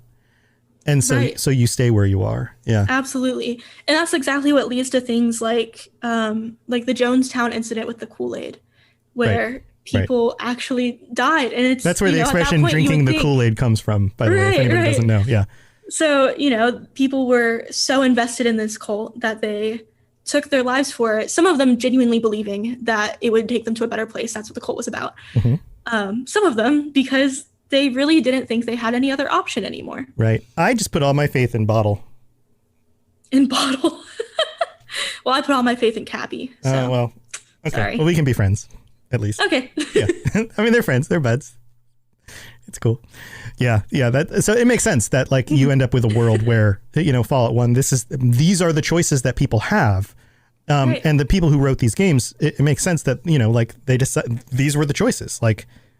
You probably fall into one of these situations. Here you go, pick one, that's what you got. So, well, very cool.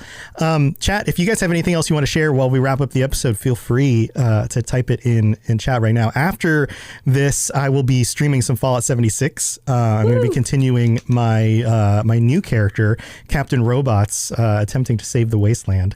And maybe BuddyBot will join us. Yeah, that would be really cool. See, I move my mouth like I'm doing his voice, but I'm not actually doing his voice. No, totally different person. He's just puppeteering you. He's puppeteering me. That's what's happening here. Yes.